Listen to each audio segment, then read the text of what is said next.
Tantor Audio, a division of Recorded Books, presents Mineral King by Russ, Linton. Narrated by Tyler Darby. Prologue. The bucket on the mini excavator clawed into bedrock with a hellish screech. Hassan, the man at the controls, wanted this job done, but he couldn't look into the hole he'd dug, or at the pale body waiting to be dumped inside. He'd seen all this before. There'd be more bodies to bury. The killings never stopped at one. Hassan raised the bucket and swung it over the 4-foot snowbanks on either side of the excavator. Deep drifts as far as the eye could see. He'd dug out a frozen corridor to get to this remote part of the property. As he emptied the bucket, rock and mud tumbled off the pile and skidded back onto the path. "Watch it!" One of the armed men glowering at him spit a harsh warning. "Bury him, not us." Hassan adjusted his frayed cowboy hat and dug the bucket in for one last load. The little excavator struck bedrock again and bucked. Steel teeth sang jarringly. He quickly righted the machine, wiped his sweaty palms on his jeans. He remembered a time he didn't have much experience with an excavator. He'd said he had. It was the only answer they would accept. 2 sticks, like a zero-turn lawnmower, he told himself then. He'd driven one of those before when he was young, a job at a rich man's estate in San Jose. He'd enjoyed the work, a meditation as he wove between the imported flowers and trees, but the exotic beauty made him homesick, made him wonder why so many came to the north to try and replicate among the pavement and smog what he already had. So he went home, planted crops, not landscapes. His people had owned the land for centuries. The government assured them it would stay theirs for many generations to come. Then men with guns came. Ruthless, merciless men even the government feared. His village took up arms, but they were no match. So he planted the crops these men wanted to grow. With those crops came a dangerous prosperity he'd wrestled with ever since.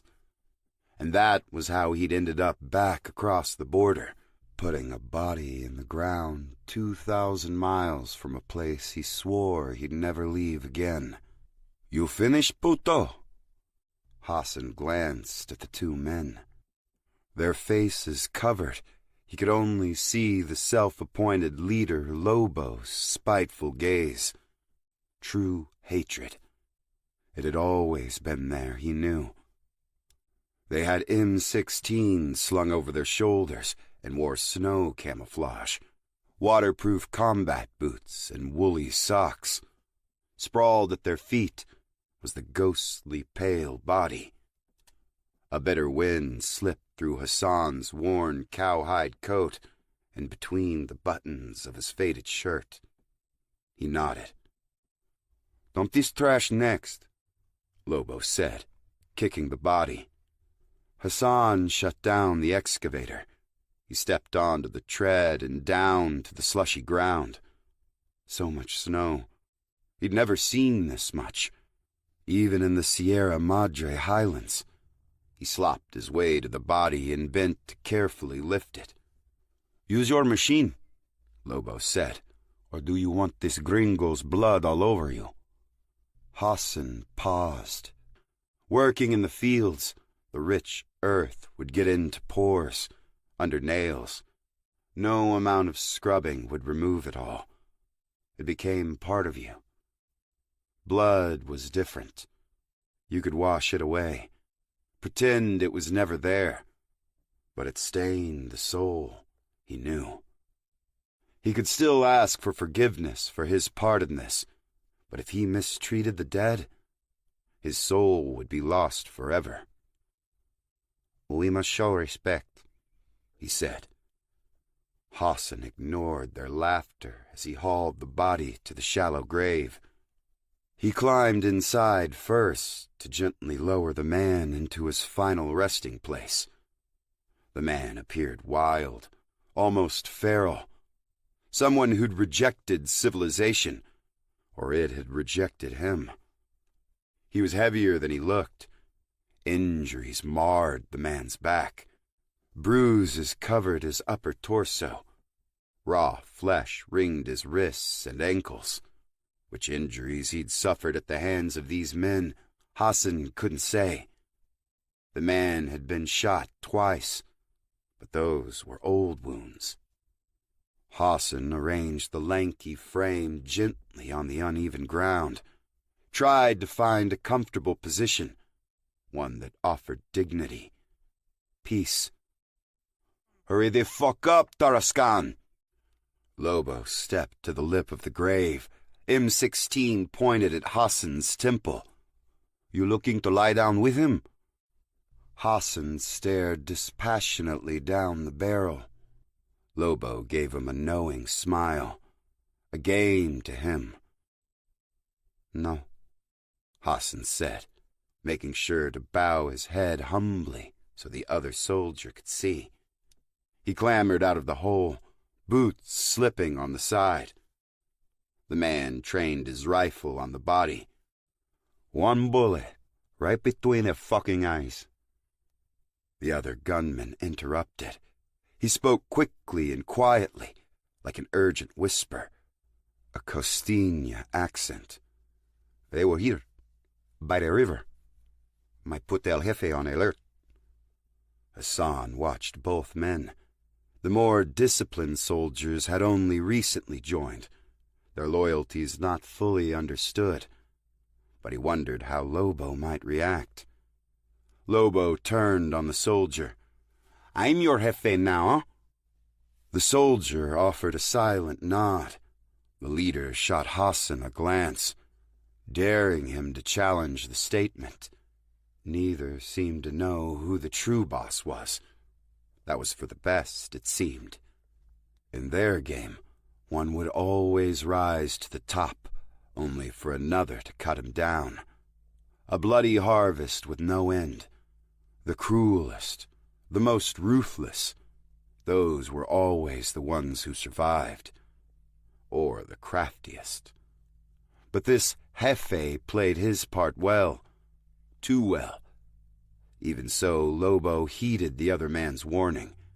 Instead of shooting the corpse, he slung the rifle over his shoulder and jumped into the hole, kicked the man's limp body, spat in his face. He rolled the body face down. "Say hello to the devil, pig." One final kick, and water oozed from the slack, bearded mouth. Hassan removed his battered hat and signed the cross. The one who would be jefe climbed out. Hassan stepped aside, head still bowed. He knew what was coming and let it happen. Lobo shouldered him hard on his way past. Hassan slouched against the snowbank. Lobo snatched something off the soldier's pack. When he whirled back around, those hateful eyes burning, Hassan dutifully shrank away. He did his best to appear meek, unthreatening. Lobo brushed past, returning to the graveside. He tossed a shovel into the open pit, short-handled with a wedge-shaped blade. The metal was blackened from fire, the stout handle polished by use. "Your weapon," the leader said with a sneer. He clapped Hassan on the back. Hassan tried not to react. "Suerte bueno." He eyed the pile of dirt. "Get more rocks. Bury him deep." "Si, jefe." Hassan hopped onto the treads of the mini-excavator as the armed men walked away. He clung to the grab bar and swept the horizon, white peaks as far as the eye could see, stunted trees buried to their crowns. a lonely place to die. That time in his youth he'd spent a few summers in the valley below, where orange groves ran in neat blocks alongside nodding oil derricks. An unending maze of plenty, like his beautiful Michoacan had been before these men came to stake their claim to a bloody throne. Soon that violent struggle would take place here. Only here, the man named Cade would not be the last to die. 1. Cade woke to a smell similar to frying bacon. Similar because he knew it wasn't. The odor a little off. The grocery hadn't had any real bacon in days. This fact hadn't bothered Anne. She was a vegetarian by choice. Cade one by captivity. He rolled out from under the plush comforter, pure white like the world outside. Through the frosted windows, a rocky brook trickled beside the little cottage's deck. Ice encased the rocks along the banks and created little dams to funnel the frigid waters. He tiptoed onto those rocks buck naked a few nights ago, on a dare.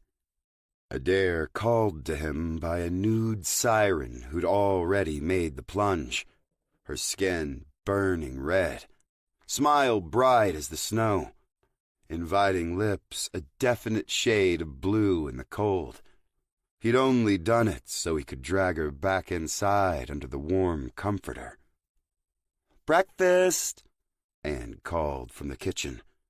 Cade sat up, scrubbed his hair, or what there was of it. It'd grown a little past fuzz.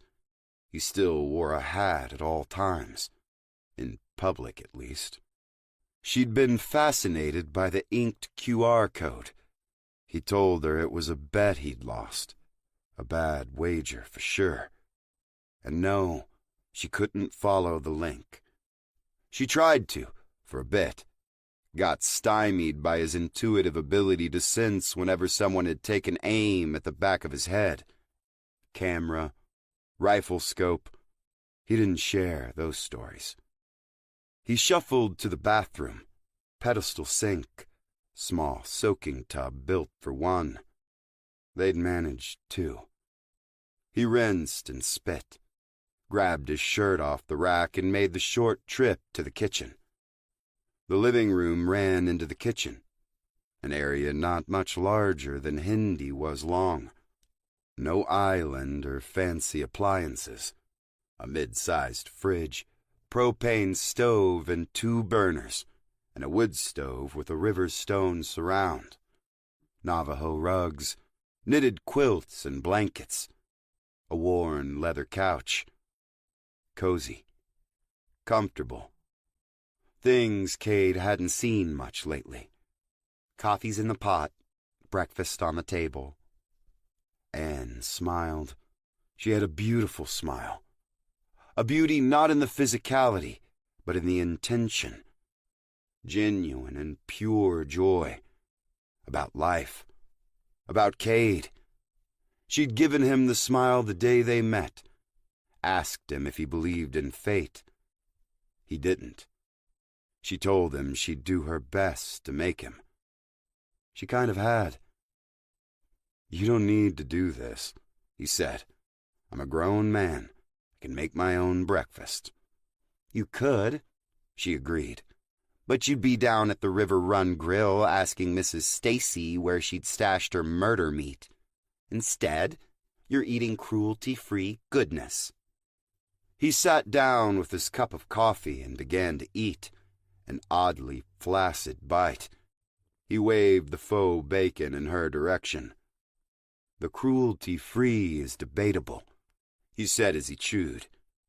She joined him at the little round table, a slab of redwood coated with clear lacquer. She tucked a stray strand of honey-colored hair behind her ear. "I promise to enlighten you, savage. Now eat." Cade laughed and finished his plate. Eggs that weren't really eggs, along with his not really bacon, and a slice of actual melon. He might stop at the River Run Grill for whatever breakfast they had anyway. Later. For now, he'd be satisfied. He pushed the empty plate away and sat back with his mug. He watched Anne pick meticulously at her food. Every move, every thought made with a casual self-awareness. Her focus on the world got fuzzy, her gaze retreating inward.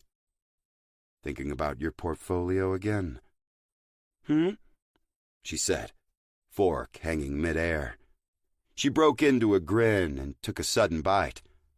"Am I that easy to read?" He didn't answer, just raised an eyebrow and tilted back his mug. She tossed her napkin at him. "It's not bad," he said. "Being genuine, easy to read." He hadn't realized how much he needed genuine in his life until they met. Didn't know how much longer he'd have it. They stared at each other for a while, smiles slowly fading. He got up with his dishes and moved to the sink. "I better get out there," he said. She slid behind him, encircled his waist with her slender arms. He enjoyed her closeness as he washed and rinsed his dishes. She sneaked her plate into the sink, and he cleaned hers too. All done, he dried his hands. She traced his back with her finger, lingering near the injuries, feeling for fresh bandages.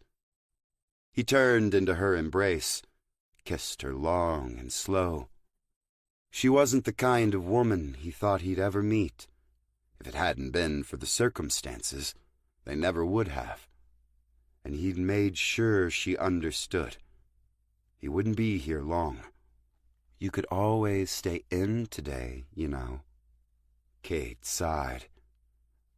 "The truck's on loan from the Corps of Engineers. Kind of feel like I need to be out there helping." She rolled her eyes. "And what exactly are they going to do if you miss a day? Fire you?" She had a point. Helping dig out the buried town helped him feel like he was still accomplishing something. So much to do. Once the pass was clear, he needed to move fast. Sneak, slip away, he preferred to call it. She knew all this. Knew too much as it was. He didn't answer. Just backed away and smiled. Tugged on his snow boots, grabbed the thick parka off the coat rack, and stepped out into the cold. "Cade, be careful out there," she called after him. The day he arrived in Three Rivers, Cade knew he'd be here a while. One lost day turned into a week. Then more snow came. It would be another week before the road into the valley could be opened. He'd been on his way to San Francisco to continue his investigation into Sergei's death. Figured he'd drop in on Brad Sandstrom at Friendlink, too. Exhaust every possible lead. Driving into the early winter storm was a gambit to shake the tail he'd picked up in Lake Mead. It worked. Too well. Three Rivers was buried with no open routes to civilization. Cell service had been knocked out as well as power. Population low in the off-season. He wondered how long it would take people on the outside to notice. The volume of snow caught even the most hardened locals off guard. Biblical, one person had said. An answer to a couple decades of prayer for precipitation, all dumped in a single day. God finally out to check the mail, his box full to bursting. With a community in need, Cade settled into a routine, and that's who the folks around Three Rivers knew him as. Cade. He'd grown tired of living so many lies. His cover IDs hadn't worked since Oregon anyway. Too many complications. He knew he was leaving a trail, but the same weather pinning him down kept Sonvi and the team at bay. They'd stumble across the clues long after he was gone. He'd taken up residence at the Corps of Engineers campground on the road out of town. The camp host, Pierce, loaned him a truck. Wasn't his to loan, but he didn't seem to care much. The beat-up Chevy rumbled like a diesel, but wasn't. Just a V8 in serious need of a tune-up. Campground fees didn't cover a new vehicle budget, apparently. So they'd not bothered to surplus the old, battered truck when the floorboard began to rust out and the doors jammed. Instead, they'd mounted a plow blade on the front, assigned it to clear the mile-or-so campground loop. Never intended the rust bucket to leave the little park again. But every day for the past week, Cade drove the Chevy along Sierra Drive, his beat, keeping the narrow corridor of snow open, patrolling for people in need or streets and driveways yet to be cleared. Snow towered above the truck on the shoulders. Houses and businesses peeked over frozen fortifications. Tunnels pierced the white walls like ant trails leading to front porches and storefronts. A wintry cocoon. Only recently had the snow let up to reveal a seam of crisp blue sky. Cade drove past lodges, bed and breakfasts, motels, their second floors, their new entries. Many of the homes were empty rentals or private summer getaways. Winter on the coast, summer in the mountains. The American dream, he supposed. A wide opening swept by on his left. Dinley Bridge. He'd helped the local crew clear it early on to free the residents of North Fork. He wondered what Lance and his crew were working on today. He continued along Sierra Drive toward Sequoia National Park. The stately dome of Morro Rock loomed on the horizon. They'd cleared this section pretty thoroughly. The park had been closed and evacuated before the storm. But where the road widened at the gates made a good turnaround for the plow trucks. He'd often drive to the gate, stare wistfully past the barriers. He'd never seen the majestic sequoia groves. One day, locals would park at the entrance sometimes, snowshoe into the woods, made their involuntary confinement feel less troublesome. He had half a mind to do the same, but he kept telling himself he needed to be ready to disappear as soon as the pass opened. A quarter mile before the park, a new opening caught him by surprise. A side street once gated and packed with 6 to 8 feet of snow was now open. Lance and his crew were hard at work. Lance was the volunteer fire chief, lamb-chop sideburns and a trucker cap. He had the swagger of the town's sole authority. Unincorporated, cut off from county services, he couldn't be proved wrong. Lance drove the one piece of heavy equipment trapped on this side of the pass, a wheeled dozer. Great for clearing roads, but the avalanche cutting off the town required a top-down approach. Heavy excavators, blasting. Cade rolled down his window as Lance climbed off the dozer. The foreman cast a backward glance toward his men, Allen and Manuel. In their late 20s, they wore reflective gear over long sleeves and snow pants. They leaned casually against their shovels and watched with mild interest. Lance and his 2-man crew had been working non-stop. A younger crew, he often outpaced them, but all 3 had been the town heroes since the storm hit. Not Cade. He avoided the limelight out of habit. That distance kept him an outsider, and they often reminded him of that. "How goes it?" Cade asked. No answer from the burly fire chief. "Any word from the dam?" Cade shook his head. Calm's still out. Lance propped his hairy forearms on the windowsill. The kind of guy who wore the same overalls and short-sleeve shirt combo no matter the weather. Trucker cap and boots, too. Must have made the decision decades ago, along with the sideburns. He cast another glance toward his men.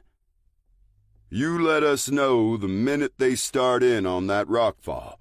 I'll get the dozer up there. We'll see what we can do to help from this side. Their typical interaction. Closest to the dam, Cade had become their forward observer. Nothing more. Need a hand? Cade asked, gesturing toward the road. Nah, we got this one. Everything clear on the other side of Dineley? A nod. What about up Mineral King? Lance looked off in the direction of the mountains. People up there just want to be left alone. They'll be fine. Strange answer from the town's unofficial guardian. Cade had already helped plow the lower third of Mineral King Road, a twisty neighborhood inhabited by the type of people he knew well. Most had cleared their own drives, fired up their generators, and broke up their stockpiles of food. But there'd been little contact with residents farther out. I can check in on them, to be sure. Lance stepped away and took in the truck. Better not. That road won't support the dozer if I have to rescue you. Hard to say if Lance was being practical or had other motives.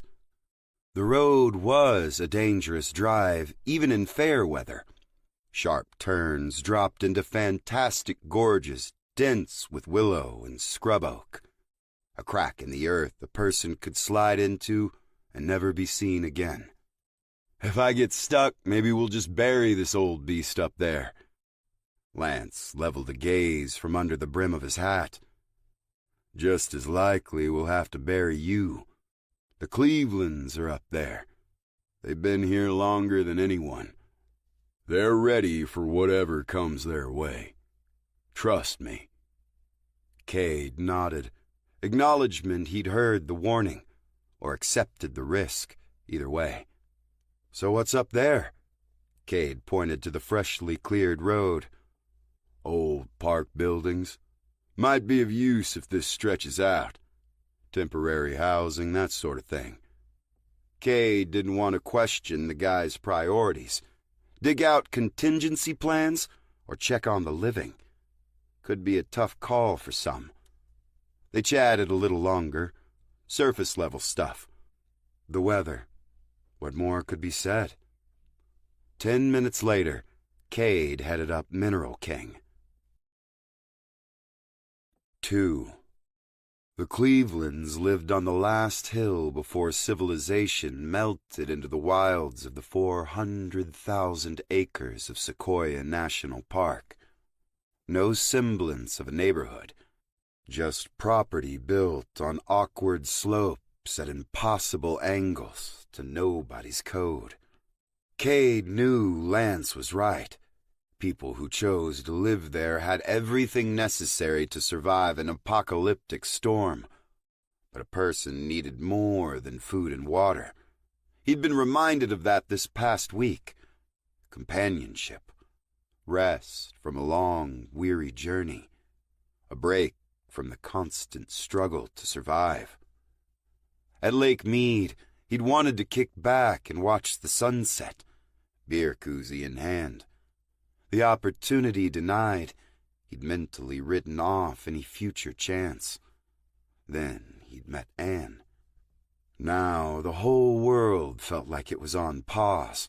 Nobody leaving, nobody getting in. Finally enough time to step away from his problems, and it was kind of driving him crazy. He powered the Chevy up a steep rubble drive. The snow was piled deep, but lightly packed. Every so often the tires slipped, the chains would catch, dredge up gritty sand, and he'd plow onward. Not far before he burst into a homestead's freshly cleared circular drive. The house was a simple, 2-story metal roof A-frame designed to shed plenty of snow. Mr. and Mrs. Cleveland sat on their porch swing, seemingly enjoying the frigid day. and ready to greet their noisy visitor, if the rifle across Mrs. Cleveland's lap was any indication. Skin crinkled by the sun, she wore a bohemian dress over thermal leggings, galoshes up to her knees, wire-rimmed glasses. A scowl scrunched her weathered cheeks. Mr. Cleveland had on a sage-green flannel, dark snow pants, and scarred work boots. He was sharp-eyed. A beard cupped his jawline with cleanly shaved cheeks and upper lip. His piercing gaze focused on the Chevy's front tires, where precisely they stopped, an important factor in a decision he had yet to make. Cade cranked down the window. "Sorry, took a wrong turn." Mrs. Cleveland jerked forward. For a second, Cade thought he might be backing down the icy drive at full speed, but Mr. Cleveland gently pushed the rifle back into her lap. "To hell you did," replied Mr. Cleveland. "We were working on that," he said, indicating the drive. Their metal pole barn sheltered a truck, not just a beater like the Chevy, a flatbed utility truck with a heavy-duty plow. "That would come in handy down the mountain," Cade said. Wouldn't it?" Mr. Cleveland said dryly. "Who the hell are you, anyway?" Cade patted the insignia on the door. "Corps of Engineers. I got snowed in at their campground, so I deputized myself. Been taking this out for joyrides. Cleared a few roads along the way." "Well, joyride it elsewhere. We're fine." Mrs. Cleveland hadn't spoken, or blinked. "Not a problem," Cade said. "You have a good day." Mr. Cleveland waved curtly. "Uh-huh. Know anybody else up the road who might need help?" "New buyers. They keep to themselves. We do the same," Mr. Cleveland declared. Mrs. Cleveland swatted her husband's hand away from her rifle. "You drive that road at your own peril, stranger." Heavy advice from the lady.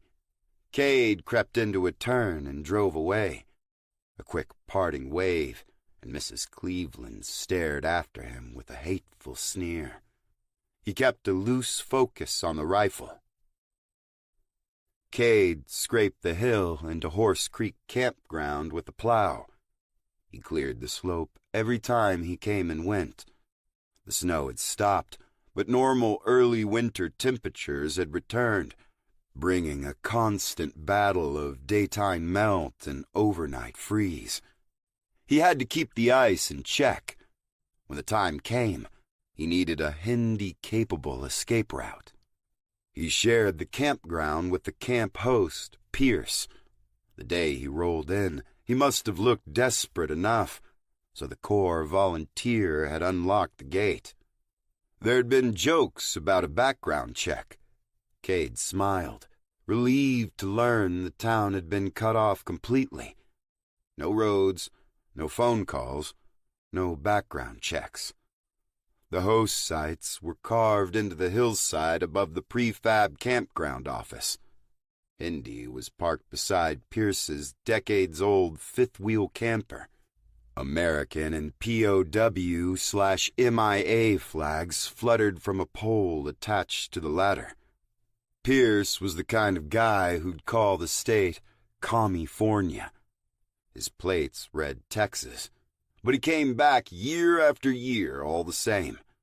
He was a fixture at the park, their grizzled veteran, ready to do battle with the folks who forgot to put out fires or secure their trash. Cade hopped out of the truck and knocked on his neighbor's door. "Coming!" Pierce called. A shuffling started inside, accompanied by a rhythmic thump. Pierce opened the door, keeping his screen closed. He was a wiry man, stooped with a mischievous grin and bright eyes. Nasal tubes trailed down to the wheeled oxygen tank at his side, an accessory he called his participation trophy. "Oh, it's you. Disappointed? Was hoping to be surprised. People from the valley finally come to set us free," Pierce said. "Come on in." "No thanks. Just wanted to let you know I need to fuel up the Chevy. Core count good for it?" "Should be. Haven't heard nothing." He opened the screen to lean out and turn his squinty gaze to the antenna atop the campground office. "Doesn't make no sense. Only 3 clicks over the lake to the Terminus Dam office. Maybe they're busy clearing the pass." Pierce shook his head. "I'd wager they haven't dug out Lemon Cove yet. They'll have to use excavators to move that much snow and debris. Probably send all those to Sacramento. Damn stuff'll melt before they make it back here." "I suppose that puts you in charge for good, then?" Pierce grinned. "About time we had a new sheriff in town. I could get used to the quiet, though. Being in charge of an empty campground sure beats the summer rush." A helicopter whomped in the distance. They exchanged a glance. Pierce opened the screen and started down the retractable steps. Cade reached for the oxygen tank to help and got his hand slapped for the trouble. "Gotta earn the right to carry this son of a bitch." They moved to the edge of the campsite, level with the campground office roof. From there, they had a commanding view of Lake Kauai, the dam hidden just around a bend. This was Cade's first time in Three Rivers. He imagined in spring the tight copses of oaks and fields of wildflowers would be a sight to see, or the leaves changing in fall, an idyllic scene reflected in the glassy reservoir. But the freak storm had ripped the last of the colors off the scrawny trees. Only the bare crowns clawed above the deep snow reminded him too much of the creosote in the desert he'd just limped out of. The whomp of the helicopter drummed against the icy lake. "I'll be damned. Thought that's what I heard," Pierce said. "A Huey." The chopper followed the ridge past the dam, white with blue commercial stripes, no other markings. A cargo sling pendulumed underneath, carrying a flat pallet encased in glossy stretch wrap. "Finally sending in supplies?" Cade asked. "Doesn't look like it." Pierce watched the chopper cut across the lake, northeast heading, skipping over Sierra Drive. UH-1H. Could be 1.5 tons on her, maybe more, but it ain't delivering anything here. They watched the chopper push into the backcountry, toward the higher peaks. "Anything out where it's headed?" "Back end of Mineral King Road. Miles of government land.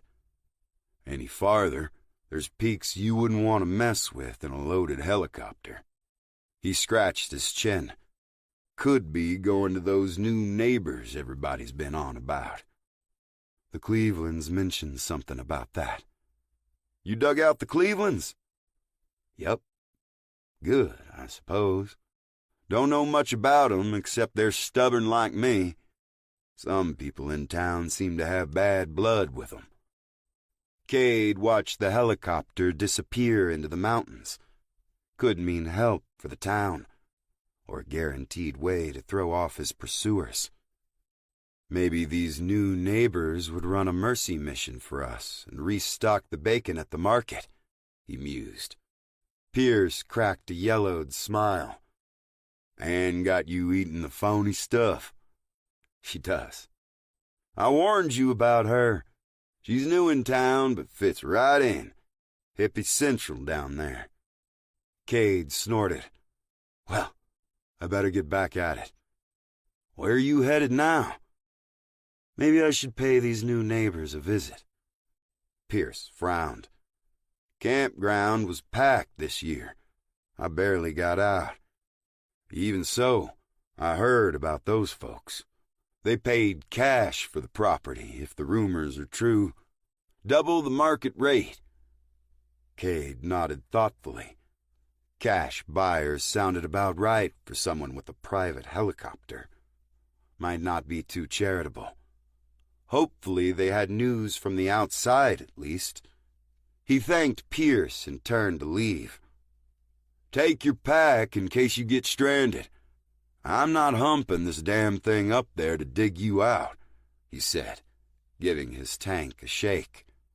Cade leaned inside the Chevy and patted his pack, propped on the passenger seat. Way ahead of you, sir. He gave Pierce a salute. The veteran waved off the formality and lugged his tank back inside. Bells clanged as Cade stepped into the Sequoia fuel stop, the last gas station before tourists began the winding park ascent. Al, the owner, stood behind the counter. Al was the short version of a longer Arabic surname. The locals slaughtered the pronunciation frequently enough he'd just accepted Al. He wore a dark, embroidered polo and khaki pants. His thick mustache was neatly trimmed, lips pursed, brow furrowed. He looked to be in constant contemplation. Al, Cade said, as friendly as he could manage. Mr. Cade? Al replied, reserved, by no means trying to disguise his annoyance. He knew what was coming next. Al had cornered the market on last chance everything before entering the park, from gas for the climb to tire chains, required by state law in the winter, a fact often overlooked by tourists. But there'd been no tourists coming, so Al had decided to adapt.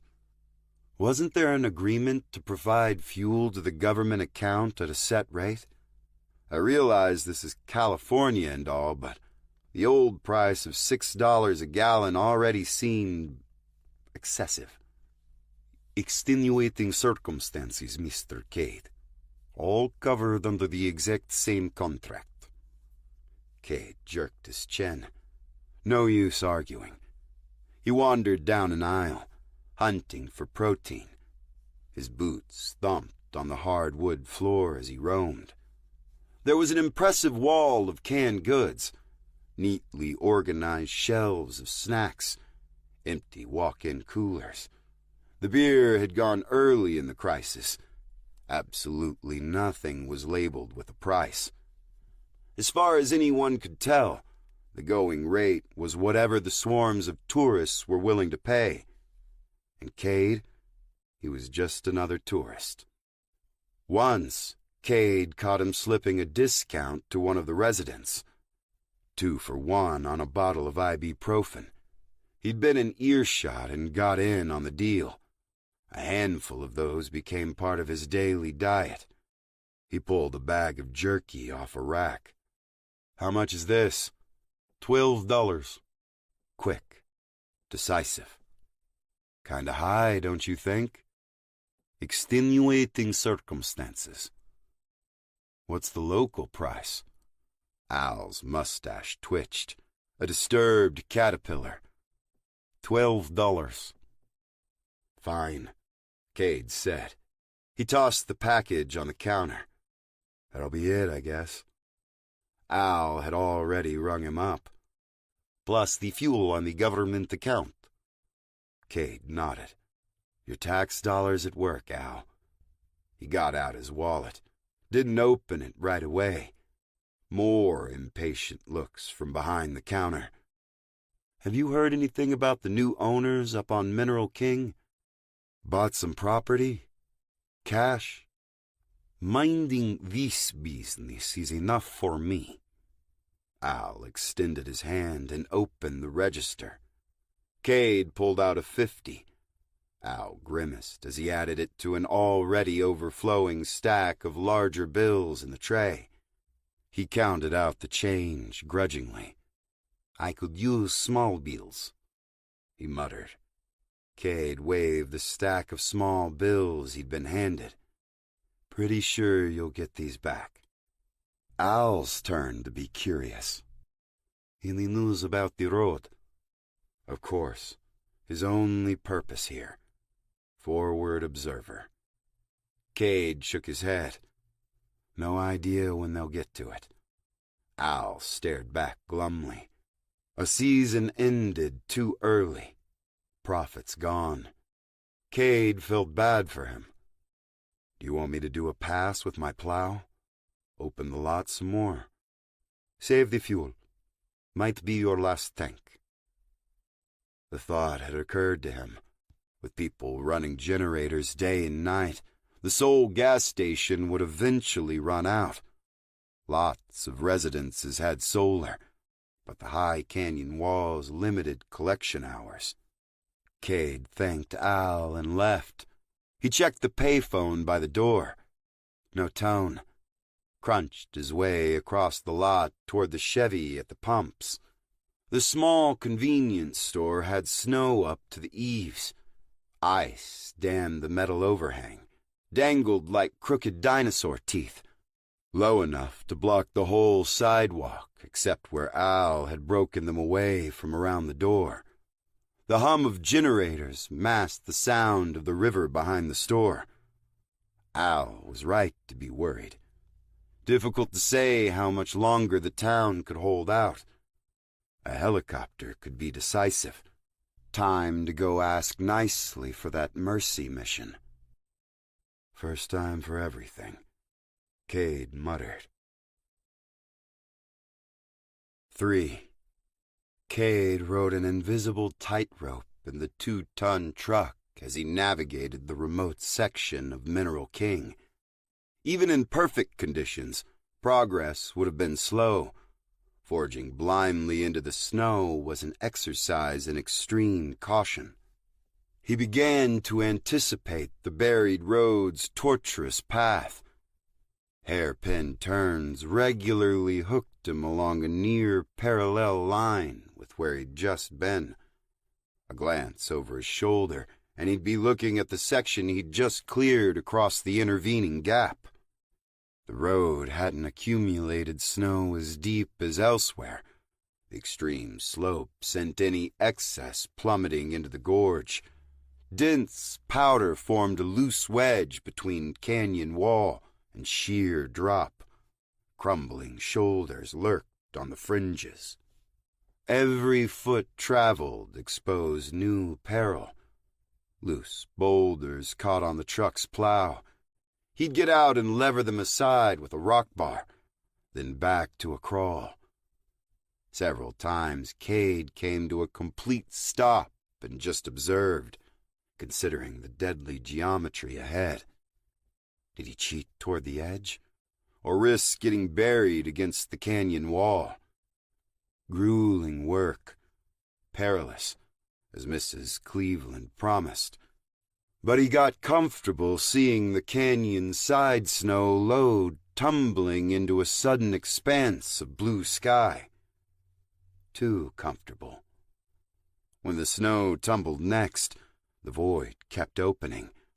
Past the front end, the tire. He eased onto the brakes. No panic stopping on the ice and snow. That discipline cost him precious inches. The plow came to rest over open air. The heavy V8 teetered on a delicate balancing point. Sandbags in the bed were barely enough to counter. Stretched across the windshield, the horizon lifted. The hood pitched down. Very slowly, Cade eased the truck into reverse.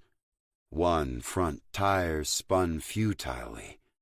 The rear tires of the 4-wheel drive caught. He recovered those few inches, slowly backed onto solid ground. Then the truck lurched. Front tire hung up on the ledge.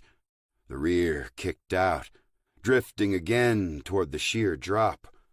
Serious pucker factor. Cade let panic make the call this time. He let off the gas completely, The truck continued a slow slide as he engaged the emergency brake, put the transmission into park. He was edging toward the passenger side, fingertips creeping toward the door handle, when the vehicle finally came to rest. He stayed perfectly still.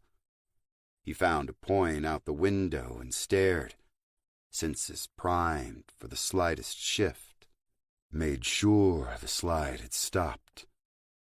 Cade let out a breath, scooted across the bench seat, and gingerly got out of the passenger side. He didn't breathe again until his boots touched solid ground. He stood in the cold and stared at the truck. Could have been something poetic in his trail ending here, tumbling into the gorge, never seen again. One way to shake off a manhunt.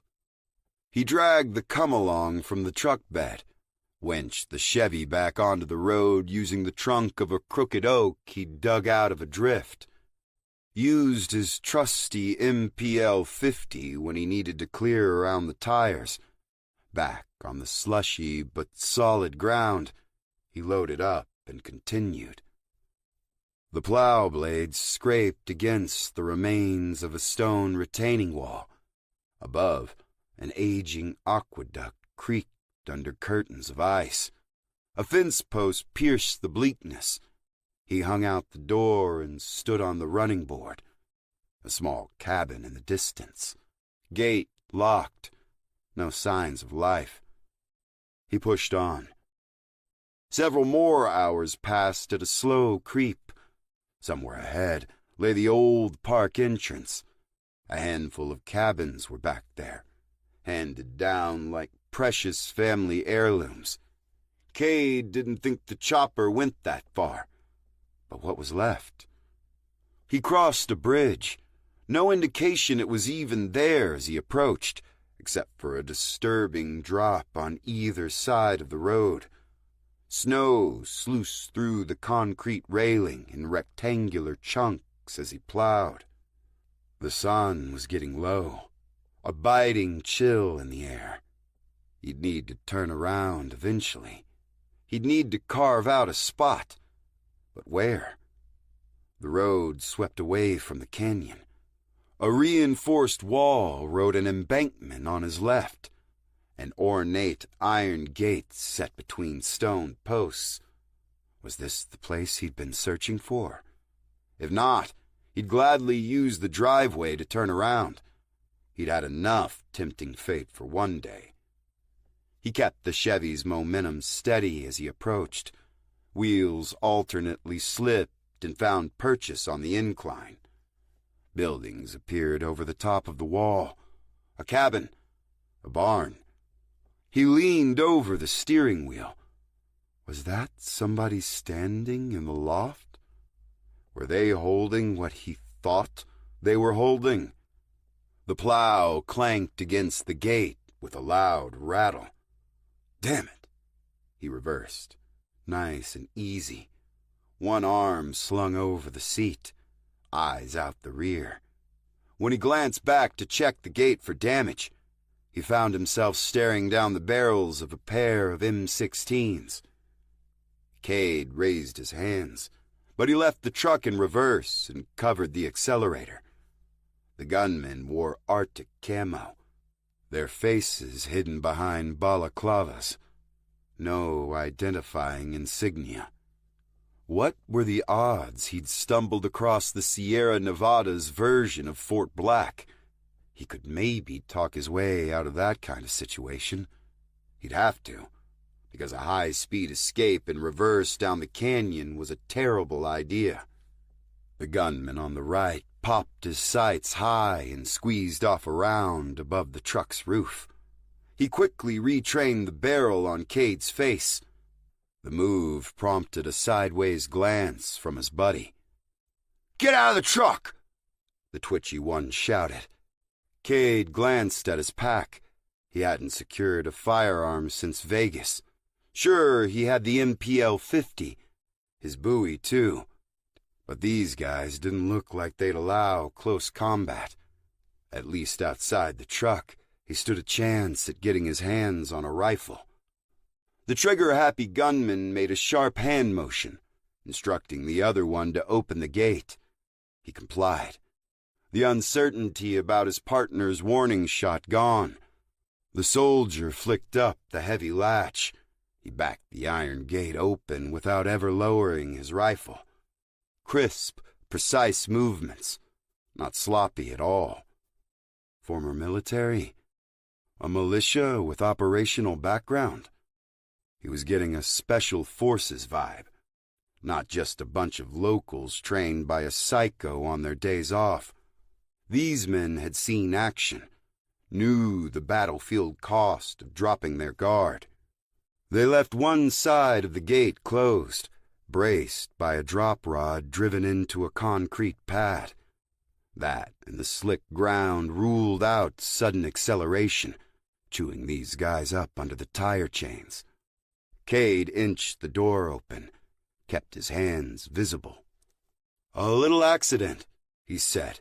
He put one foot on the ground. "Let me take a look at the gate, see if there's any damage." Their eyes flicked to the open truck door. Right, the Corps of Engineers badge. Things were about to get interesting. "Come here," the less twitchy guard commanded. "Come here." Cade detected an accent the first guy didn't have. Hispanic. Thick. When he didn't move, they advanced, fingers on triggers. There was a dense bank of snow on his left. His right, the open truck door. Nowhere to run. Only a temporary place to hide. Detroit steel or not, he'd take a round or two if they emptied their mags. "Wrong turn, that's all," he said as the men closed. The Clevelands hadn't bought it. These guys wouldn't either. He kept close watch for an opening. They offered none. Sights locked on target, fingers on triggers. They herded him with rifle barrels. No attempt to lay their hands on him. One rammed neatly against his spine, the other aimed at his temple. Not the way he'd envisioned this friendly visit going. The one behind him spoke into a radio. Spanish. The response too muffled to hear. They corralled Cade into the courtyard. Threats and instructions came loud and constant, an attempt to keep him disoriented. Cade accepted any abuse they dished out. He stayed quiet, soaking in the details as they marched him onto the property. Cabin to the left, raw cedar clapboards, metal roof, single story, windows shuttered. A small vineyard stretched across the front lawn, a simple fenced patch with bare grapevines curled out of the snow, heaps of old straw protecting roots long since dead. On the backside, a small garage, same clapboard sheathing as the cabin. Another guard stood on post by a narrower gate set into the wall. Closed. Might allow a single vehicle. The courtyard had room to land a Huey, but he didn't see one. 3 SUVs were parked in the open area. 2 older model brown Suburbans and a newer black Expedition. At the barn, 2 ragged men shuffled supplies inside from a shrink-wrap pallet. The helicopter load. Irrigation tubing. Plastic buckets and jugs. And yep, the guy in the barn loft was holding that. The gunner stepped out of the shadows with an M60, casually fixed the heavy gun to a mount on the railing, swung it Cade's direction. The wall encircled the compound, white stucco on cinder block, plenty high for privacy, sturdy enough to buy time in case of a raid. A fortified position, tough guys with guns, heavy accents, growing equipment. This wasn't a winery. These guys weren't simple farmers. His odds of talking his way out of this mess dropped to 0. These guys were here to move the front lines into enemy territory. A forward operating base in a war with no end, and Cade had already lost too much to this one. 4. Cade sat behind the wheel of his Buick Regal, chomping on a bag of potato chips. They'd come with the sub sandwich, along with something like a quart of caffeine and sugar. It'd been that or gas station sushi. He'd thought he was playing it safe. The churning in his stomach said otherwise. Beautiful day. Sun sat golden on the horizon, gilding the fields. Bugs had yet to get too hungry, so he'd spent the night with the windows down, the drone of crickets nearly lulling him to sleep. He'd started into the big cup of soda then and nursed it until sunrise. Targets out. Sanvi on the eye, calling out from her position. She'd buried herself back in a field off a farm track where she could monitor the only road coming and going from the target's property. Fuck. Cade tossed the bag into the passenger seat atop a few days' worth of takeout bags. He started the Buick up and raced up the gravel road. As much as he enjoyed the scenery, situations like this were the worst. They'd been unable to get air support, and the low-level terrorist financier wasn't worth a full-court press with satellite tasking and camera installs. They'd put in for a tracker, but that got lost somewhere in the case agent's maze of paperwork. So they were stuck trying to be discreet on remote roads where everyone knew everyone and were plenty nosy about each other. Never mind out-of-towners circling their property like vultures. Copy. Cade said into the mic. Got him. Southbound on Vernal Road. He couldn't quite see the truck yet, only a dust plume rising above a sea of wheat. He paralleled the course, far enough back to be in the truck's blind spot, remaining undetected. Suspicious neighbors, sure, but Cade didn't have reason to believe the team had been spotted. Yet, it was only a matter of time. Any word on the tracker, Clark? Sanvi again. Negatory. Clark replied. Brief, perturbed. He knew the drill about excessive radio chatter better than most.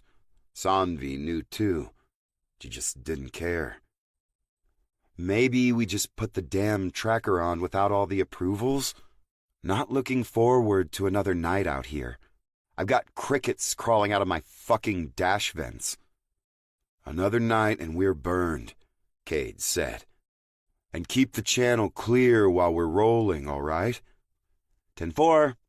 Roger. Over and out. Seriously, Cade muttered.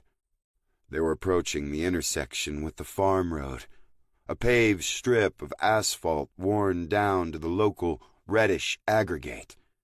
Cade came to a stop 50 yards back and tried to read the dusty plume on the other side of the field as it intercepted the road. He's westbound on FM 273. Spectre, headed your way. Copy. A harsh whisper. George Delgado, call sign Spectre, their newest team member. A dropout from the agency. At first, Cade worried they were being assigned somebody else's problem. He had an interesting background. A delivery driver through college, he'd first worked in law enforcement for the DEA. Got recruited by the CIA, but washed out of whatever hell they put their people through. Whichever test Spectre failed hadn't been surveillance. He was always where he needed to be well before he needed to get there. During quiet times, Cade would make the rounds and try to pick out the team, scrutinize their techniques, offer a correction or learn from their brilliance. Delgado? 6 times out of 10, Cade had to ask where he even was. Vehicular, foot, didn't matter. He was a ghost, a specter. This time, Delgado had already figured out the most efficient route into town, a cut-through only the locals would know about. Cade wasn't sure the target would take it.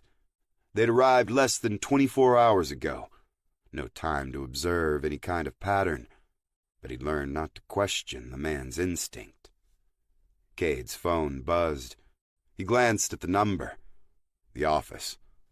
Not the resident agency whose case he was currently working, but the big tan building on Pennsylvania Avenue. Probably calling to bitch about his travel request. Again. He let it go to voicemail and sped out onto the farm road. "He's past me," Spectre called out. "Hanging back. I'll be on him once he hits city limits. No sooner." Cade didn't question the call. They were literally dealing with 3 spotlights on Main Street, tops. The rest of the team had their orders. No converging on the quiet streets once they went mobile. Everybody would post up on the outskirts of town, wait for the next move. Cade's phone buzzed again. He chucked it into the floorboard. The only communications he needed right now were with his team.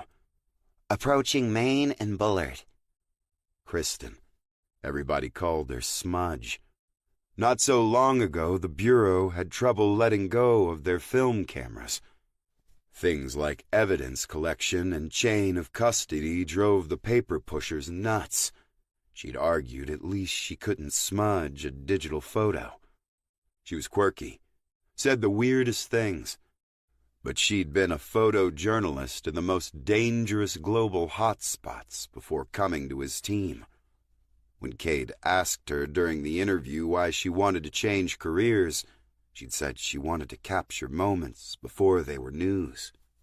Wanted to keep the horrors she'd been photographing for a decade from ever happening. "Copy. Any guests?" "Been jotting down plates since 6 a.m. Sounds like the intel paid off. Everybody stay alert." "Copy." Sanvi again.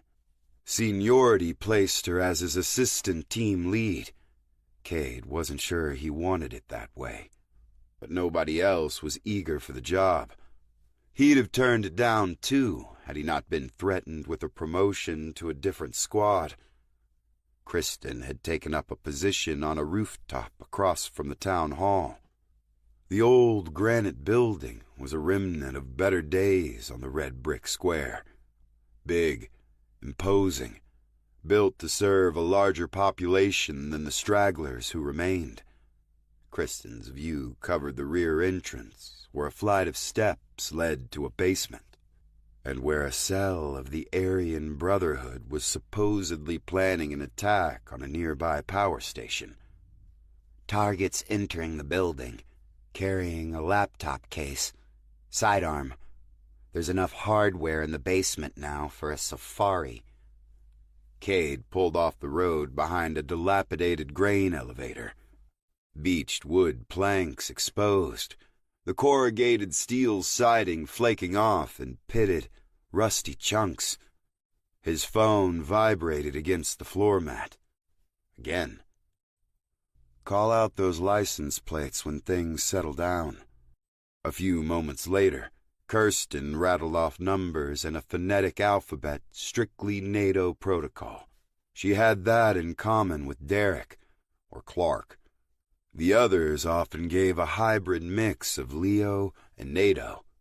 Frank instead of Foxtrot. Didn't matter, as long as the plate ran. He jotted each down as Kirsten called them out. Local plates. Texas.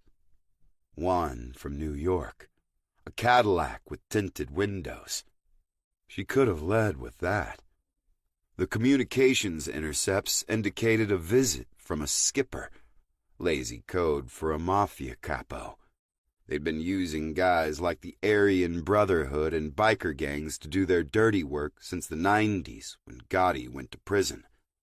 But they'd never offered an assist on domestic terrorism. His phone buzzed again.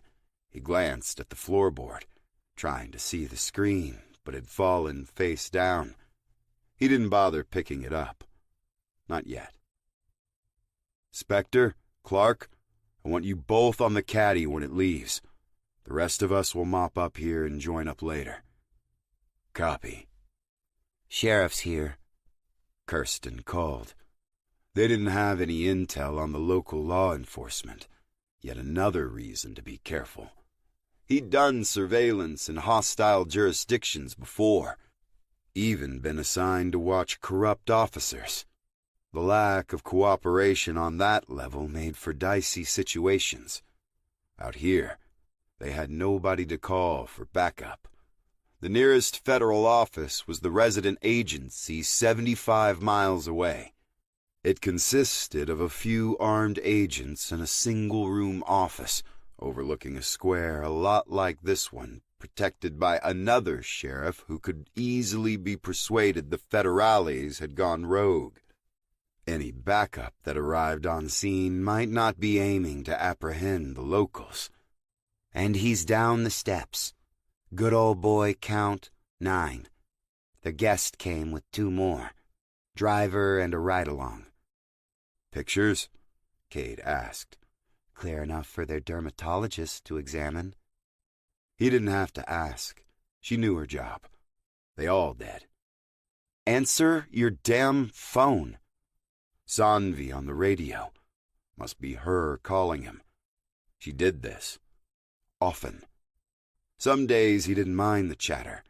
Plenty of downtime while they sat around waiting for the worst to happen. Here, the worst was already in full swing.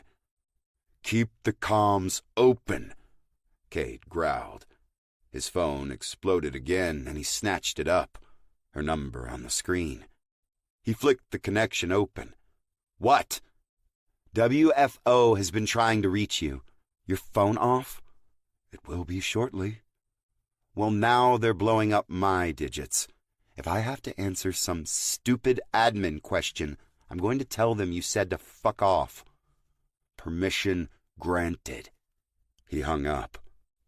Cade waited, staring into the middle distance of the field across the street. Fallow. The barbed wire snapped and snarled in places. He didn't expect to see any traffic on the hollowed-out town's roads. Only 2 businesses he knew of downtown. A real estate agency and a barber shop, neither open on a Sunday. The rest of the square was empty shells, looking more like Baghdad than anywhere USA. He tried to wrap his head around the logistics of a mob boss driving down from New York to consult on some half-baked plan to kill power to the nearby metropolis of Abilene, Texas. Might even earn a second-page Google News search if they actually pulled it off. He'd need to sit down with an analyst in New York to see what they had on this new target, if the NY office would give him the time. The case came up last minute, with very little information. Business as usual. It wasn't uncommon for the case agents to keep them in the dark. People in the bureau were smart. The best of the best, often had egos to match. Surveillance, for some, wasn't a collaborative effort. They wanted nothing but raw intel. No feedback from the trained monkeys with cameras. They'd be the ones to determine what direction this took their case, their career. That attitude annoyed the hell out of Cade. Because if the case agent was sitting on information implicating the local sheriff, he'd love to have known beforehand. Caddy departing. Same 3 who arrived inside. Not tracksuits and gold chains, but they fit a certain profile. We're on it, Derek, Sanvi's clerk, called out. Sheriff's on the move, too. You're not going to like this, but departing the same direction as the caddy, east on FM 273. Cade waited, trusted his team knew how to handle the situation. Copy, Clark said. Andretti, swing by and pick up Kirsten. I'll take the target home. Sanvi responded. Cade, you need to answer your phone. The target's blue Ford rumbled past the grain silo. A long, straight shot. Cade waited before he bothered to turn over the engine. Eyes still unfocused, he was debating now exactly how hard he was going to tear into Sanvi. Sloppy radio call-outs were one thing. Encrypted or not, you never blurted out an agent's name over comms. Thoughts stewing, ringer buzzing. Cade snapped the phone to his ear.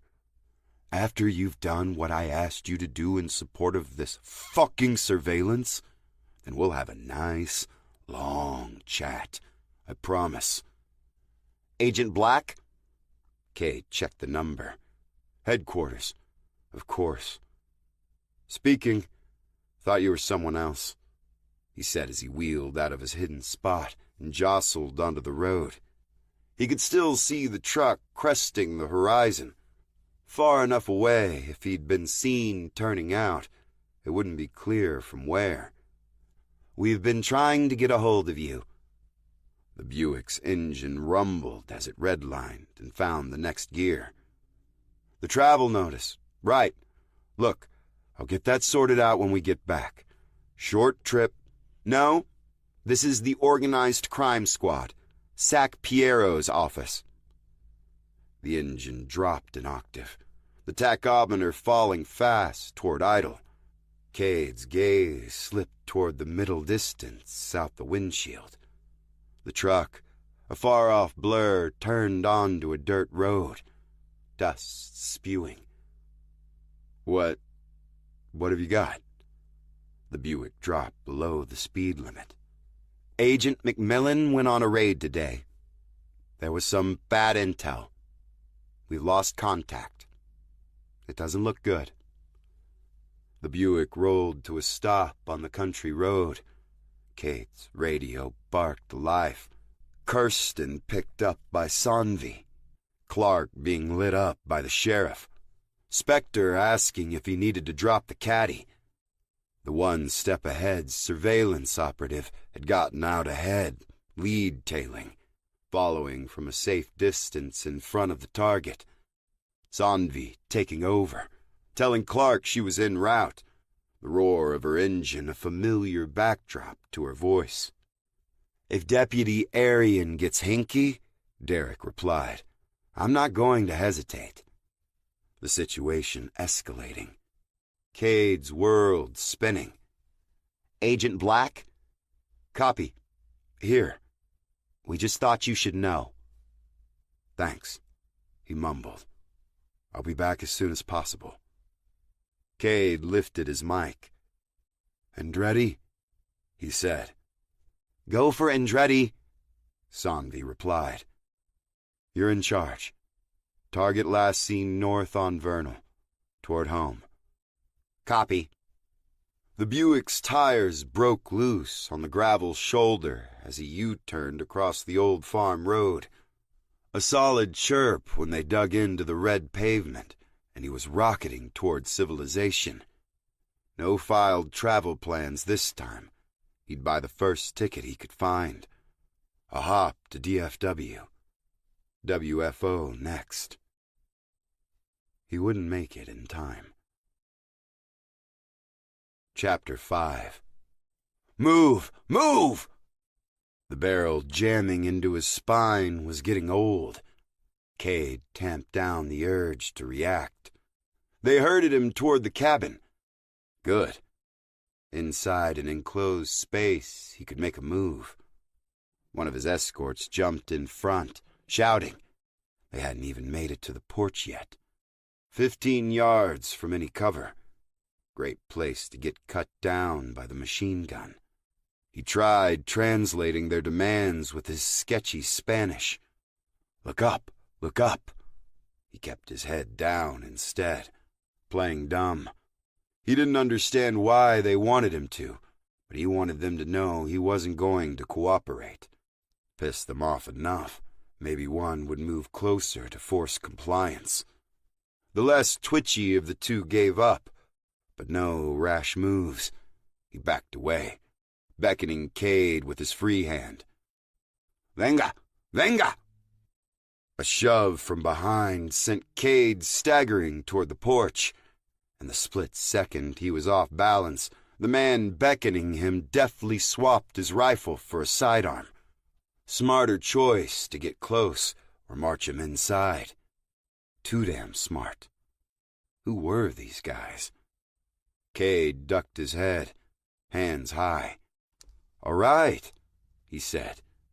He took the wooden porch steps slowly, kept moving toward the front door, welcoming the chance to get out of the kill box, but they spun him around before he reached the threshold.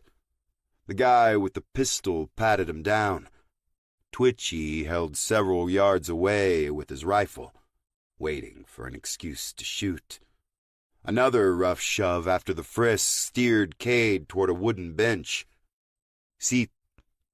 The request felt too rehearsed, made him uneasy. Cade checked the wooden planks behind the bench for bullet holes. None, but they seemed to want him alive. So he sat. The two gunmen hovered nearby, the one with his sidearm out always just beyond reach. The twitchier guy was getting restless, pacing. He lowered the M16 and held it tight against the shoulder strap. Every so often, he muttered into the radio clipped on his vest. Sí, entiendo. Sí, jefe. Twitchy raised a hand toward the gunman by the small garage. He got a nod in reply.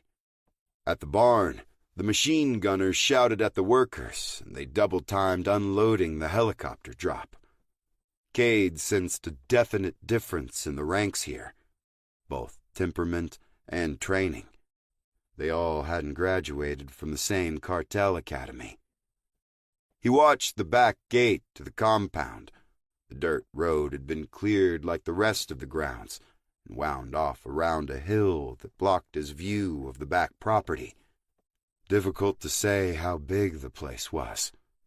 Not so difficult to say there was a sniper on the hill. The boulders at the top formed a makeshift fortification. An observer up there would have been able to watch him snake his way along the treacherous road, would have a clear bead on him right now. The cold enveloped Cade quickly as he waited. He left his coat behind in the truck, but didn't mind. Sub-Zero felt like home. No reason they needed to know that. I forgot my coat. Can you tell me how long we're going to be here? No answer. Cade faked a shiver. Can we at least wait inside? The guard with the professional demeanor leaned into his radio. Ojos. Cade caught the response this time. 10-4. No trace of an accent. Not a foreign one, anyway. Midwestern. The twitchy guard grinned evilly. Don't move. Sniper on the hill for sure. His escort took up positions on either side of the porch steps. Twitchy even felt comfortable enough to turn his back, staring at the back gate with anticipation. The machine gunner stood ready to shred the porch as an extra bit of insurance. The guard by the garage jogged over to open the back gate. Two snowmobiles roared into the courtyard, leading a luxury UTV, a Polaris side-by-side with tinted windows. Snow camo soldiers circled menacingly on the snowmobiles. They plowed to a stop, dismounting and crouching behind the machines, weapons ready. The Polaris parked between them. The driver didn't wear a balaclava or a coat. He'd come from somewhere nice and warm up the road, Cade guessed. No plans to be outside long. every intention of getting exactly what he wanted from their guest.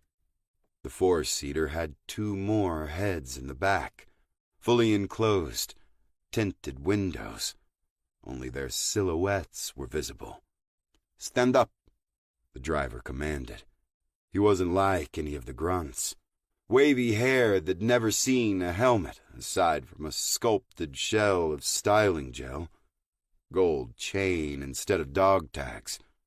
He walked with a swagger nobody bothered to drill out of him. A beastly karambit knife hung on his hip, the hooked blade big as a fist. He had a cruel gaze, a witness to pain, suffering. Carried himself like he'd been the cause. I said, "Stand. Get your ass down here." The M60 gunner hunched over the weapon. His earlier escort and snowmobile riders zeroed in, and everybody made sure to leave a clean line of sight to the hill. Cade stood. He started down the steps, slowly, a careful balance between control and compliance, a tightrope like the road he took to get here. The driver rolled his eyes and seized Cade's arm. No, not happening. Cade twisted free. Trigger fingers loosened. Even the guy way off by the garage unslung his weapon and took a few steps closer. One worker unloading the supplies rushed inside the barn. The others stopped to watch. Behind Cade, the cabin door opened. 7 pairs of boots thudded onto the porch. Cade cracked his neck. Well drilled or not, a few would go down in the crossfire. But he had no way out alive. He snarled at the driver, who looked amused, happy for this to go the way of bloodshed, one fingertip caressing the handle of his blade. Cade walked forward on his own. Before he got near the side-by-side, the driver blocked him, palm against his chest. Forget all the firepower ready to obliterate him. This guy hadn't gotten the message. Time to do something louder. He looked down at the hand, up into the face of the man about to be on the cartel disability plan. The side-by-side's rear window glided open. The tinted glass came to a stop inches from the top. The passengers stirred. The one on the opposite side leaned forward to look across at him. Cade tried to see past the shadows. A ball cap with a logo. That's all he got. Of the closer passenger, he could only see the eyes, a flat gaze, like the man stared at something inconsequential, a meaningless interruption. "Bueno," the man said. His voice was a deep, commanding rumble, one Cade held his breath to listen to, had held his breath to hear on a scratchy audio recording, a mysterious voice in the shadows for which he'd never seen the face, but the tone, the inflection, a perfect match. The window rolled up. The driver dropped his palm and backed away, smiled as he backpedaled around the Polaris. Didn't drop his gaze until he signaled Cade's original escort and motioned toward the main gate. The guards rushed forward, grabbed Cade by the arms.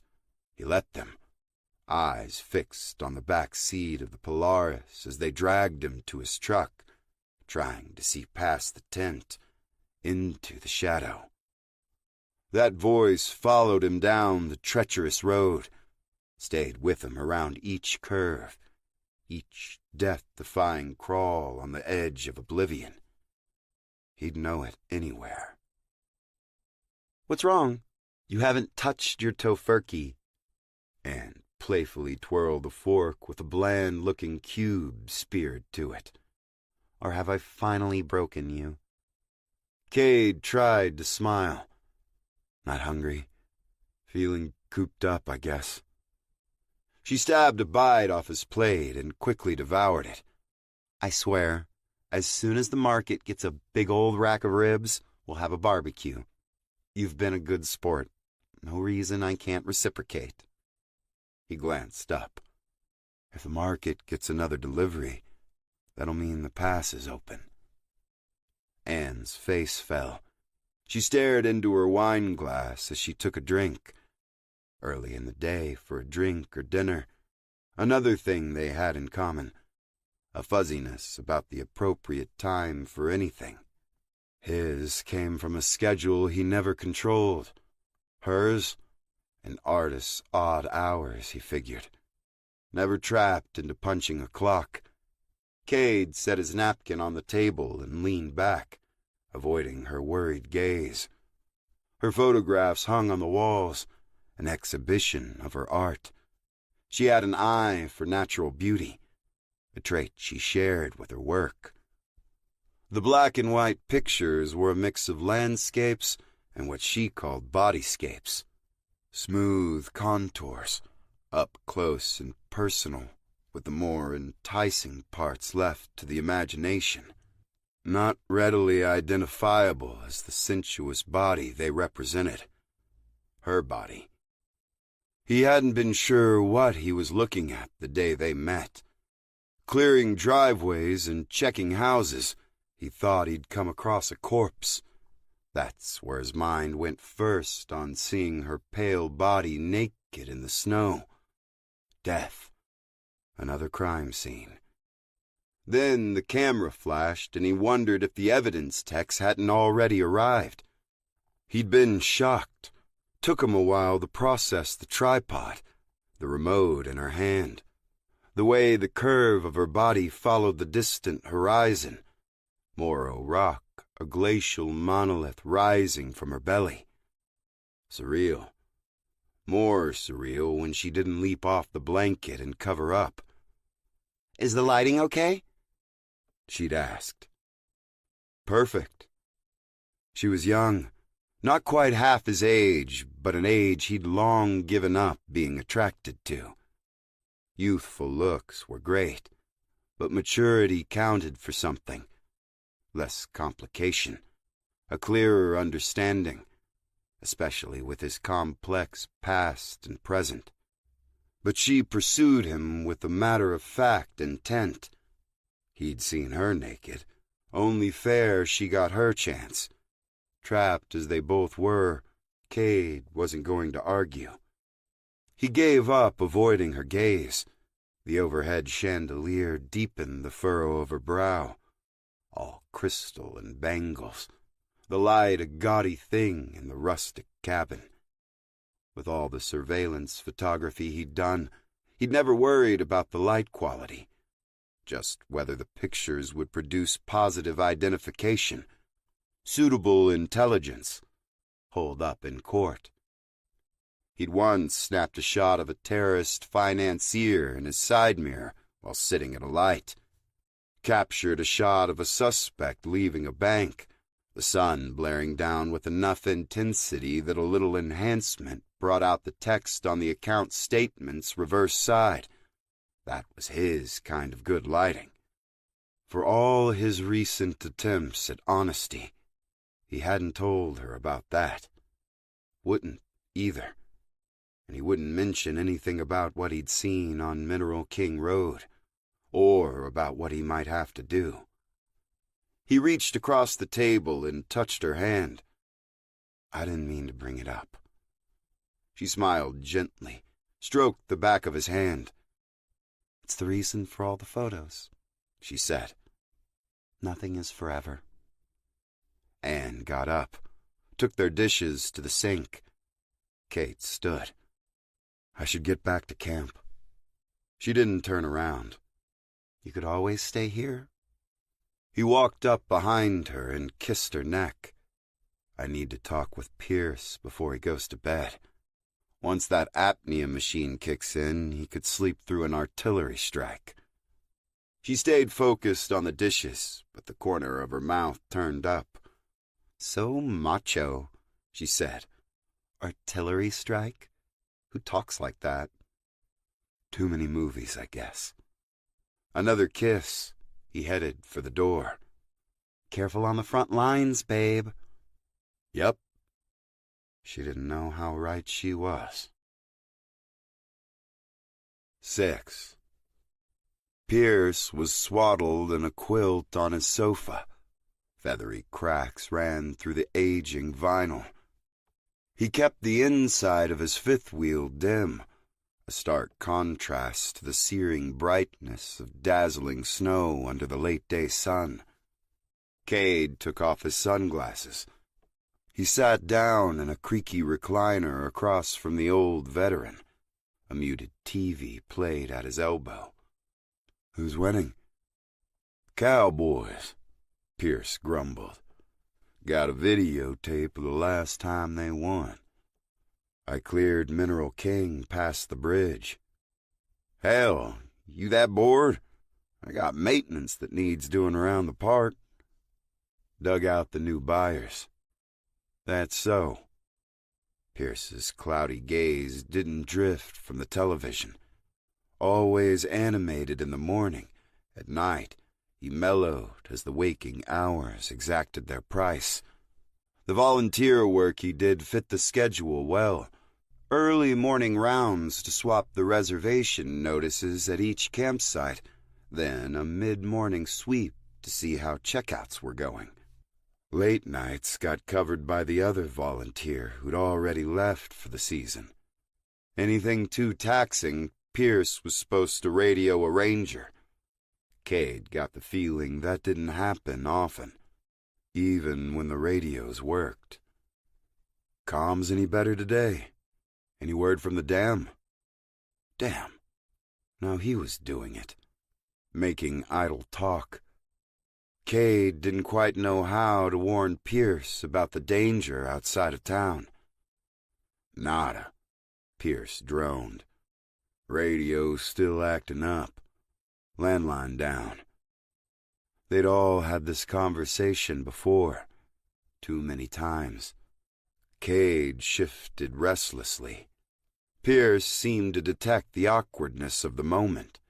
He reached for the remote and turned off the TV. Why do you ask? Those new neighbors are prepping to set up a grow. Pierce squinted. Marijuana, then? Cade nodded. Well, I suppose they can now. I've a mind to start getting high myself. Those farmers aren't legit. They're foreign nationals. You saying they're Mexicans up there? Hell, that's all there is around here come summer. Big families. Gotta keep telling them campsites are limited to 2 cars. Dos coches. He held up 2 fingers to emphasize. Good God-fearing people. He settled back and draped his arm over the sofa. But I grew up in El Paso in the 70s. Moved back there after the war, and I spent plenty of time in Juarez figuring myself out. I think I follow what you're saying. Cade figured Pierce would, but he wasn't in a position to explain what he suspected and why. Classified intel briefings and cartel operations. Too many refused transfer requests to the drug task force. The FBI brass rightly assuming he'd make it about revenge. Come on, Pierce said, breaking Cade's brooding silence. Let me show you something. Pierce struggled to his feet. Cade waited patiently as he tugged on a pair of duck boots, handed him the winter coat hanging just inside the door. The vet didn't complain this time as Cade lugged his tank down the steps of his fifth wheel. Pierce led him to the little golf cart he used to zip around the campground, and they were off, careening down the hill at an unsafe speed, with or without the rutted, icy patches. They drove to the farthest campground loop, parked the cart, and climbed up an incline. Cade carried the heavy oxygen tank high. Drifts quickly devoured their knees. He was wondering why he'd been dragged out here, when Pierce stopped at a frozen mound and began brushing away the snow. The old vet's movements stuttered. Breath fogged from his nostrils. The tank had started to frost. Cade cradled the tank underneath his arm, helped clear the snow down to a transparent glaze of ice over the rock. Encased in the other side was a scrawl of graffiti. Plata o plomo. Silver or lead. A threat. A demand for payment. But had the men on Mineral King Road been the taggers or the target? Or was this unrelated to the new buyers? Local thugs or wannabe gangsters? "There's more of this mess over at Slick Rock," Pierce said. "Got one of those punks at it once. Chased him into a porta-potty on my steed there. Backed up to the door until the ranger showed. Just a dumb kid. Said he only did it because he liked the park. Claiming the territory or whatever for his people." He hacked and cleared his throat. "Most everybody who comes here, no matter where they're from, are good people. Most. But some are trouble. And those keep showing up in bigger and bigger numbers." Cade eyed him. "You got a gun?" Pierce smiled. His chuckle disintegrated into a coughing fit. Didn't sound good. Cade patted his back, and Pierce cursed his fussing. "Who's asking? No firearms allowed in the park. And Callie's tough on guns, too." He started picking his way down the slope. "But you saw the license plate. Can't say I'm from around here." They got back to the cart, and Pierce sat down with a heavy exhale. Cade balanced the tank on the floorboard as he waited to race off back to their warm rigs. Pierce turned the key and stared dead ahead. "You expectin' trouble?" "Seems to follow me." The Texan did indeed have guns, just not the type to storm a paramilitary cartel compound with, at least not in this century. First, he showed off a .38 Special he kept in his truck's glove box, snub-nosed. He used it for concealed carry, long before I should have. Cade refused to take the gun on principle. Looked well-maintained and well-used. An adequate weapon for Pierce, and a familiar one. If the fight spilled out of the canyon, he'd need it. But Cade marveled at the model 1895 lever-action Winchester Pierce stored under the couch. A beautiful relic. Chambered in .405 Winchester. Each trigger pull a small fortune. "She's antique, see? Less legal fuss because it's a miracle she still fires. And she's true. A little finesse to account for the drop, but she'll do you." "When's the last time you fired it?" Cade asked, sighting down the barrel. Pierce fidgeted. "Been a few years." Cade held the weapon lengthwise and admired the worn walnut stock, the nickel steel patina, polished to a silvery sheen in places, and a rich caramel where time was allowed to accumulate. "I know a guy up in Oregon you might like to meet." Cade handed the rifle back. "But I couldn't take this." Pierce waved him off. "I'm not giving it to you. Worth more than this rig.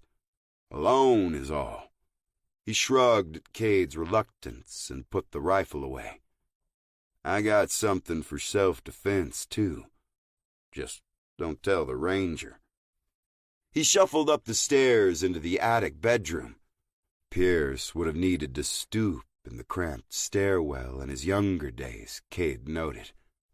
He watched from outside the bedroom as the vet eased down first to one knee, then the other, using his tank as a crutch. Like a lead-slinging magician, he pulled out another firearm from a compartment under his bed. Cade raised an eyebrow. She's legal. In Texas. And this here being my house, and Texas my domicile, way I figure it, you're in Lone Star territory. He came down the steps with a shotgun. Blunt, rounded grip, no stock. But the most noticeable feature, the short barrel length. All told, the weapon might be a hair over the federal minimum requirement, legal by fractions of an inch, and still outright banned in some states, like California. Cade accepted the shotgun, checked the action. Smooth, loaded, no visible wear. You ever shoot this one? Couple times. Hell on these old wrists.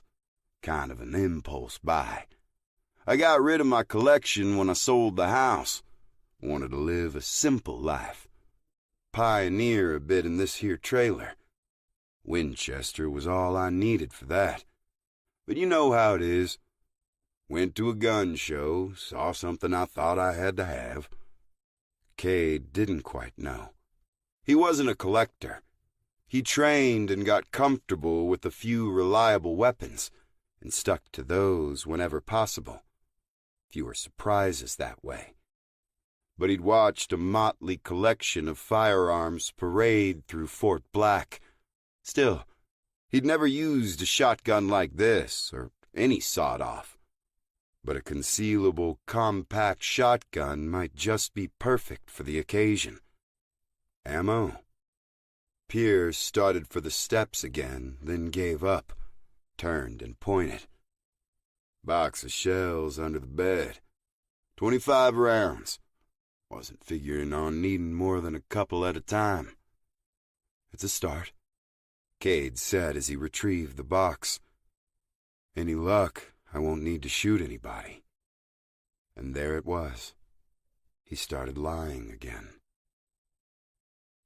Cade finished watching the sunset from Hindy's passenger seat. Steadily dimming, the pale orb slipped behind the snowy hills without a hint of color. He had a trail map across the dash, a beer in the cup holder, empty cans in the floorboard. Not enough left in Hindy's fridge to drown that deep, commanding voice in his head. Bueno. He loosely scanned the trail map.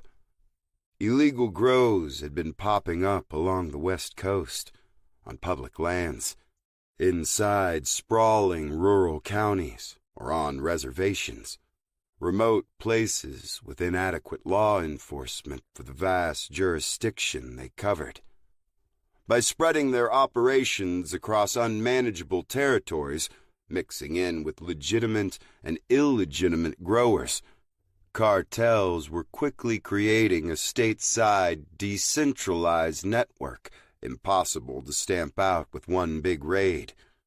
The Bureau, the DEA, park rangers, Fish and Wildlife, they'd all found illegal grows on public lands. Even where water was scarce, historic drought or not, they'd find natural springs dug up, streams diverted, water and land poisoned with pesticides, herbicides, killing everything and everyone dependent on them. The problem wasn't just careless farming. Unsolved murders and missing persons spiked all across the Emerald Triangle every growing season, too. They'd spike here soon enough. Where the cartels went, death followed.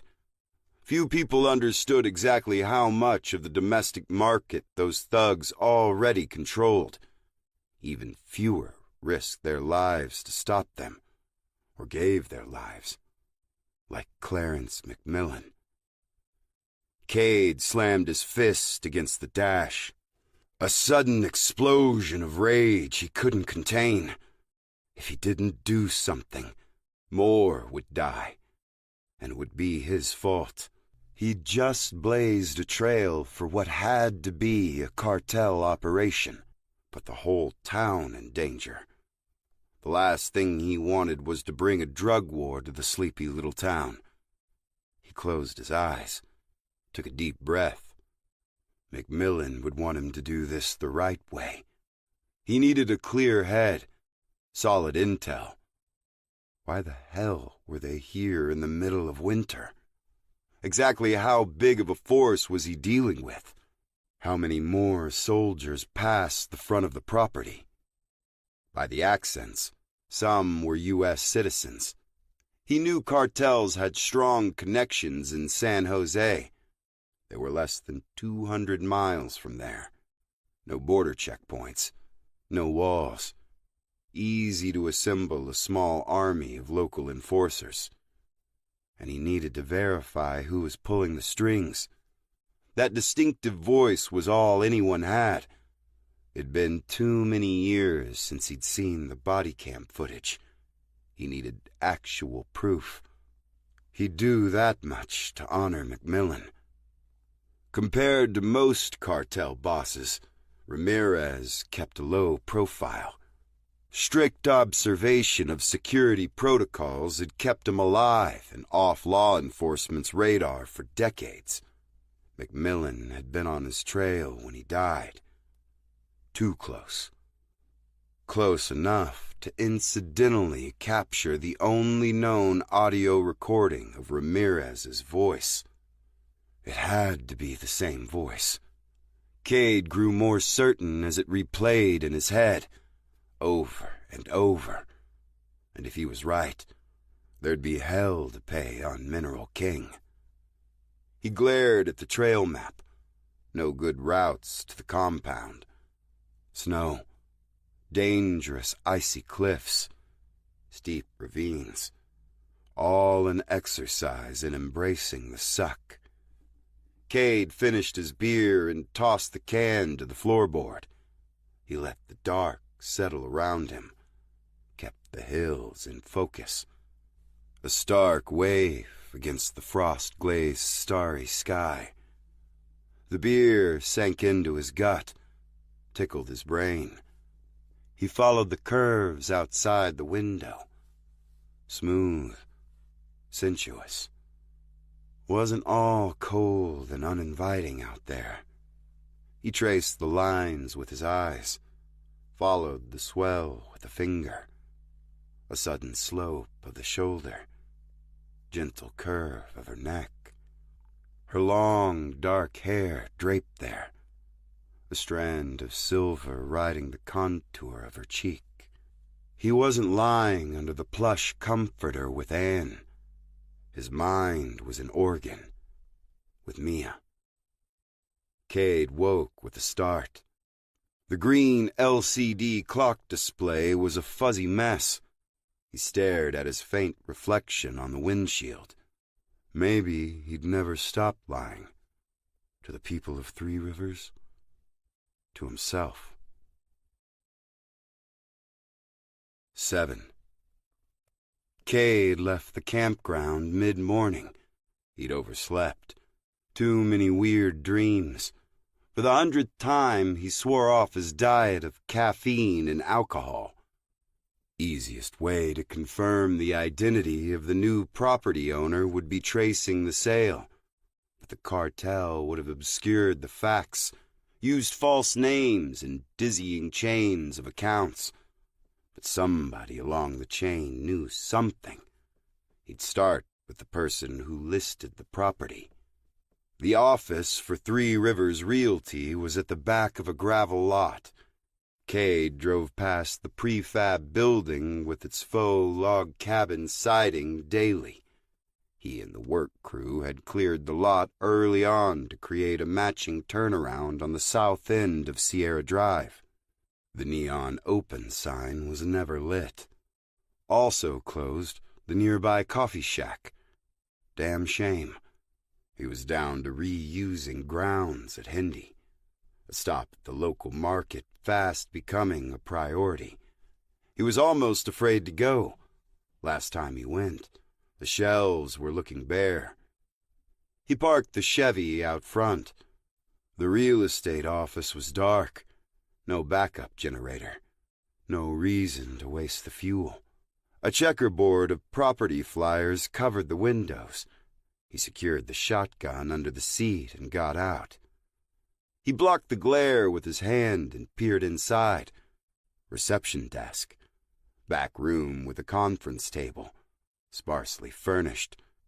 A little space just for signing papers. The real office, the beauty surrounding them.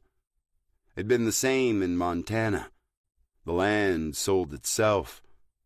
But the peaks there rose sudden and imposing out of wind-driven plains or river flats.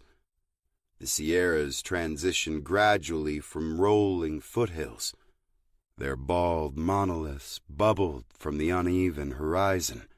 Storied giants ringed their slopes, a bucket list thing to see. If only that bucket weren't full to overflowing already.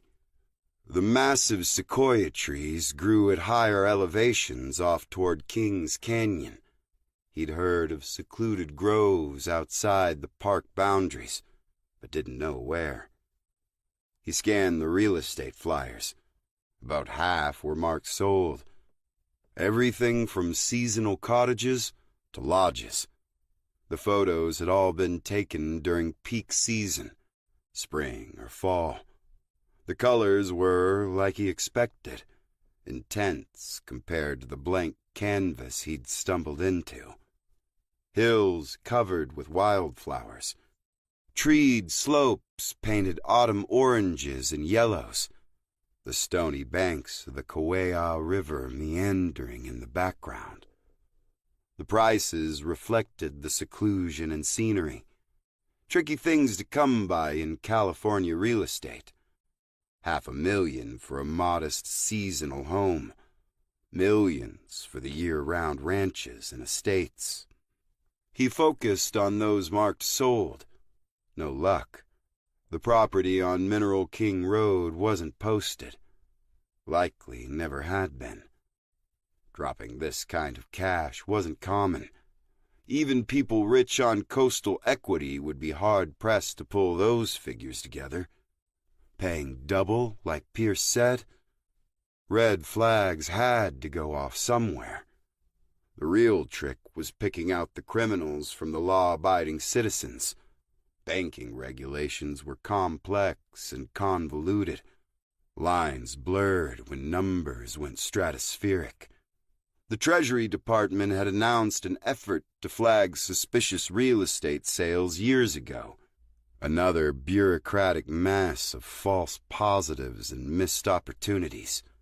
Criminal activity slipped between the cracks. Cade got the realtor's contact information from the listings.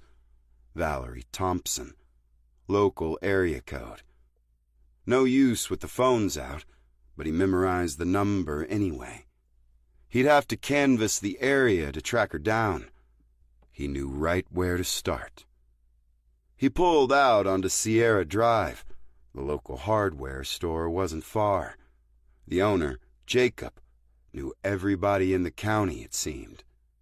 Cade had already become a regular.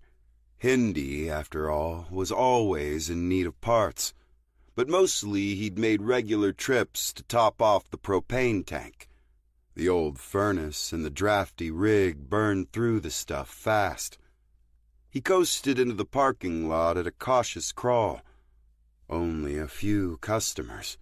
One old farm truck.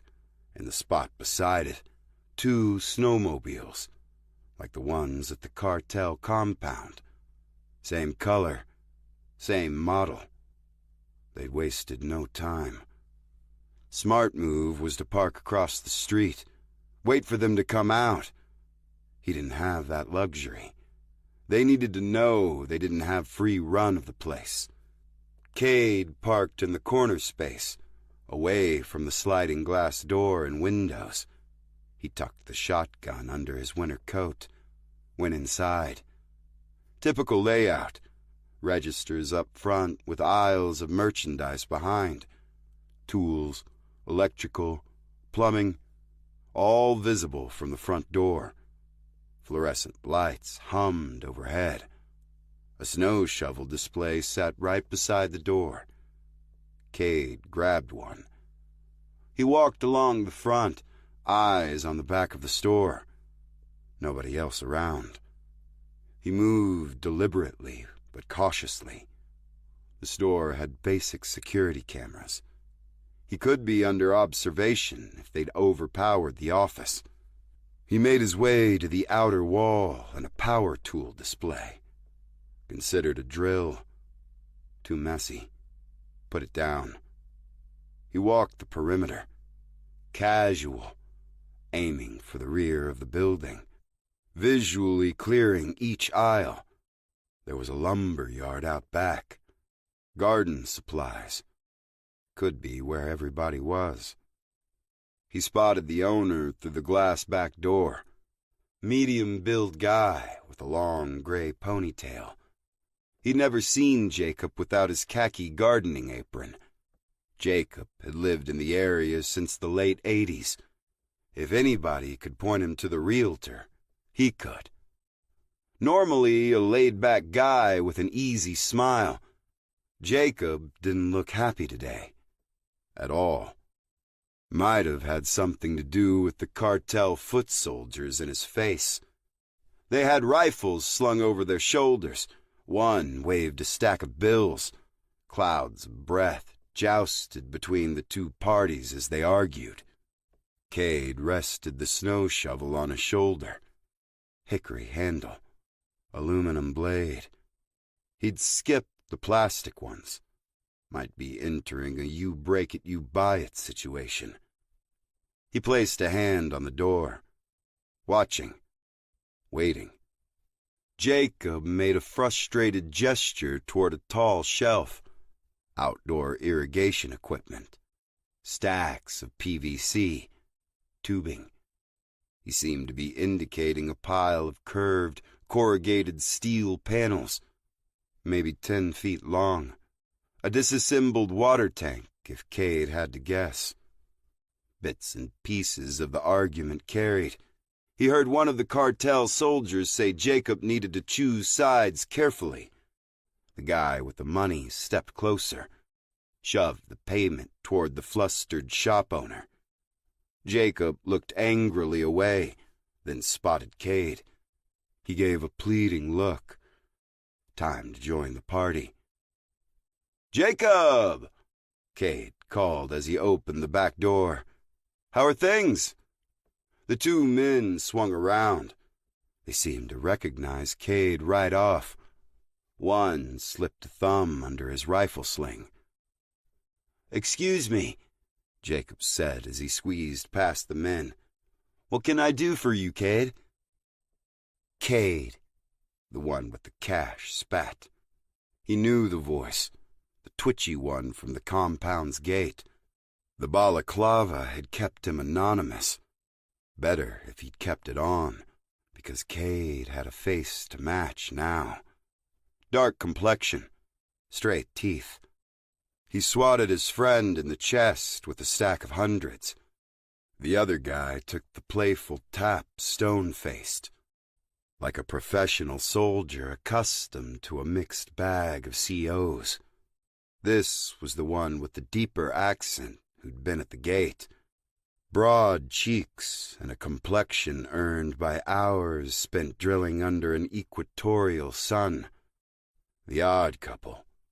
San Jose and Mexico City. He needed more information, Cade told himself. He'd only hurt them a little. Twitchy came forward, wagging the stack of bills. "I know you." Jacob's relief vanished. He placed a firm grip on Cade's arm, tried to guide him back inside. Cade stepped up to the cartel soldier instead. "Figured you guys had everything you needed up at Neverland Ranch." "Funny you should mention that, hombre," Twitchy said. "See those water tanks? Ordered those a week ago and they haven't shown up yet." "I told you," Jacob said, exasperated. Cleared or not, I'm not driving that road." "Cade here drives that road." He slapped the stack of cash against Cade's chest. "What say you deliver? The boss likes to see old friends." Cade could barely believe his luck. He'd been ready to cave the first guy's skull in, let the corpse absorb his teammates' incoming 5.56 rounds. All the winter gear, the vest, his human shield would buy enough time for the shotgun to splatter his buddy across those tanks they wanted. But instead, they'd invited him over. He set the shovel aside, snatched the cash, ran his thumb along the edge of the stack, soaking in the smell as if he'd been handed a fine cigar. Might as well sell the interest. "Yeah, sure, I'll deliver." Twitchy threw his friend a sly look. They seemed to think they'd solved two problems at once, not made the biggest mistake of their short lives. Twitchy drove a finger into his chest. Cade let him push him off balance enough to satisfy the guy's raging ego. "If we don't have the cargo by tomorrow morning, I'm coming back for a refund." He marched back inside. His buddy fell in behind. Jacob eyed the men until they were out the front door. He shivered and rubbed his arms through his long sleeves. He started to speak and reconsidered when he saw Cade's wry smile. Cade followed him into the store. "You shouldn't have done that," Jacob said over his shoulder. "What's that?" Cade asked. Jacob stopped to straighten a rack of painting supplies. "Cleared Mineral King? No guardrails up there. Ground all saturated. You don't want to take a load of anything too far down that road. And that money?" He shook his head. "Didn't you sell them the tanks?" "They ordered online before the storm hit. Had they walked in waving their rifles and that cash, I'd have sent them away.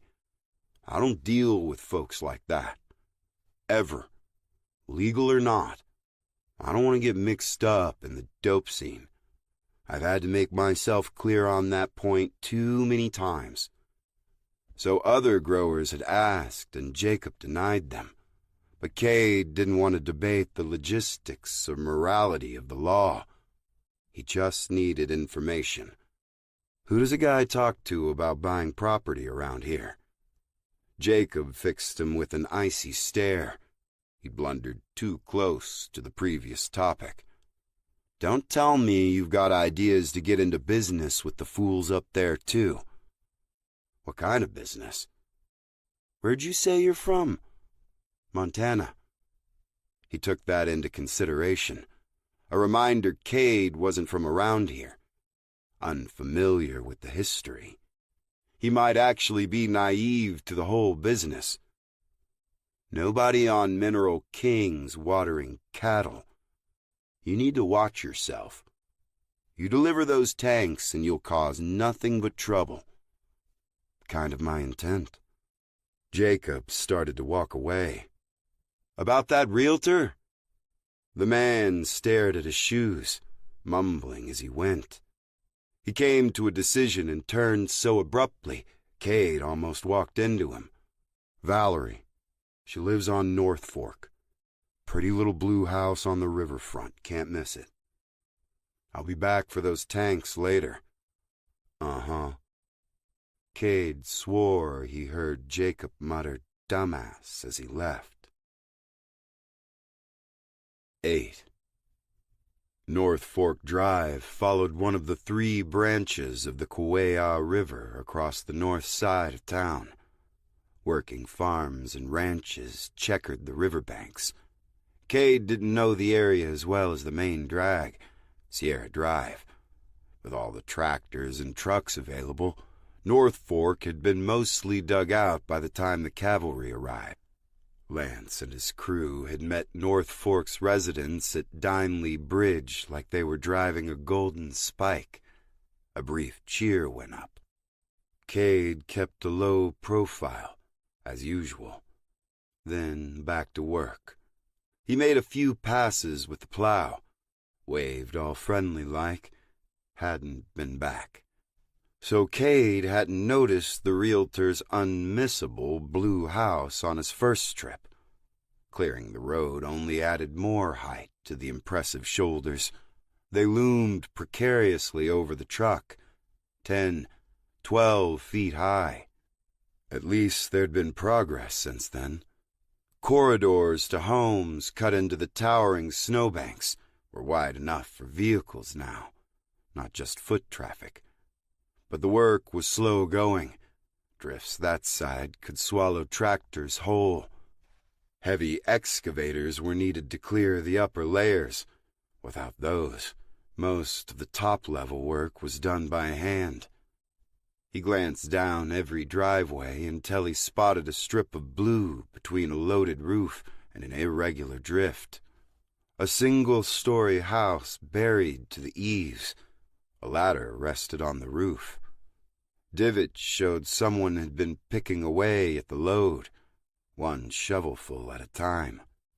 Cade left the Chevy roadside and made his way up the driveway.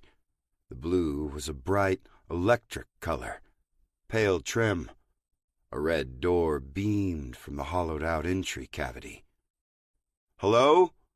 he called out. The realtor probably wasn't a recluse, but no need to startle her. "Hello?" A car sat in the front of a detached garage. Taillights told him it was a Jaguar right off the showroom floor. And that was about all he could see of it. If it wasn't a convertible, it might be one now. "Hello?" Something he didn't like about the approach. The narrow pathway to the door. He had to stand dead center to knock, and he'd left the shotgun in the truck. Not his best decision. He stepped onto the porch, knocked 3 times. "Mrs. Thompson?" "Coming!" The door flew open. Valerie Thompson's welcoming smile matched her photo on the real estate flyers, gleaming and well-practiced. She was middle-aged, red hair styled in big, loose curls, thick pink snow pants and a matching parka. Odd choice for indoors. Her heavy loop earrings twisted from her sudden motion. "Hello? Have we met? I never forget a face." "You might have seen me around. Been driving the Corps of Engineers truck." "Right," she said, aiming a manicured nail his way. Perfect match to the outfit. She edged the door a little closer to being shut. "Can I help you?" "Jacob told me you're the real estate agent. I've seen a lot of the town in the short time I've been here. Beautiful place, even under all that white stuff." Her eyes lit up. "Say no more. Come in. You're letting out what little heat I've got left." He stepped into the tiled entry. She closed the door behind him. "Shoes," she said, cutting through the air with that nail of hers as she whisked past. Kate wriggled out of his boots. Socks, too. Might as well let them dry out. He stepped into the living room. Neutral colors accented with more muted blues. The furniture had been piled near a floor-to-ceiling natural stone fireplace. Water dripped into a bucket in the middle of the room. No lights on. A fire burned in an oversized hearth. Valerie padded into an open kitchen behind an island the size of her Jag.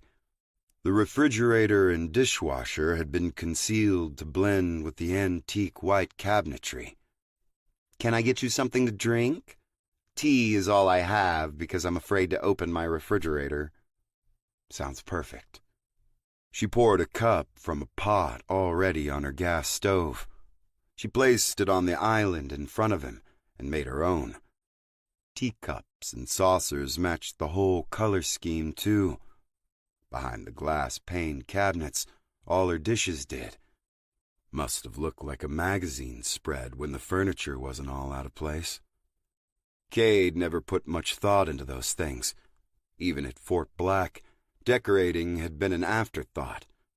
His mom would put out wildflowers in vases each spring, color to the otherwise dreary rooms. Agent McMillan's home had been more put together. Before the divorce, anyway. After, he quickly slid into the same absent bachelor's existence Cade had practiced for years. Beautiful home, Cade said. She turned, swirling her spoon in her cup. Thanks. Let's hope it doesn't end up like my car. She sighed, her eye on the bucket in the living room. A couple of boys from the neighborhood were shoveling the roof. I thought you might be them coming back to finish the job. Sorry to drop in on you like this. Couldn't exactly call ahead with the phones out. I turn around by your office every day, and it got me thinking. She brushed off his apology. Happens all the time. People show up on vacation, fall in love with our little community, and they've just got to have a place. She looked him up and down as she sipped. Sugar? No, thanks. So, what are you looking for? Well, my perfect place would be remote, secluded. Plenty of space for a farm or a ranch, homesteading type stuff, like the property out on Mineral King. She set down her cup with a self-satisfied smile. That was one of a kind. Abuts the national park, amazing views. The park behind and the river canyon out front. Close enough to Mineral King entrance, you're about guaranteed to never have development on any side. There's even been talk of closing that entrance. Used to be the main park gate, but General's Highway took that over years ago. She stopped to sip, and her eyes stayed on him, staring deeply into his soul, or his bank account. You've seen the prices posted at the office. Are those numbers you're comfortable with? Oh, no. His admission seemed to meet her expectations. But that must have been a big day for you. She smiled slyly. Best sale of my career. Her eyes went to a parking space on the other side of the kitchen wall and several tons of snow. The smile dropped. Bought a new car to celebrate. Ouch. Cade took a sip. Navigating these conversations was tricky. He had a tendency to push too hard. He wasn't exactly going to take a shovel to her face for answers. Who even has enough money to buy that? Cash, even, she said, fluttering her long lashes. Congratulations. He leaned forward, doing his best to look eager to gossip. Was it a movie star? CEO out of Silicon Valley? She quirked her chin impatiently. Mr. Cade. Mr. isn't necessary. Cade, let's talk about what you're looking for. If that's not your price range... Oh, who are we kidding? That's nobody's price range. What are you comfortable with? I'm not sure. I'd need to finance. If I could call my broker, I could maybe give you a solid number. Say no more, she said and whisked out of the room. He was winging it, trying to think of ways to steer the conversation back toward money, back to the subject of a cash payment she'd recently received. As an experienced real estate agent, even if the transaction avoided setting off regulatory alarms, she must have known the situation wasn't legitimate. Getting her to talk would be difficult, but she alone could verify the buyer. Tell him the man who ordered the hit on McMillan's team was the one who made the purchase. He sipped the tea. Not his favorite, but anything hot wouldn't be turned down. The house had no heat aside from the roaring fire. He wandered over to the bucket and examined the damp splotch on the ceiling. Time bomb right there, ticking down with every drip. Here you go. He started to mention Lance's plan for temporary housing when she walked in, but his mouth stopped working. He gaped as she sashayed to him and offered a blocky, rubberized godsend. Cade stared at the satellite phone in awe. He reached out gingerly like she'd brought him the Holy Grail, handed her his tea, not even looking to see she'd gotten a good hold of the dainty cup, ran a thumb along the rugged case. Dial out like any other phone. U.S. call, right? Start with the country code, 001.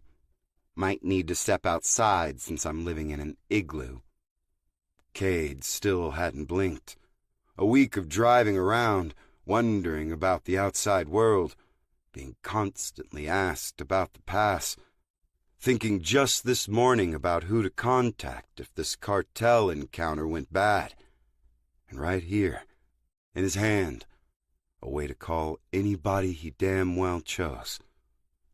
Everything okay? You need the code for a different country? I've got Switzerland and the Bahamas memorized. No, Valerie. Everything's perfect. He headed for the front entry and opened the door. Cade, your shoes? Won't be long. He pulled the door closed behind him and waded barefoot into the snow. For a moment, he continued to stare at the phone. How was all this happening? Why? He'd been stranded with the cartel boss who ordered McMillan's team executed. Had to be him. Even landed an invitation back to their stronghold. Now, a working phone? In a perfect world, luck like this would mean his good deeds had balanced some cosmic scale. But he'd been born in a place like Fort Black. He didn't believe in luck. Every gain came from hard work. Every gift exacted a price. He wasn't sure how much he'd owe when the bill came due. Screw it.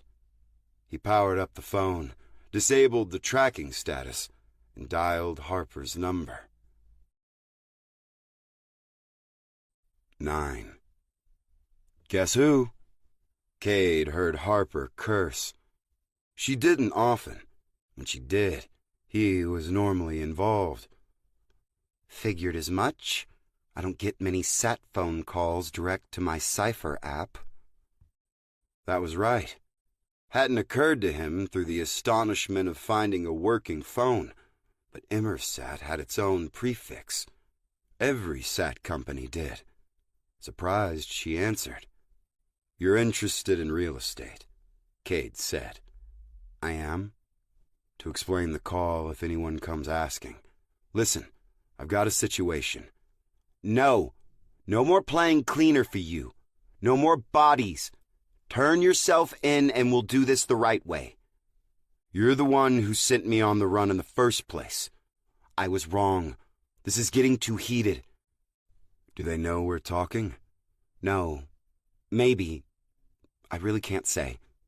I can't keep showing up at your after parties and not have somebody get suspicious. The last case? Too much. Hey, I sent you to the Bahamas. You're welcome. Cade stopped and turned to face Valerie Thompson's bright red door. Huh. She'd said she had the country code memorized and all. Not okay, Cade. Dottie couldn't get off work. We had to find a highly specialized sitter for Abby at the last minute. You have any idea how hard that is? I took this posting for a little schedule stability. Shit. Sorry. Cade genuinely felt bad. He hadn't intended to throw her too heavy of a curve. You're having second thoughts, then? Silence. I want to help you, but whatever's going on is big. Not just some attempt to take you down. What happened in the Bahamas? Your tech friend was dead. Somebody tried to make it look like suicide. Autoerotic asphyxiation. Somebody who knew Gary really well. You sure about the murder? Positive. Ligature marks were more consistent with a lateral strangulation, not an upward stress. All about the angles, Cade supposed. Gary had played too many. A mob hit would have been either covered up or as public and messy as possible. To send a clear message or to hide the evidence.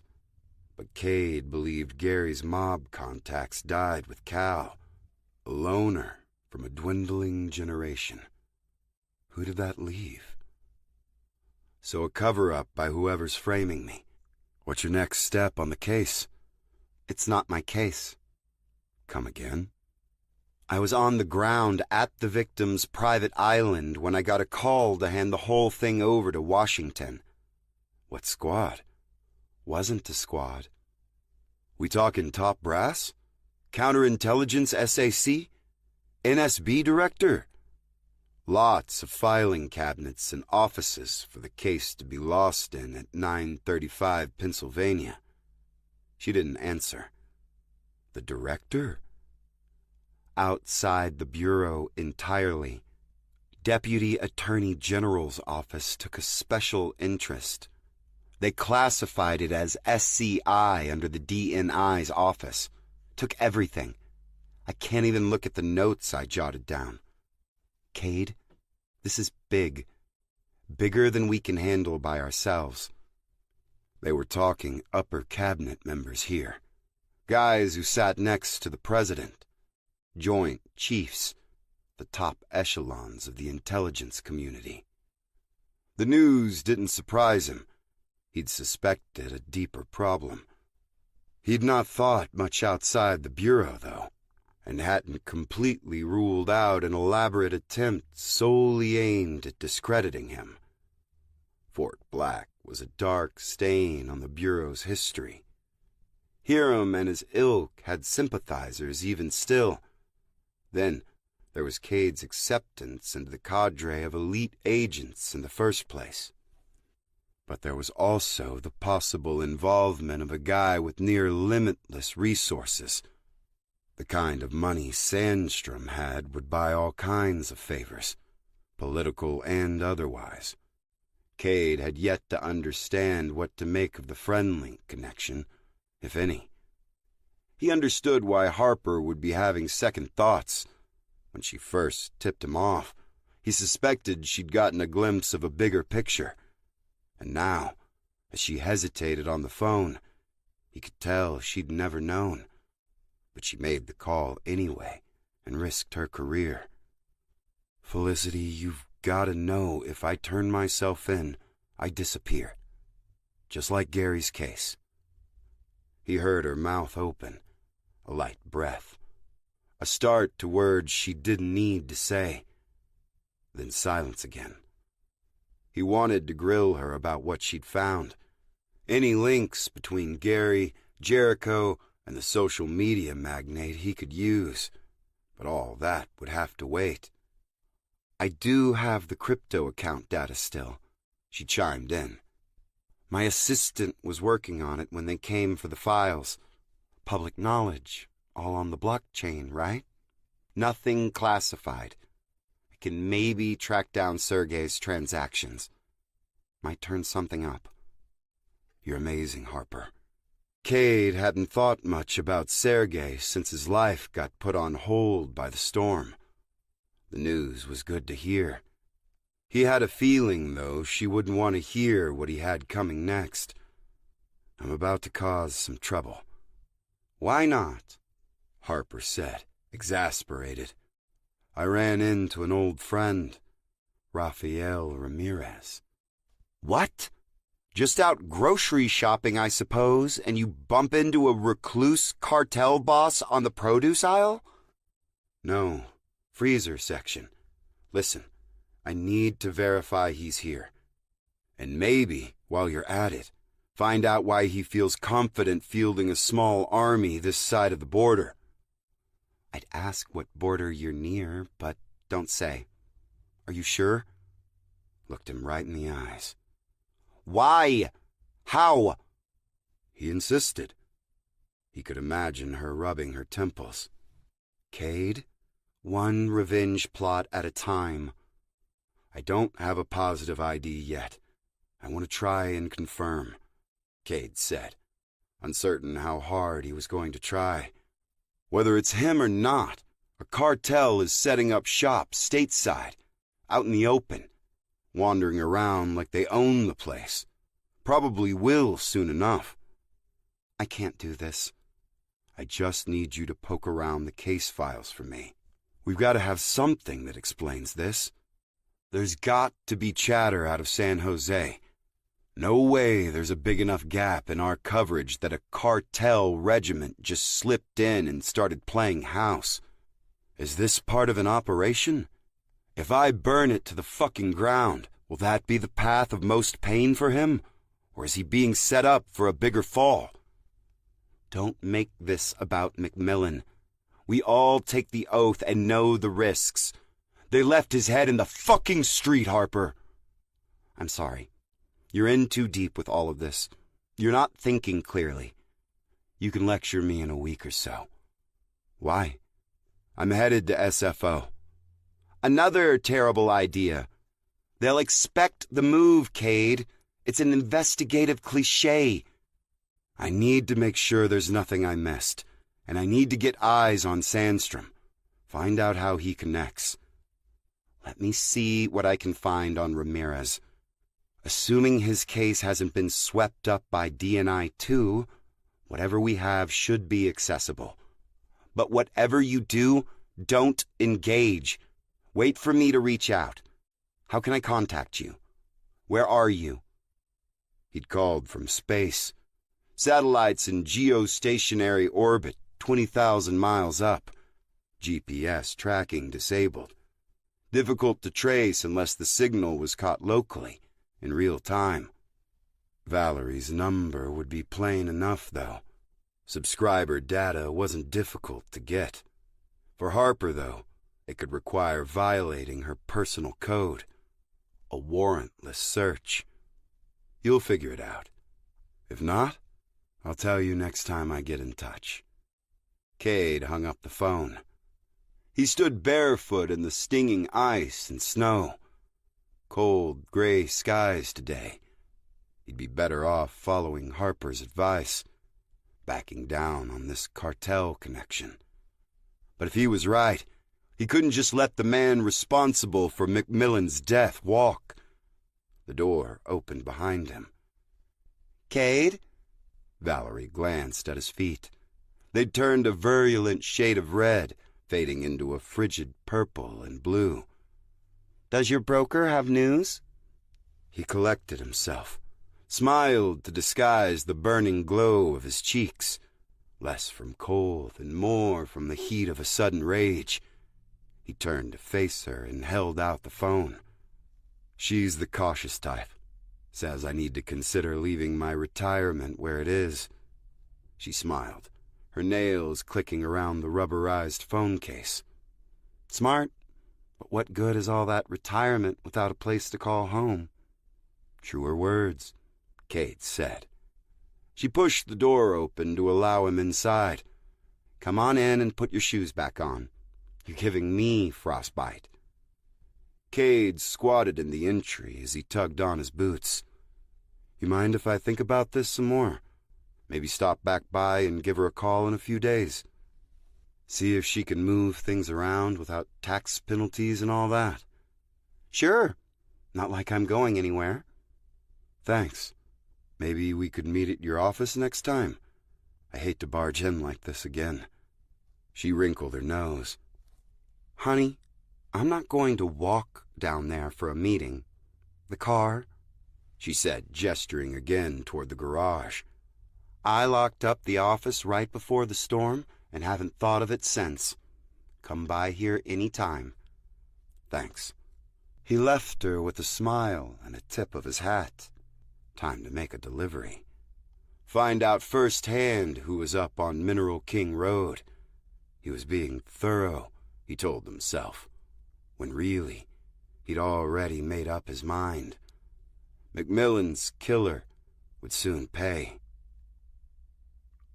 The unassembled water storage tanks fit awkwardly in the Chevy's bed. A trailer would have been nice, but he didn't want to risk pulling one. Small trailers were tricky enough without all the snow, ice, or 1,000-foot drops. Strapped down and piled one on top of another, the concave sections hung a few feet past the open tailgate. The upward-sloping edge rested on the cab's roof. He tried to pad it underneath so the constant shimmying wouldn't scuff too much paint. As he pulled away, he caught Jacob trudging back inside, shaking his head. He'd stopped the hardware owner from piling them all on. Half load, for safety, Cade said. Wasn't a completely honest request. He wanted an excuse for a second trip. This one he'd call recon, a chance to get a better handle on the opposition and see the back of the property. For trip 2, maybe he'd just step out of the truck, shotgun blazing. He stopped at Anne's place on the way.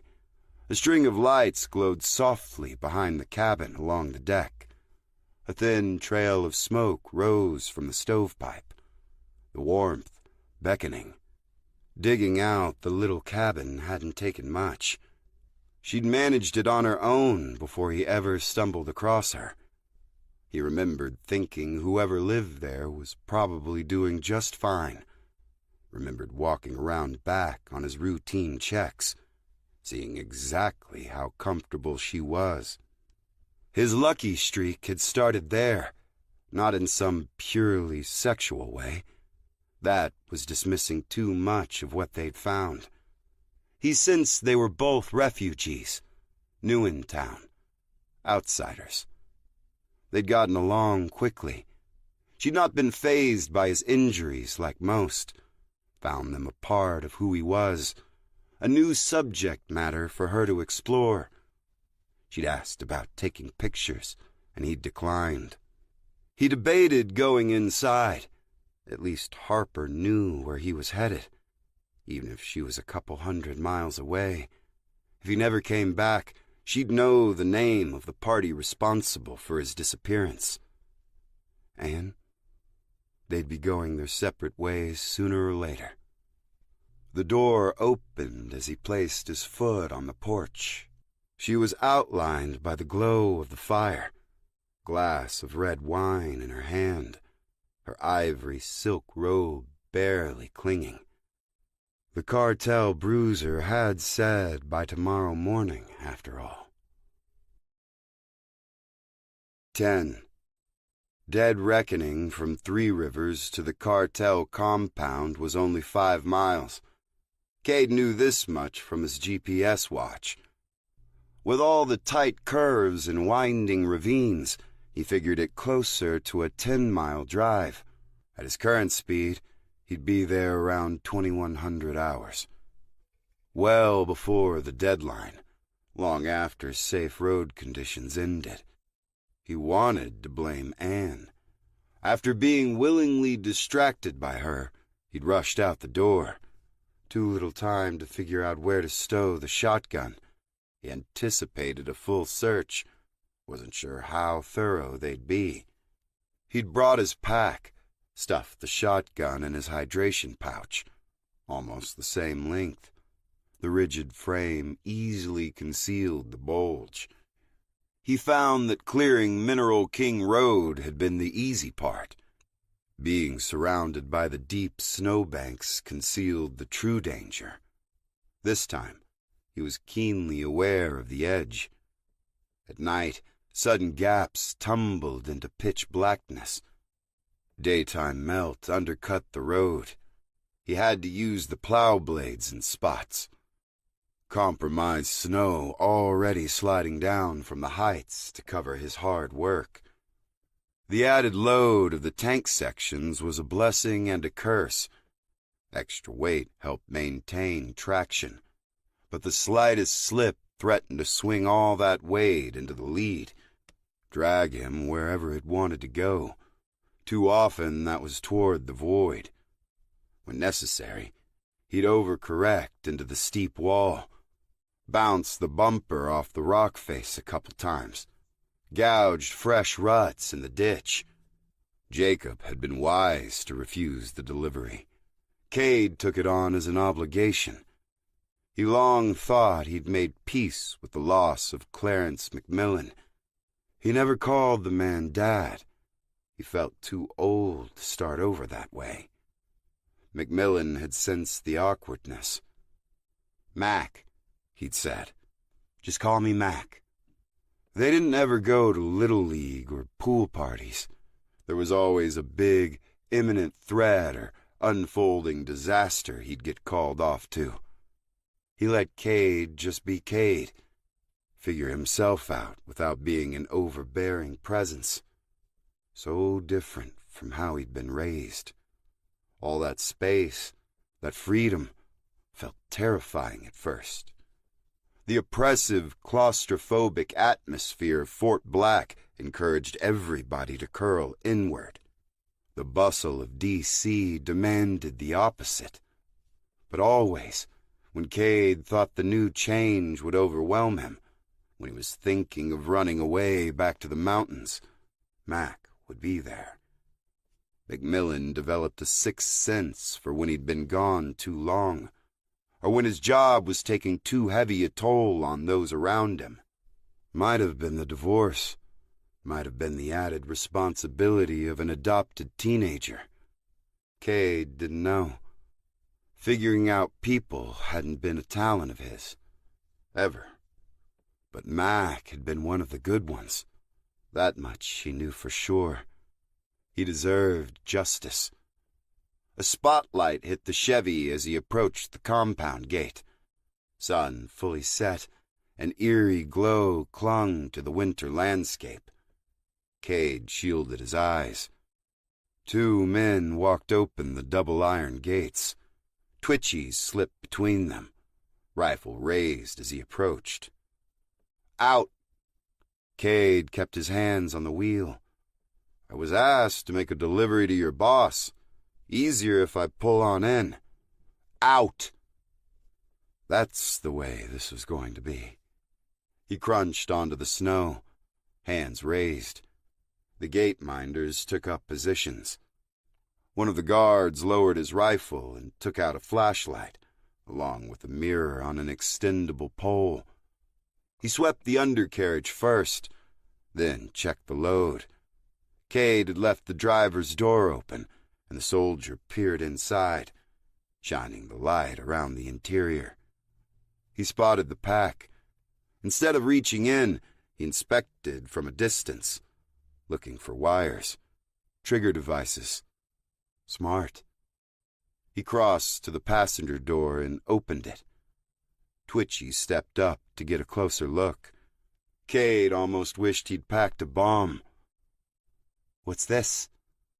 "Survival gear for if the truck gets stuck." "Come here." Cade walked around to stand by him, the other rifles following his every move. "Open it," said Twitchy, stepping back. "Toward me. If I say weapon or I say bomb, he said, indicating the other two. "Put a bullet between your eyes." No reason to doubt him.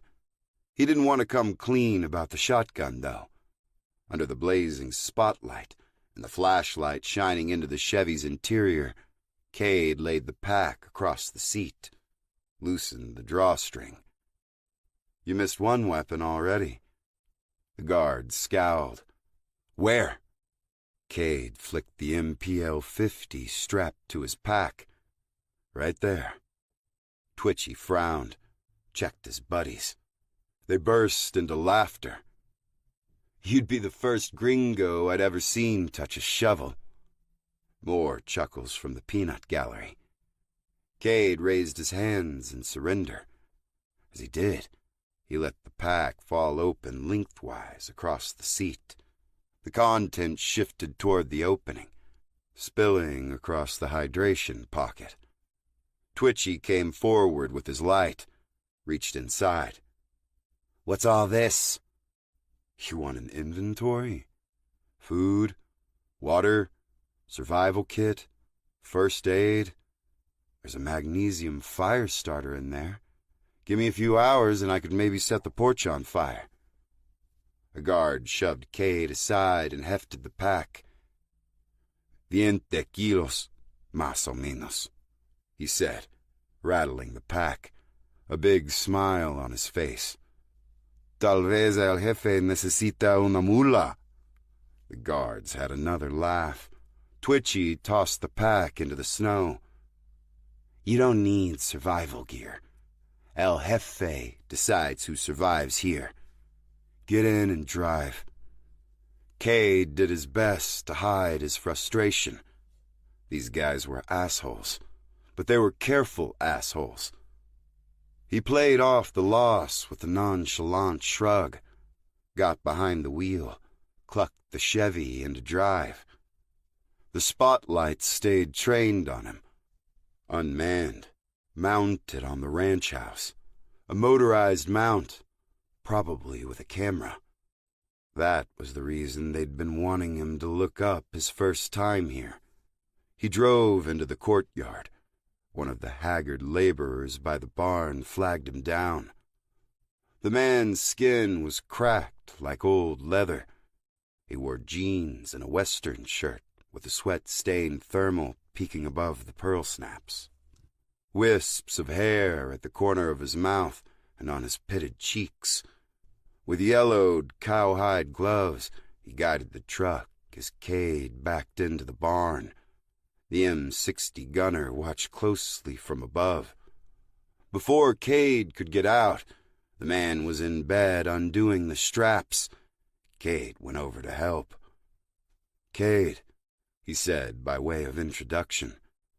The man flicked a glance under his cowboy hat and tilted his brow away again. My name, Cade said. You are? The man popped the tailgate and clambered haltingly into the bed. Cade moved to stand on the opposite side. We can maybe just rock them out onto the ground, Cade offered. The man glanced only briefly, hazel eyes avoiding any real contact. His hands went to the tank panels, and Cade took that as a yes. They started to shift the load toward the back. Outside, Cade heard the grumble of the Polaris side-by-side. It slushed to a stop out front. The same driver as last time got out. Pretty boy with a hooked knife. He was alone. He came forward, hands on hips, eyeing the stack. Where's the rest? Wouldn't fit, Cade said. Needed to be 2 loads. The guy pursed his lips. You are given until morning. Cade did his best to look frightened. It wasn't working. The narco soldier's hand slid to the handle of his blade. Are we clear? Crystal, boss. Cade had trouble sounding sincere, but the added title seemed to be the right touch. The pretty boy got back in his ride and zipped away. Who's that asshole? Another uneasy glance. I don't want trouble, the worker said. He spoke English haltingly, his accent thick, difficult to understand. Cade had to respect that. He didn't know this guy's story, likely from a place where working for the cartel was a matter of deciding to live or die. Cade left him alone as they unloaded the rest of the tank sections. As he did, he took careful inventory of what the barn held. Old stalls held racks full of PVC pipe and half a dozen coils of flexible tubing on industrial-sized spools. One was stuffed with opaque plastic tubs, jugs of chemicals, all labeled in Spanish, but many bearing the universal skull and crossbones. Banned weed and pest killer. A tractor occupied one corner. They were stacking the tanks to leave plenty of room for more vehicles. Stairs led up to the small loft. The rest of the barn opened to the rafters. When they were done unloading, Cade sat down on the open tailgate and wiped his sleeve across his brow. "Got any water? They dumped my pack outside." The man shuffled to a folding table with a small camp stove. He grabbed a cup, went out, and came back with a scoop of snow. Set it on the burner. "No hose? Hell, I'd drink from a trough if that's all you got." "Only water at main house. No water down here." Cade let that sink in while he waited. That explained the small, withered vineyard out front. Wasn't just dried up for the winter, but abandoned a while ago. Even all this snow wouldn't erase a historic drought. Could give them a temporary source, not ideal for a large-scale grow. But they had enough material here for 20 acres. A backcountry operation on public land seemed most likely. Streams and springs dug up and diverted. Pesticides and herbicides sprayed freely. Sounded small, but it wasn't. They'd wreck ecosystems, cutting off a spring. A game warden once described how the poison they used killed small animals, and was toxic enough he'd found larger predators and scavengers dead around the corpses. California condors had been killed that way. Federal crime. A year in prison and a 6-figure fine. And who paid for it? Guys like this farmer here. Never the ones in charge. Cade walked to the open door and scanned the courtyard. It was fully dark now. He could barely see the suggestion of hills. How many marijuana grows did they already have out there? "You done?" Pretty Boy's voice blared over a loudspeaker by the camera on top of the cabin. "I want the rest of my delivery." The worker came forward with a steaming cup of melted snow. "They call him Lobo. You don't want to make him angry. He likes to be boss." "Thanks. I guess I better get back. See you in a few hours." He got into the Chevy and drove underneath the stark spotlight to the gate. The M60 in the loft covered him the entire way. Men emerged from the cabin and drove the SUVs into the barn, out of the cold. Could be 18 men total, all heavily armed. He drove through the commotion slowly, gathered his pack as they locked and barred the gate behind him. Maybe making Lobo angry was just what he needed to do. Survival was in the boss's hands here, or so he'd been told. Before any execution, you earned an audience with the king. That might be his best way into the heart of the compound. Cade hoped his lucky streak would last just long enough. 11. Cade wasn't in a hurry to complete the water tank delivery. Jacob had locked up the hardware store for the evening. Lobo would expect the rest of the panels delivered. Probably included a B&E into the fenced lumber yard. But Cade had a B&D planned elsewhere, so he passed up Jacob's hardware and went straight to Three Rivers Realty. Lot empty, he killed his lights. A slow coast to the side of the building. He shut off the engine, cranked down a window to listen. Nothing. Stillness of a winter night. He switched the dome light off, grabbed his pack, and opened the door. He heard the steady thrum of an engine on Sierra Drive. An early riser, it seemed. Cade edged the door closed. A plow truck passed on the main road. Not one of Lance's crew. He'd only seen one flatbed like it in the small community. The Clevelands. Plow blade raised. They weren't out helping keep the roads clear. They continued in the direction of the dam and the campground. Not much else that way. A few private drives and old logging tracks, now forest roads. Cade contemplated following for no reason other than curiosity, but he had bigger problems than a cranky recluse. The emergency exit in the back of the real estate agency didn't look used. With an empty field to his back and the Chevy hidden from the road, Cade had plenty of time to work. He fished out his lockpicks, the ones a certain diving instructor, Alyssa, had graciously given back to him. He rolled them between his fingers thoughtfully.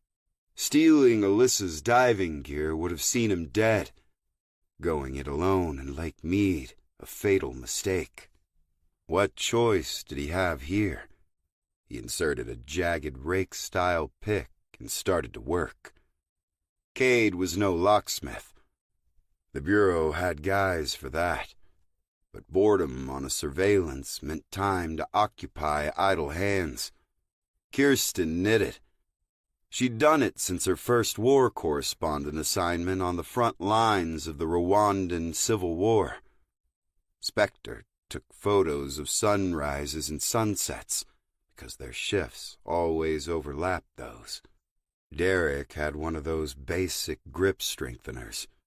The metal spring with opposing handles fit his personality. The guy was tightly wound. Sanvi? He didn't want to know what Sanvi did in her car when nobody was watching.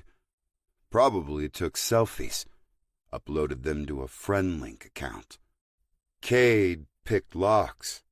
It started with the chain lock inside the trunk of his Bureau-assigned vehicle. The chain was bolted to the underside of the trunk lid, looped through an anchor on the floor, and secured by a padlock, a space for agents to temporarily secure firearms, evidence, or equipment in a pinch. Naturally, the last guy who'd been assigned his car had lost the key. There'd been paperwork, and Cade knew if he filled out the right forms in triplicate and surrendered his vehicle to the motor pool, the techs might get around to fixing it in a few weeks. The pair of bolt cutters he kept back there could deal with it sooner, but he had different plans. So when their suspects went off to bed and left him and his team sucking down coffee with little to do but wait, he'd flip down the back seat, stretch out into the trunk, and lie there with a pin light fiddling with the padlock. He counted it toward continuing education. Not sure if he ever got credit. The real estate office had cheap locks on both the deadbolt and knob. No other internal mechanical device. After a few minutes, he was inside. He spotted contacts in the doorframe, an alarm, but the keypad on the wall was dead. Backup battery had to be out too. Drained during the first week of the storm. More of that luck Cade didn't want, his tab growing bigger by the minute. The back door opened directly into a conference room. Nothing but flyers, business cards, and a tray with promotional handouts. Pens, magnets, all that plastic stuff intended to sell houses, but really just cluttered drawers. The door to the reception area was open. Behind the desk was a filing cabinet. Wood. Stylish. Too stylish to be secure. He didn't pick the lock, just applied the right pressure. The cheap latch popped right open. Valerie was tidy, always helpful when sifting through a stranger's records. Surreptitious entries were hard enough without having to pick through a disorganized mess. At times, the subject would deviate from their routine, or slipped out of pocket while the entry team was elbows deep in their personal effects. When that happened, things got dicey. Time was of the essence. So when he could open a cabinet, leaf through the neatly ordered folder titles, and find the exact address he was looking for? Cake. 577 Mineral King Drive, sold 6 months ago to one Gabriel Hidalgo. Could be a cartel attorney or an alias. The property included 2 residences. The cabin up front was one. Then there was a 3,000-square-foot hacienda set against a cliff, back of the parcel. The direction the side-by-side had come from. He set those floor plans aside. Cade pored over the remaining details. A cash sale, as he'd been told. Didn't look properly recorded. Seeing all those dollar signs, Valerie had gone light on the paperwork. Unknowingly laundered cartel money? Or were the extra digits on the asking price her fee? The hacienda ran on a well. Weak output. Under a gallon a minute. Might not even support the massive house. More interesting were the soil tests. Highly alkaline. Dense. Normal at that scrubby, rocky elevation. Decades of drought only made the numbers worse. All the snow melt in the world wouldn't fix those problems. Not a suitable place to grow marijuana. The cartel had to have their eye on public land. There'd be no sense airlifting equipment into a national park while rangers were on patrol. If they did it now, when the roads were closed and the fire lookout towers empty, only things to worry about would be search and rescue planes and aerial surveys by disaster agencies. But the skies had been quiet. Nobody checking for survivors, assessing the damage. Cade suddenly realized how strange that was. His routine here, playing house with Anne, had kept him numb to that stark fact, like the place had become a no-fly zone. Surely even this small community would be on a disaster checklist. He replaced the folder but kept the floor plans. On a whim, he sifted through the files for the adjacent properties, searched for any cash sales or familiar names. Scattered plots had come up for sale off and on. Not many takers that far up Mineral King. A questionable road, lack of water. Couldn't do much more than build a cabin and pray for rain. Nothing ever for sale on the Cleveland side. Not even close. Huh. Could be they own the whole other side of the canyon. He returned the folders and popped the drawer back into place. The floor plans got rolled up and slipped into a pocket. He locked the door behind him and drove away. He hadn't learned much, but the lack of information told him enough. Valerie had bigger problems than a total jag. She'd become an accomplice. Didn't seem the type who understood the true risk. He'd have to add her to his snow patrol, help her clear that roof of hers, make a friend, see whose side she was really on.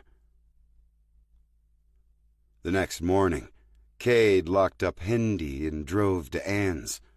He needed groceries. She probably did too.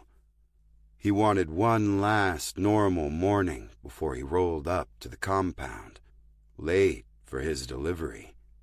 He didn't see things being normal afterward. They'd been grocery shopping together since they met. She'd ended up here without a car. Somehow, didn't even own one. Her life in the Bay Area enabled by cabs, ride shares, and those autonomous cars when they weren't glitching. Before, she'd made the short walk to the local market, but as their confinement dragged on, she said she found leaving her little cabin less and less appealing. She kept the inside superheated, the wood stove a contained inferno. But he'd drag her out in the cold today, get her refrigerator stocked in case he didn't come back from his late delivery. Dumb thing to worry about. grocery shopping being his final act, but he'd come to accept a certain amount of practical absurdity over the years. Anne met him at the door more put together than last time. She wore jeans and a thick sweater, wool hat and gloves, no sheer silk. Cade felt a pang of disappointment. There were more appealing final acts. "You read my mind," she said about the trip to the store. "Luckily, you didn't read mine." She ran a finger down his arm as she passed. "You're an open book, Cade." She left him standing on her porch as she got into the Chevy. They drove up the road to the local market, a small grocery squeezed into the space the size of a fast food restaurant. They'd managed to cram every essential on the shelves, beer and wine included.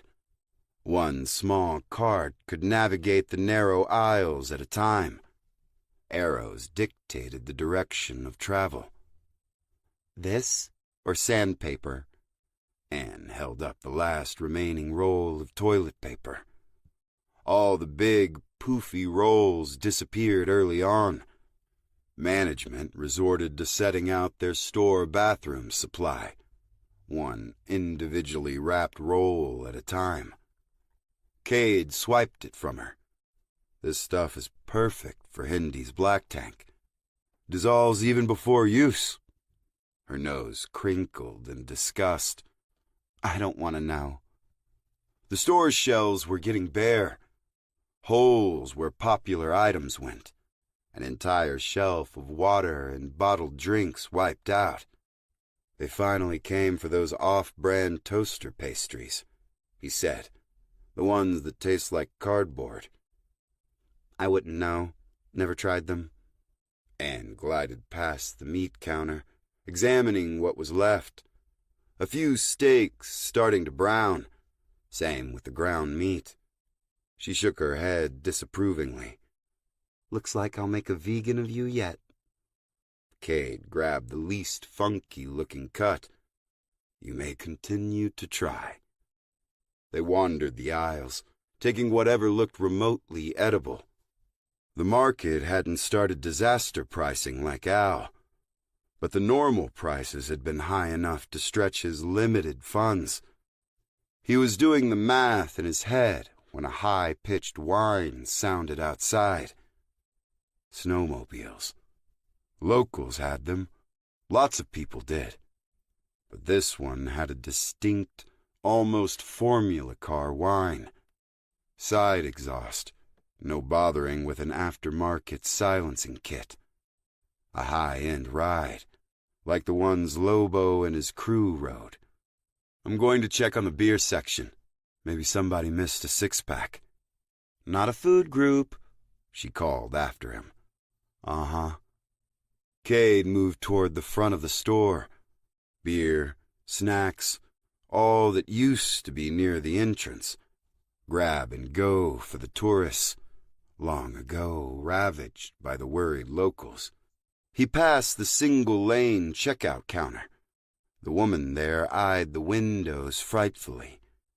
Lobo and his backup strode past the window in their Arctic camo, rifles over their shoulders.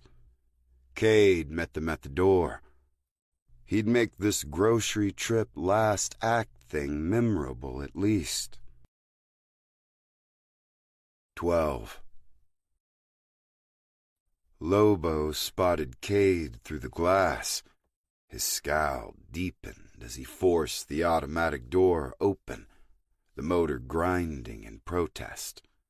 To Cade's surprise, the cartel Sicario checked his attitude and aimed a tight smile at the cashier. "How are you today, Tina?" "Fine," she said meekly. "Huh. Orders to be on his best behavior while in town? This could be fun." Lobo brushed past Cade, pretending to ignore him while simultaneously flanking him with the other soldier. Cade said nothing, just swiveled to keep an eye on both parties. How's business? Lobo asked. The cashier shook her head. We're doing what we can. Been a while since you stopped in. Lots of snow. Lobo laid a hand on Cade's neck and pinched firmly. Cade smiled tightly. Luckily, we've got a little helper to clear the roads. Lobo didn't let up, and Cade rolled his neck, reassuring himself with the many ways he was going to stomp this guy. Does the bakery have any of those lemon pastries, Tina? Our boss sure loved those. The cashier's fearful glance went from Lobo to Cade, then to the man outside. Let me see. She walked away.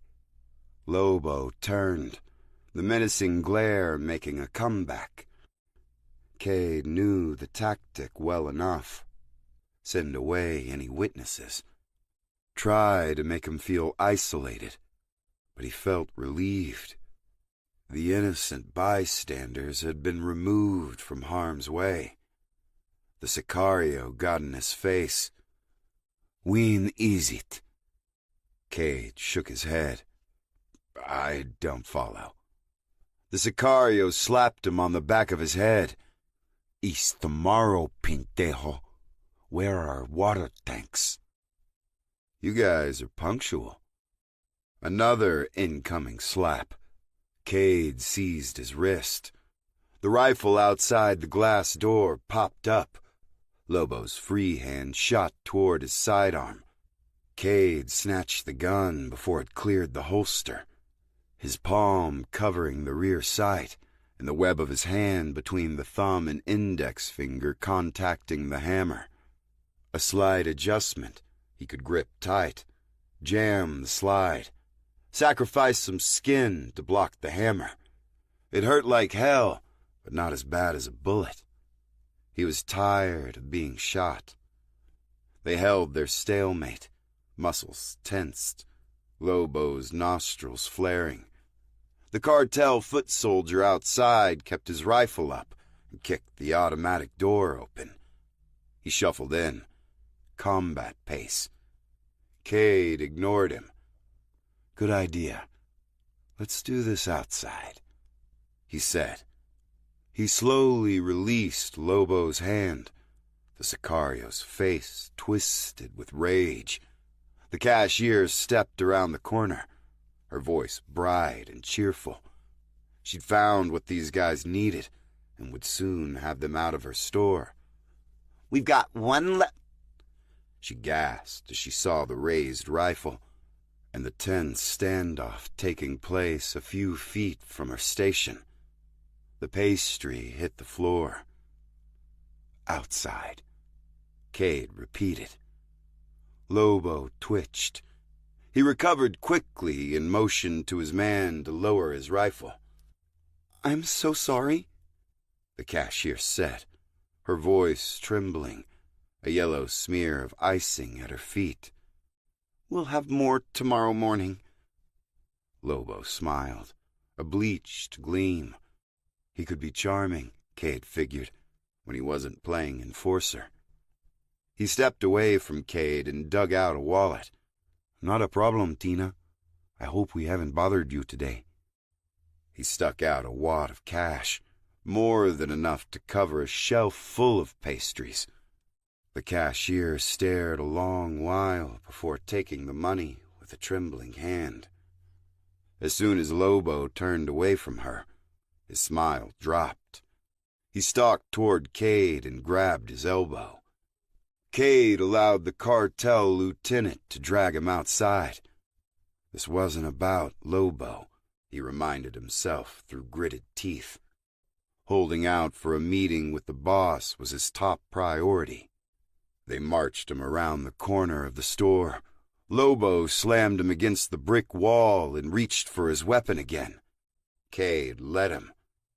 Not the sidearm this time. With a flourish, a knife spun into Lobo's palm. A curved, serrated blade with an arched finger grip handle.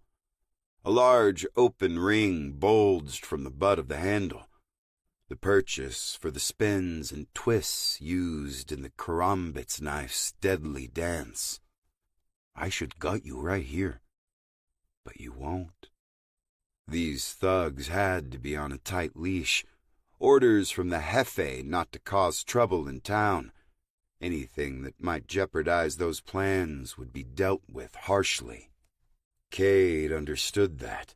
He even understood that once he was alone inside their compound again, they might not show the same restraint. Here in town, they thought they had a foothold to maintain. So what kind of authority did these assholes have, and why? There you are. Their attention flickered toward the voice. Cade felt his rage wilt. Even the Sicario seemed to hesitate. Anne cradled a bag of groceries on the sidewalk. You said you went looking for beer, not drinking buddies. Lobo shot a confused look from her to Cade. He stepped back, almost shyly, and the knife spun back into its sheath. His man stood down even faster. Come on, Anne said. I need to cook this steak before it spoils any more. She stood there, bravely playing off the whole thing. The guns, a confrontation boiling on the edge of extreme violence. She couldn't know the exact situation, but she was too intuitive not to sense the danger. 2 hours. Lobo hissed, still struggling to reclaim his earlier dominance. Anne's presence had thrown him completely off. You've got 2 hours. See you in 3. Cade patted Lobo's cheek and turned to leave. The Sicario stared after them like he'd been slapped senseless. As Cade followed Anne to the truck, her facade of bravery crumpled. Her confident steps faltered. She shifted the bag nervously, climbed in and sat stone-faced, huddled around the grocery bag in her lap. I'm sorry you had to see that, Cade said as he started up the truck. The look he got somehow outdid Lobo's bewilderment. She watched him, thoughts racing behind her fearful eyes, cheeks drained of color. A response waited, trapped behind a sudden realization she couldn't face. Not now. She finally turned away without saying a thing. They went to her place. Cade made lunch. They chewed the steak slowly. He couldn't even really enjoy the welcome return of reddish meat into his life. Cut was not the best, sure, but the space between him and Anne weighed heavily on his thoughts. He left 2 hours later, the worrying silence and emptiness behind him as he closed the cabin door. He'd smooth things over when he got back, if he could. The drive up Mineral King proved every bit as white-knuckled as the last. Cade felt comfortable on roads like this, normally. Snow-choked forest tracks were where he first took the wheel of Hiram's old Dodge. From that experience, though, he knew the conditions right now were especially treacherous. In the wild swings of weather, the early winter had dumped an unprecedented amount of snow on the Sierras. Now, more than a week later, temperatures had started to head back to normal.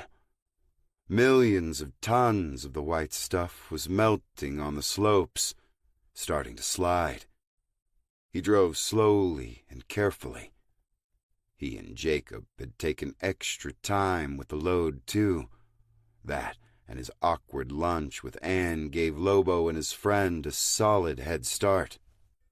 Cade kept an eye on the snowmobile tracks as he drove.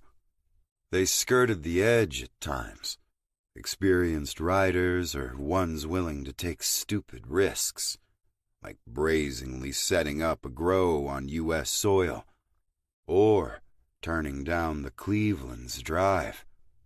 He brought the truck to a stop.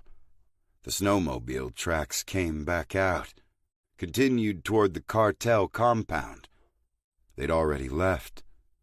Had Mrs. Cleveland's rifle been enough?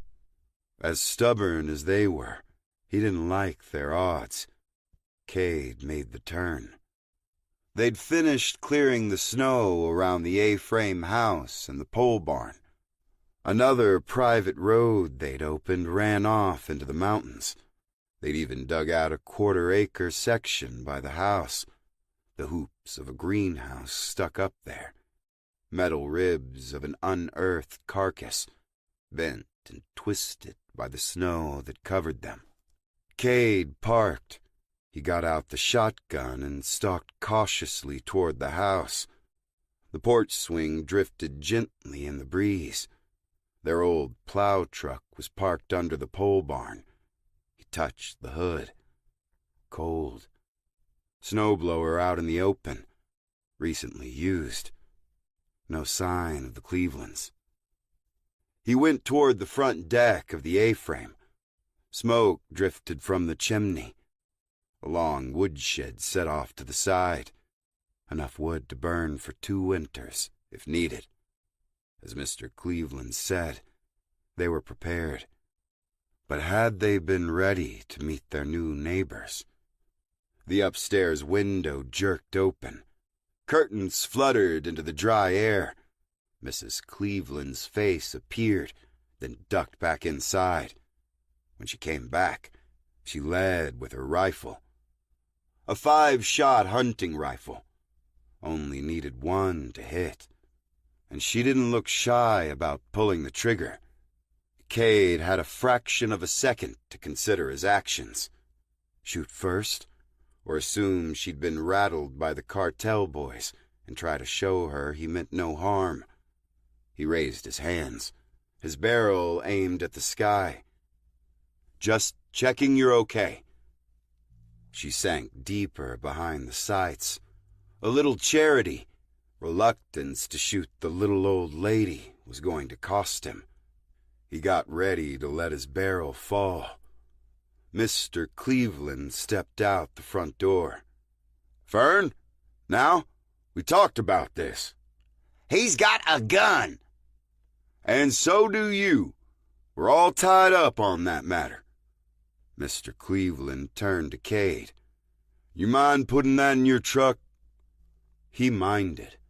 He'd been shot at too many times not to recognize a willing trigger finger pointed his way. He could drop her, but damn, it felt wrong.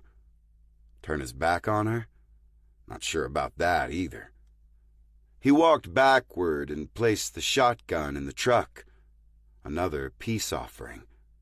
One he might not recover from if they didn't accept. Mr. Cleveland watched closely to make sure the weapon had been stowed. Then his attention went to the Chevy's load. A dark gaze settled across his brow. "Jacob tell you to bring those up here?" The question threw Cade. "It's a delivery for the new neighbors. You've met them, I take it. I noticed the snowmobile tracks." Mr. Cleveland's smooth cheeks flushed. Wasn't from the cold. His wife kept the rifle lowered, but her finger wandered toward the trigger. "We're all fine here," he said, the answer to Cade's question lost in his fixation on the tanks. "So for the last time, get the hell off my property." Mr. Cleveland started to close the door behind him. "Exactly what are your property lines?" Cade shouted. Mr. Cleveland slammed the door. At the same moment, Mrs. Cleveland stormed away from the window. Cade heard shouting inside.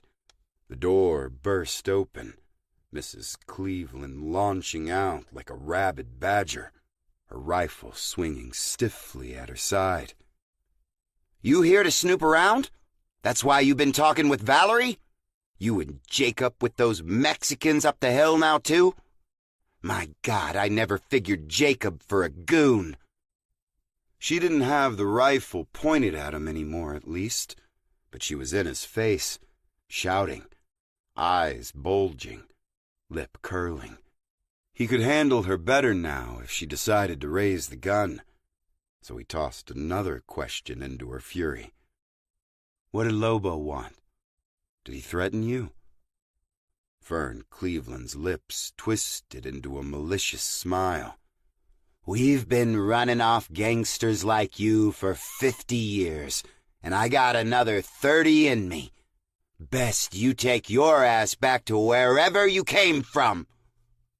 Mr. Cleveland sidled back out, not exactly in a rush to call off his attack dog. When he reached her, his words were soothing, but the glare he gave Cade held only contempt. Whatever had gone down with Lobo, they weren't in the mood to talk. Might explain why Fern was ready to start unloading. More likely, this was her natural state. If the cartel had stopped in to win hearts and minds, they had a tough task with the Clevelands. Cade raised both hands and backed away. Sorry I asked. I'll leave you two alone. The old-timer led a seething Mrs. Cleveland inside. The frame rattled as the door banged closed. Cade drove away, even less certain about what the hell was happening on Mineral King Road. 13. The guards opened the compound gates wide. No search, no harassment. Just a guy on each gate and the third motioning him through. The only sights trained on him far away on the hilltop. Safest to assume those never lowered. They'd moved the 3 SUVs into the courtyard again. He backed up onto the open barn doors, and Hassan guided him in. Same sweaty shirt, same well-worn gloves. Cade got out to help. Another worker jogged in from the back, younger, but somehow just as weathered. He dropped the tailgate and scrambled up across from Hassan, leaving Cade nowhere to stand. The younger man was working hard, doing his best to see the elder. Hassan had little to do. Cade added an awkward push from outside the truck bed.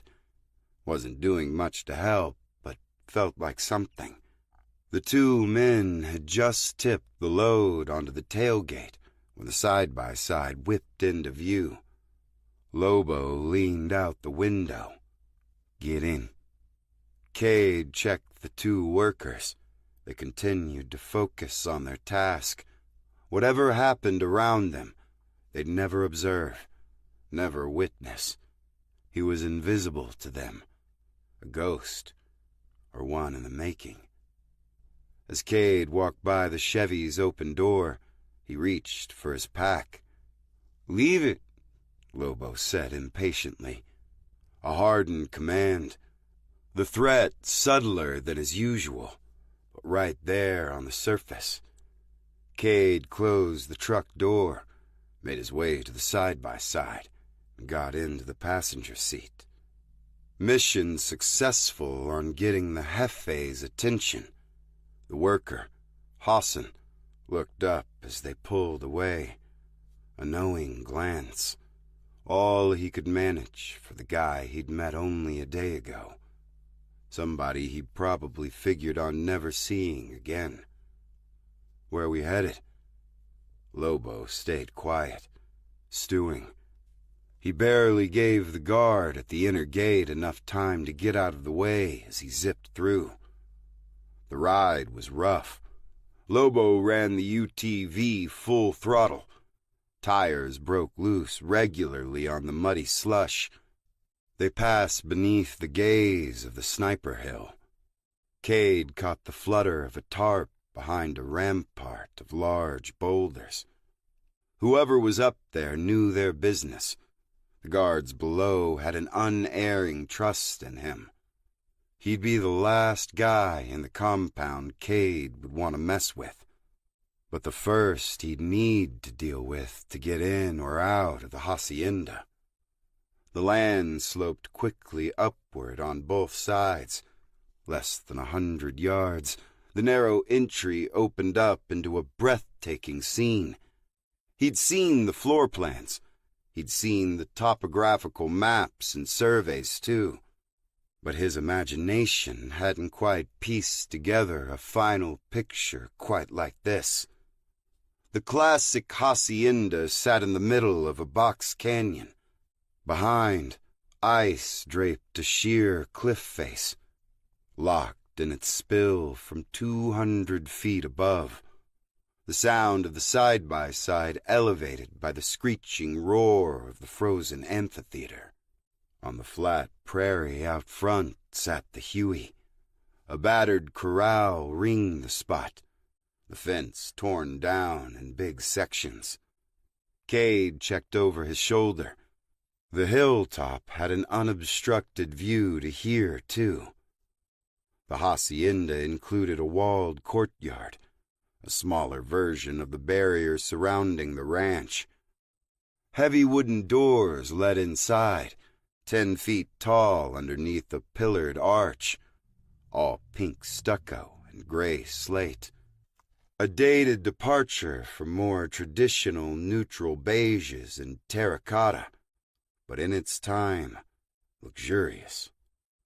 Planter boxes spanned the arches, plenty of places to find cover. Rows of paned windows ran the length of the lower and upper floors. Views of the stone heights on 3 sides. Ample firing arcs. Privacy and security. The original owners hadn't built here for a view of the national park. They'd built for extreme privacy. The side-by-side approached the hacienda. Lobo slid to a jarring stop. Out. The heavy oak courtyard doors were ornate, banded by iron. Cade would have believed if they'd been imported from a Spanish castle. 2 more armed guards greeted them. Heavy coats and winter gear. Rifles, sidearms, combat knives, on alert, even this far from the perimeter. They walked through a gatehouse and into the inner courtyard. Warm light from inside simmered on the damp granite walkways. An empty marble fountain filled the center, shaped like an open shell, the copper pipes corroded and green with age. Dried, twisted shrubs created an orderly border. Once a slice of Eden, the effects of the drought were clear. 4 more guards wandered the atrium's upper balcony. No way to guess how many more inside. Cade broke down each corner, each doorway into a tactical map. The open courtyard was a kill box, plenty of ways inside. Lobo motioned him through a set of French doors on the west wall of the first floor. He stepped into a sunken lounge, rich leather sofas and a marble hearth. The ceiling was open to the second floor. Sit. Lobo pointed to an armchair close to the fireplace. No reason to start trouble. Yet. Whatever was going to happen wouldn't happen until the boss showed. As he waited, Cade glanced at the upper windows. One of the guards on the mezzanine had moved to stand by one. Lobo took up a position by the exit to the courtyard. Cade's plan had worked too well. He had little chance of walking out of here alive. The courtyard was a bad escape route. A closed door across the room led to an internal hallway, if he recalled the floor plans correctly. Maybe his best bet. A wide archway filled the opposite wall. Antique furniture and decorations spilled across an open space. Big, Gothic feel. Chunky stuff. Iron and oak. The dining room, according to the floor plans. A kitchen was at the other end. He couldn't see it, but the cellar door was there. Extensive tunnels. The place had been built long enough ago they wanted the help to move about unseen. Probably hadn't considered angry guests looking for revenge. The guard above watched him closely. Getting there would be tricky. Dangerous situation or not, he felt strangely at ease. Being roughed up would have been better. Get his blood flowing. Draw him out of the wintry cocoon. Too much time all wrapped up in his cozy cabin. His problems on hold. He wanted the urgency right on the surface. The gravelly voice was all it took. "Can I get you a drink?" Rafael Ramirez stepped in from the dining room, swirling a glass of wine. Few had seen the man and lived. Photos didn't exist. His men called him El Charro, head of the Michoacan cartel. Ruthless, bloody. He wore tailored jeans with a barrel cuff shirt straight from Saks. Gold cufflinks glistened as he tugged at his jacket. A custom piece he'd probably commissioned from a European designer. Black, short-waisted coat. It mimicked the costume of his nom de guerre, without somehow looking ridiculous. Cade stared long and hard into the man's eyes. Deep pits, drawing him in. Once he stepped off the edge, he didn't know if he could return. Didn't know if he cared. El Charro flashed an amused glance at his sicario. "Why don't you get him a beer?" Cade paused. Ramirez's tone sounded casual. Relaxed, even. "Jefe?" Lobo made his annoyance clear. The boss's smile faded. "Domestic, yes?" Cade didn't want to drink with the man. He wanted to smash the smile off his face, make him eat his teeth. One fewer person in the room could help make that dream come true. "Sure, whatever you got." It took another insistent look from Ramirez for Lobo to leave them alone. Cade glanced up at the guard on the balcony. He'd gone on full alert. Ramirez followed his gaze. "You'll have to forgive my men. They're from rough lives, very suspicious of people's intentions." He sipped his wine and moved to the couch. "Do you have bad intentions, Cade?" "You have no idea." Ramirez smiled. "Bueno." There, the deep, growling voice from the specter on the audio tape. The one recording he'd ever heard of the man. An exact match. Cade was starting to find his rage again. How much more proof did he really need? "You're not a man of many words," the cartel boss continued. "I like that. Talking causes nothing but trouble. Politicians, lawyers, they talk," he said, raising a hand to tap a finger against a thumb like a chattering bird. "Talk, talk. I prefer action." Cade nodded along. A rack of fireplace tools sat 2 feet behind him and to his left. A little far to lunge and ram one into Ramirez's skull before the shooter up top opened fire. He could go in with his bare hands. Lucky enough strike, he might kill him quickly. Ramirez had to be expecting trouble, but Cade didn't see any concealed weapons. A lot of faith in that guy on the balcony. Was he being covered from somewhere else?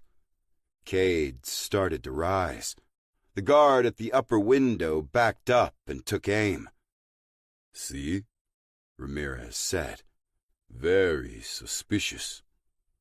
Cade settled back into his chair, fingernails digging into the arms. "Why? What do you have to worry about? You're just another guy growing weed in California, right?" Ramirez placed his wine glass on the coffee table. "Plenty of bad actors in that kind of business. And because your federales won't just agree to stop their silly war, then the banks won't either. This means only investors with plenty of cash can play the game. Understand?" Ramirez seemed comfortable describing his operation, a sign that might mean a death sentence for anybody listening. But Cade still sensed no threat from the man himself, no imminent danger. His talk almost sounded rehearsed, a business pitch, a strategy session in a boardroom. The uncertainty was cooling his rage again. He could hear Mac telling him to be smart, to solve the crime, not satisfy his need for revenge. What were the cartel's intentions in Three Rivers? Starting illegal grows on public land? Or did they want the parcel next door? Not the type of people to patiently wait for the owners to die of natural causes. In fact, the hacienda had been purchased months ago. Cade realized he'd brushed that detail aside in his race to confirm and paint a target. So many details he kept glossing over. Sloppy work. What was he missing? Somehow, Ramirez decided a quiet little piece of the Sierras would be his latest conquest, an unincorporated tract of America, his personal fiefdom. Insanely ballsy, even for a ruthless cartel. And you're the kind of businessman with plenty of cash, no? Cade said. Ramirez smiled broadly. Now he understands. I'm here to save a business I have loved since I was a young man. Get back to my roots. Over the years, I was forced to diversify by an illegitimate war on my business. A business that is now legitimate in this place. And when the federales find out you're here? Ramirez eyed him slyly. Don't they already know? A door closed in the kitchen. Lobo stomped back into the room, thrust a can of beer toward Cade. No glass? The murderous glare Lobo shot Ramirez should have gotten him killed, but the Jefe took no notice. Ramirez rose and took his wine glass to the window. He put out his hand. Give me your radio. Boss, Your radio. The Sicario handed it over. Wait for me outside. Yes, Jefe. Lobo said through clenched teeth. The glass doors rattled closed in his wake. The transition will be hard for some. Many, like Lobo, are citizens. San Diego, El Paso, San Jose. Protected by amendments. First, second, fourth. He turned around, reveling, basking in his own genius. I have friends in El Norte, employees, bankers, lawyers, those annoying politicians, legitimate connections, if you can call them that. Ramirez laughed to himself. Cade had heard enough. He wasn't an investor. He was going short on this plan, going to improvise a change in leadership. He began debating where the full can of beer would go. Fast pitch into Ramirez's head, through the upper window, the exploding glass buying him seconds he needed to launch across the room and crush the murderous bastard's windpipe. The radio beeped. Ramirez answered. "Si." Cade tried to interpret the response. Something about camping equipment, a shotgun, an exact count of the cash in his wallet, a note about the lack of identification. They'd not skipped searching his truck, just waited until they could do it uninterrupted. "Gracias." Ramirez set the radio down. His smile faltered. A bead of sweat formed on his brow. "So, Cade, explain to me these intentions of yours." "I'm here for Clarence." The aluminum can compressed under Cade's fingertips. He sized up the distance to the upper window. "Clarence? I don't know any Clarence." Cade shifted, ready to explode. "You will when I'm done with you." "On your feet! Hands behind your head!" The shout came from the archway. Cade whirled. What he saw stomped out the heated urge for revenge for good, replaced it with cold shock. He slumped back into the chair. The new guy held a pistol on him, aimed at center mass, a fifth-generation Glock 17, a weapon Cade had become highly proficient with. The same firearm found in the holsters of thousands of federal agents across the country. This one in the hands of a middle-aged white guy, a few days' scruff on his face, squinty, bloodshot eyes. His ball cap had an emblem Cade could see clearly now, an eagle perched on a shield, the same one decorating the shiny badge clipped to his belt, similar to the one Cade once worked under. A sister agency, maybe a stepchild, depending on who you asked. The emblem of the DEA. 14. Special Agent Lambert of the DEA rode in the back seat of the side-by-side next to Cade. He'd cuffed his prisoner in front. Sloppy. But the DEA agent's whole approach had been half-assed, a formality. Cade hadn't bothered to resist because he was still trying to process why in the hell a DEA agent was at a cartel boss's hacienda.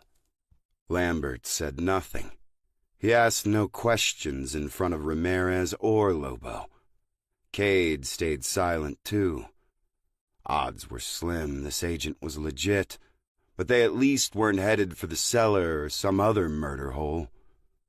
Lambert told Lobo to take them up front, and they whisked off toward the cabin in Mineral King Road. He'd never personally met Lambert, but likely he'd heard of Cade. The Fort Black debacle was a Flet C training course. The do's and don'ts of raiding an armed compound. All the three-letter agencies had been there that day, except the DEA. They pulled into the front compound, and Lobo brought the side-by-side to a stop by the barn. The beat-up Chevy's doors were open. Bed empty. Tailgate down. Lambert got out and gave Cade a commanding look to do the same. He did. Lobo barely gave them time to close the doors before he tore off back toward the hacienda. Lambert watched the side-by-side depart. He walked over and removed the cuffs. "You're going to drive back to town and keep your ass out of the mountains for the duration of this lockdown. Agent Black." So he had been recognized. Those training videos or all those rumors swirling afterward. But Lambert called him Agent Black. Didn't sound like he'd gotten the memo about Cade's falling out with his employer. "If you're undercover, you're doing a bang-up job, Lambert." I don't need you tight-ass bureau types sniffing around my operation. Find some paper to push. We'll land the big fish. You land him, or did he land you? Lambert huffed. Fuck you, Black. Cade checked the open space again. Of the 3 SUVs, the dark black Expedition was probably Lambert's. Should have marked it as a government ride the moment he saw it. Turf wars between the DEA and FBI had been vicious in the early years. The overlooked agency scrapped for funding and respect for decades before the war on drugs became public policy. But they'd been deep in the trenches the whole time, going toe-to-toe with murderous cartels, working dangerous cross-border operations. No real backup. Cade knew recent political realities had put serious pressure on the DEA. A push to end the war on drugs. Legalization of the very substances they'd been asked to police. The epidemics they struggled to contain were now caused by pharmaceutical companies operating completely within the law as written. Laws shaped by the industry. Not the ones doing the enforcement. Not acting DEA agents anyway. Huge swaths of the DEA's top brass had moved into the private sector. Lots of money to be made exposing loopholes to big pharma. They weren't the only ones. Former attorney generals, too. People with vast knowledge of the criminal justice system often stepped into private life and signed on with pharmaceutical giants. Major legal artillery aimed squarely at DEA policy. Once that revolving door started spinning, nobody had the guts to go after their future employers. Cade had heard of unrest in the ranks, agents on the front lines becoming disillusioned.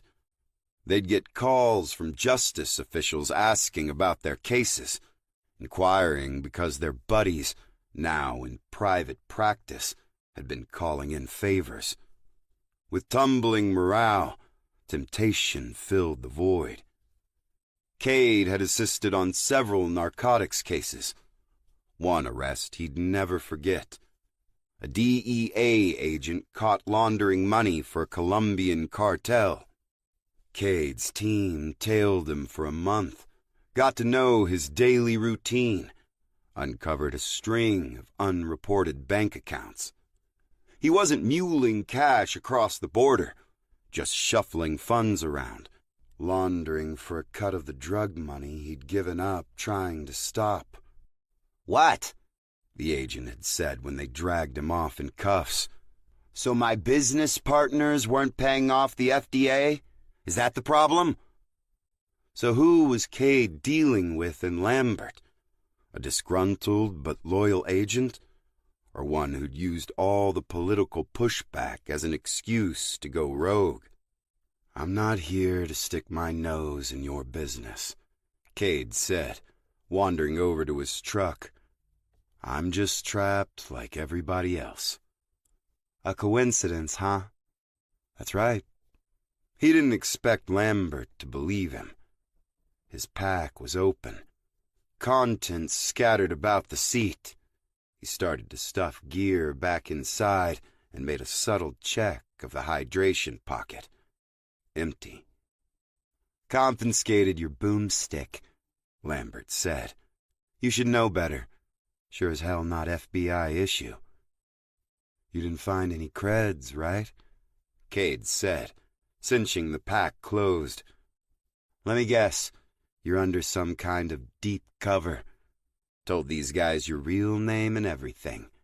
And you're giving me shit?" "Not undercover or on assignment. I'm on personal leave. I've got a few issues I'm working out." "Work them out in the valley, then. Safest place probably not your little girlfriend's cabin." Bad move. Cade slammed the passenger door and went toe-to-toe with the agent.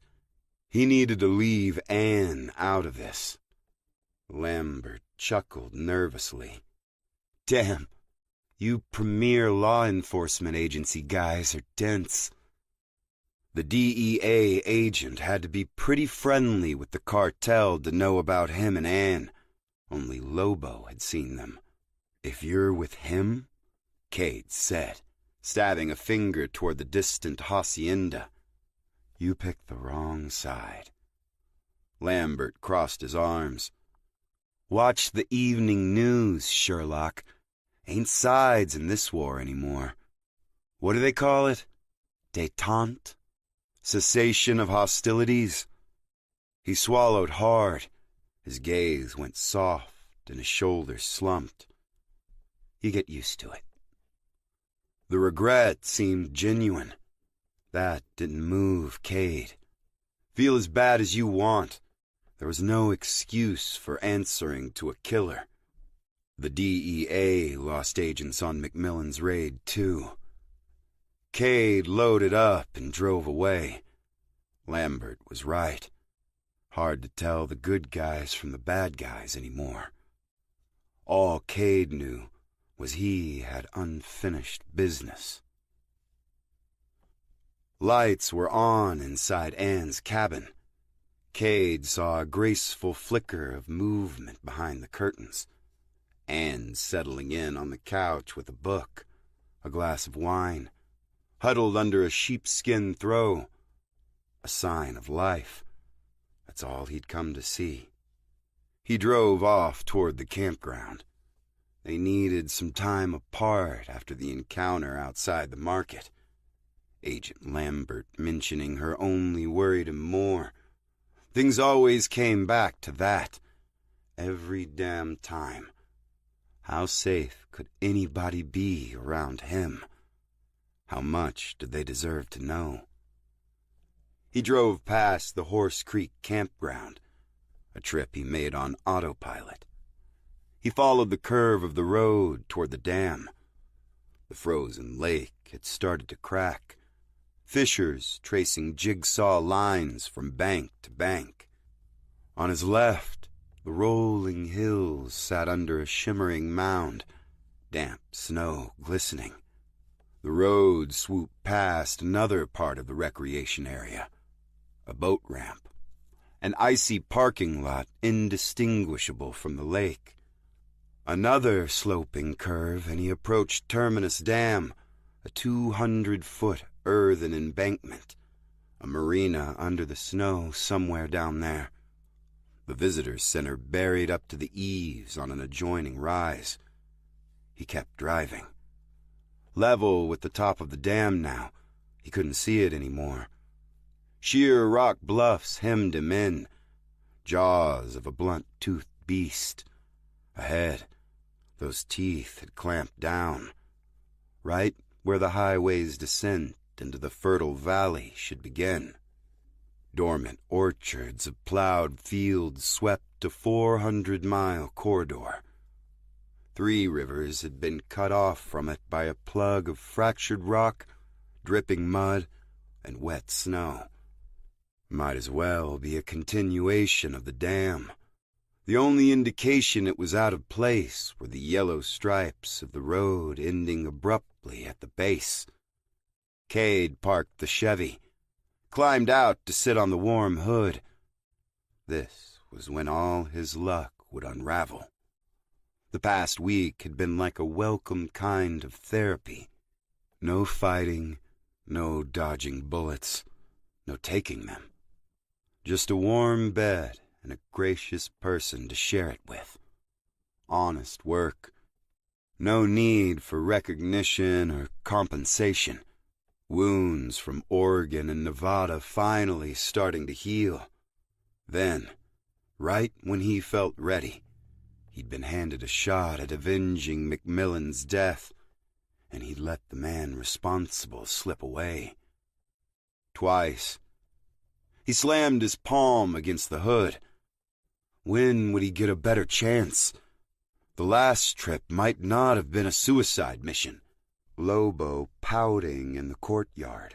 Second-floor shooter distracted. He could have ended that evil bastard, retreated into the compound and found a weapon, made a stand.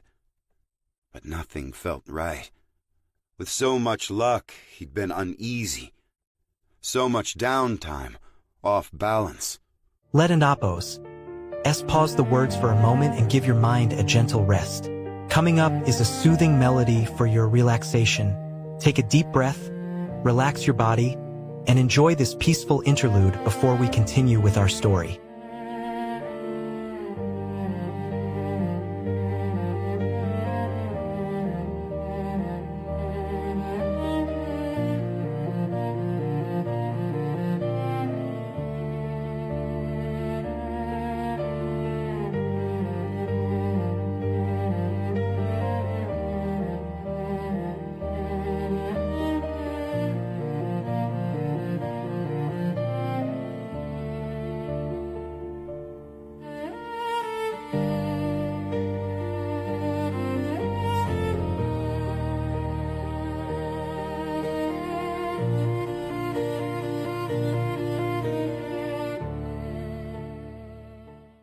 Old Hiram told him never to trust anything he got for free. Only put faith in your own hard work. Even Macmillan would have agreed there. Seeing Lambert exposed how deep his problem ran. Was the whole damn system corrupt? Had Hiram Black been onto something? He was being pulled off course, away from the mission he'd driven cross-country to complete. Maybe Lambert's advice wasn't bad after all. Ride out this storm. Escape at the first opportunity. Hell, Harper would approve. But personal vendettas aside, Ramirez sat at the head of a reign of terror. He'd left a string of decapitated bodies across Mexico. Men, women, children, all slaughtered for doing little more than being in his way. He'd killed elected officials, fought the men and women sworn to protect and serve, silenced anybody who spoke truth to his lies.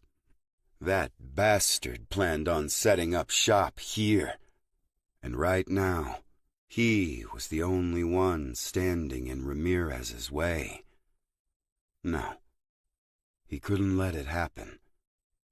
One of them wasn't leaving this mountain alive. 15. The conference room on the 3rd floor of FBI headquarters was bland, lifeless. No decorations. Builder-grade industrial carpet.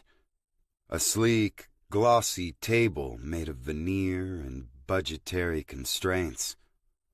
The metal louvered windows allowed only a weak light. All waves and particles deflected and refracted, thwarting eavesdropping equipment by countless foes outside. Flyers littered one end of the long table, remnants of a forgotten planning meeting, an event for employees and their families, hats and mugs for sale. There would be a bounce house. The RA handled those kinds of morale-boosting programs. Not RA as in resident agency, the far-flung FBI outposts in rural counties. This was a different acronym in the confusing chain of government speak. Cade had forgotten what it stood for. Recreation, maybe? Feel-good rah-rah stuff he didn't get invited to. He and his team worked exclusively in the field. They held briefings at covert offsites and in hotel rooms, in darkened parking lots and airport lounges. They avoided anywhere with cubicles and proper lighting. Their inboxes had accumulated thousands of unanswered emails, enough to receive pissy notices from the IT department. Empty your mail folders, please. They were absorbing precious digital space meant for the endless stream of evidence and intelligence. A deluge paving the path for justice or recording bitter failure. Cade was waiting in this particular conference room to view a sliver of that inflow. Raw footage from McMillan's body cam. He didn't know what he'd see. The face of the guy who'd shot him, he hoped. A still image he could hang on the shooting range until he put bullets in the real perpetrator. Or clear signs a horrible, unavoidable mistake had been made.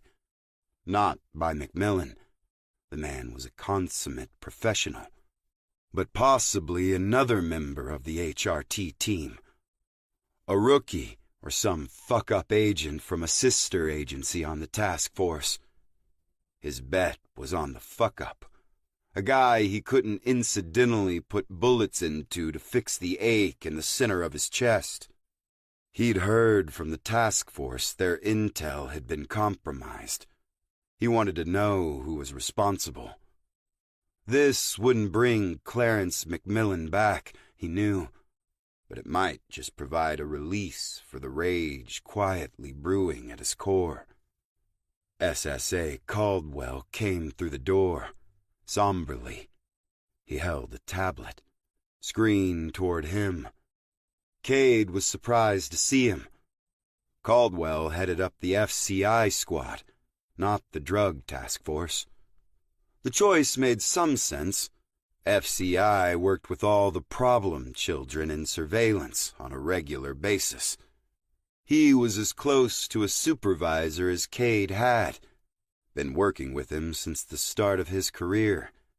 He could be prickly, but he wasn't outright dismissive or hostile as others had been toward the son of Hiram Black. "Draw the short straw?" Cade asked. Caldwell sat down and smoothed his tie. "I volunteered." "Show me," Cade snapped. He wasn't going to get the whole story, not from Caldwell, who'd been safe behind his desk when the raid went down. "This is not and will never become your case," Caldwell said, placing the tablet flat on the table, screen down. "Trust your fellow agents to make things right." "I want to see it." Caldwell flexed his jaw and considered the tablet. He flipped it over with both hands, like the slim piece of electronics had the weight of a gravestone. Slid it toward Cade, folded his hands in his lap, and watched. The whole process gave Cade the vibe of a supervised visitation with the dead. Chain of custody got weird with the introduction of digital evidence. The tablet didn't have a permanent copy, only a connection to wherever the video ended up stored. He couldn't do anything with the video. The device would brick if he left the office. He could have recorded a copy with his phone's camera, he supposed, if he hadn't had to secure it in the metal locker outside the SCIF. But protocol dictated Caldwell stay and observe. Cade spun the tablet to face him and tapped the play icon. Nighttime raid. Video in green and black. Glowing phosphor struck by electrons illuminating the world in a color palette to which the human eye was most sensitive. A view Cade knew all too well. He could see McMillan's raised HK-416 in the frame. The HRT commander had started out his career with the M4A1 carbine. He made the switch to the HK after a training exercise with a Navy SEAL team when his carbine fouled up mid-exercise. McMillan was meticulous about keeping his weapons clean, but crawling through a swamp was more than even his well-oiled weapon could handle. Weapon jammed. The SEAL team didn't have that problem. When you can't help but be in the shit, you really want the HK. The instructor had told him. He'd later told Cade the same story, a hint of pride in his voice that he'd worked with such an elite group, as close to bragging as the man would ever get. By the looks of the video, McMillan was in the shit. A tunnel entrance into a warehouse the cartel was using as a distribution center. Those tunnels kept popping up between San Diego and Tijuana. Half a mile long. Walls would never be deep enough or high enough to keep out the truly dangerous. An informant had tipped McMillan off to the location. A shipment of over 100 pounds of fentanyl was expected. Street value in the millions. But McMillan was cautious, so Cade didn't understand why he was looking down the tunnel from McMillan's view. That hadn't been part of the plan. Cade pressed pause. Is this the right clip? Caldwell gave no response. From the report, Cade knew the tunnel ran 4,000 feet from an industrial park to a former KFC on the San Diego side. Too much TV for whatever smartass planned that. Deliveries were made spontaneously so the time couldn't be leaked in advance. But McMillan's source had muled packages through the tunnel before. When he received a text telling him to show for a job, he immediately contacted Mac. The asset didn't know the exact location of the tunnel's exit in the U.S., but the phone call and aerial surveillance pinpointed the entrance in Juarez. Ground-penetrating radar did the rest. At the delivery site, cartel-controlled security cameras broadcast the drop-off to a retrieval team. So the drug task force compromised those cameras. McMillan's plan was to watch for the drop-off and feed the cartel retrieval team the previous day's uneventful footage. The task force even had time to install covert cameras inside the tunnel. A cautious approach, intense prep work, all the task force work done stateside and only stateside. Seeing the HRT team in the tunnel meant Cade was watching a disaster unfold. Where are the other feeds? Like from the covert install in the tunnel that would show exactly why McMillan had rushed inside. This is all there is. Bullshit. The tunnel had surveillance camera too. Where's the feed from that? Caldwell leaned forward on his elbows. If such a fixed camera existed, it might show just how goddamn far into Mexican territory the HRT trespassed. Cade wanted to argue. Mac would never have stepped across any lines. He was like Harper in that way, both as a matter of principle and to protect his men. Risking an international incident over a feather in his cap wasn't how he operated. But now Cade understood why Caldwell was here. The FCI squad lived in the gray area between legality and intelligence. Caldwell could walk the line with this piece of raw work product. Keep the particulars cloaked behind FISA courts and classification labels. This would be all Cade would ever be allowed to see. He pressed play. McMillan shuffled down the tunnel. A burst of speed briefly sent the video into blurred, stilted frames. A quick swivel, and he was facing his team. A team member in black BDUs and vest flanked a tunnel branch. Carved out at a subtle angle, anybody looking from the American side would never see it, unless they crossed the border. Tunnel cleared.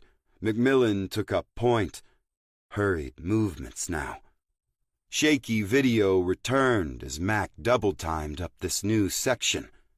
Shadowy shapes moved at the far end. McMillan shouted verbal commands. His video stabilized as his weapon sights tightened on a target. The tunnel ended at an open freight elevator. 3 armed men in masks stood on the platform. In front of them, at gunpoint, was the informant who'd leaked the delivery. A woman in her early 30s was there too, same age as the informant, She was sobbing, a toddler on her hip. A young boy stood at her side, fists clenched, scared, putting on a brave face even as he half hid behind the woman, the informant's family. The man's face was twisted in utter agony. Arrival of the cavalry didn't lift his spirits. He seemed to sense it was all for nothing. He turned toward his wife with one last sorrowful plea. The shotgun pressed to the base of his skull erased the pain with a thunderous boom. A cruel boot shoved his mutilated body toward Macmillan's team. The woman erupted, her screams an inescapable cascade in the confined space.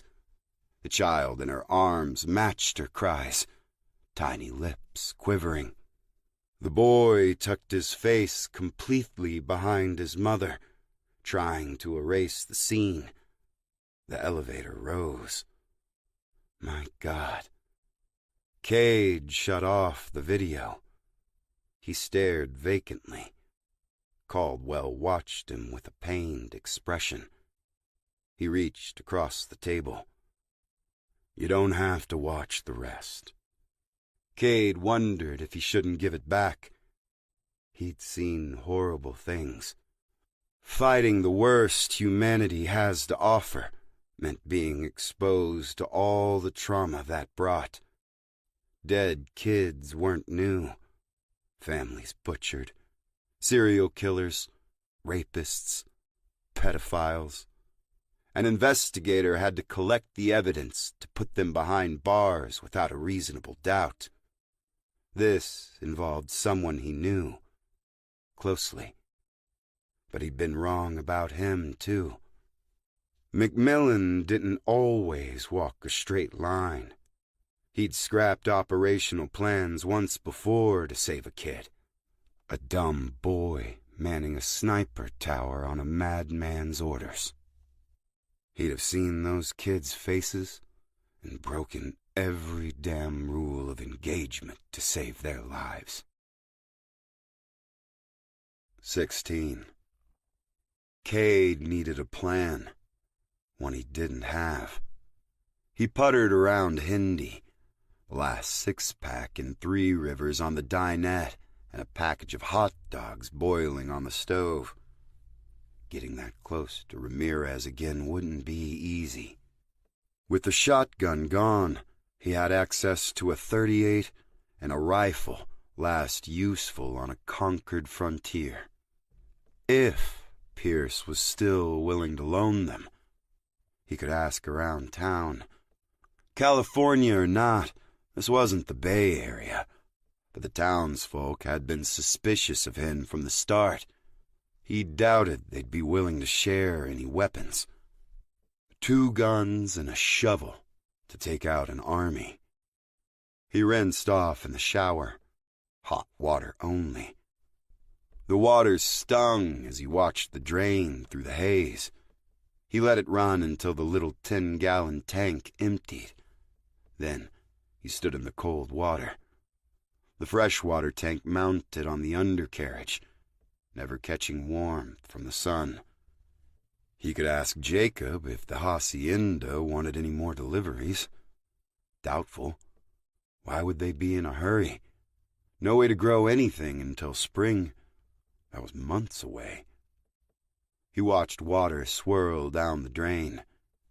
In a strange twist of fortune, water was more precious than gold in the California hills. They'd need every drop they could find to maintain a grow. Millions of gallons for anything sizable. Of course, the water was here now, stored naturally all around, frozen, waiting to be collected. Snow farming could be the reason for Ramirez's impatience over the tank delivery. Get those in place, capture the snow before it had a chance to melt. Lambert knew that too, better than Cade, but he'd not given the tanks a second glance. So the DEA was aware of the cartel's plan. And they were, what? Providing moral support? His teeth chattered. Goosebumps prickled his skin. As furious as he was, he wanted to avoid gunning down federal agents, crooked or not. Ramirez was the target. A hard target. His compound fortified. He'd keep sending soldiers out for whatever supplies, or take the helicopter wherever he damn well chose. He must feel safe and secure. The supplies for the grow operation would be easier to hit, all up front, all neatly stacked in the barn. Cade shut the water off, his heart pounding against the sudden shock of cold. That was the plan. He'd be going on an excursion. He needed to return to the hardware store, get the proper gear.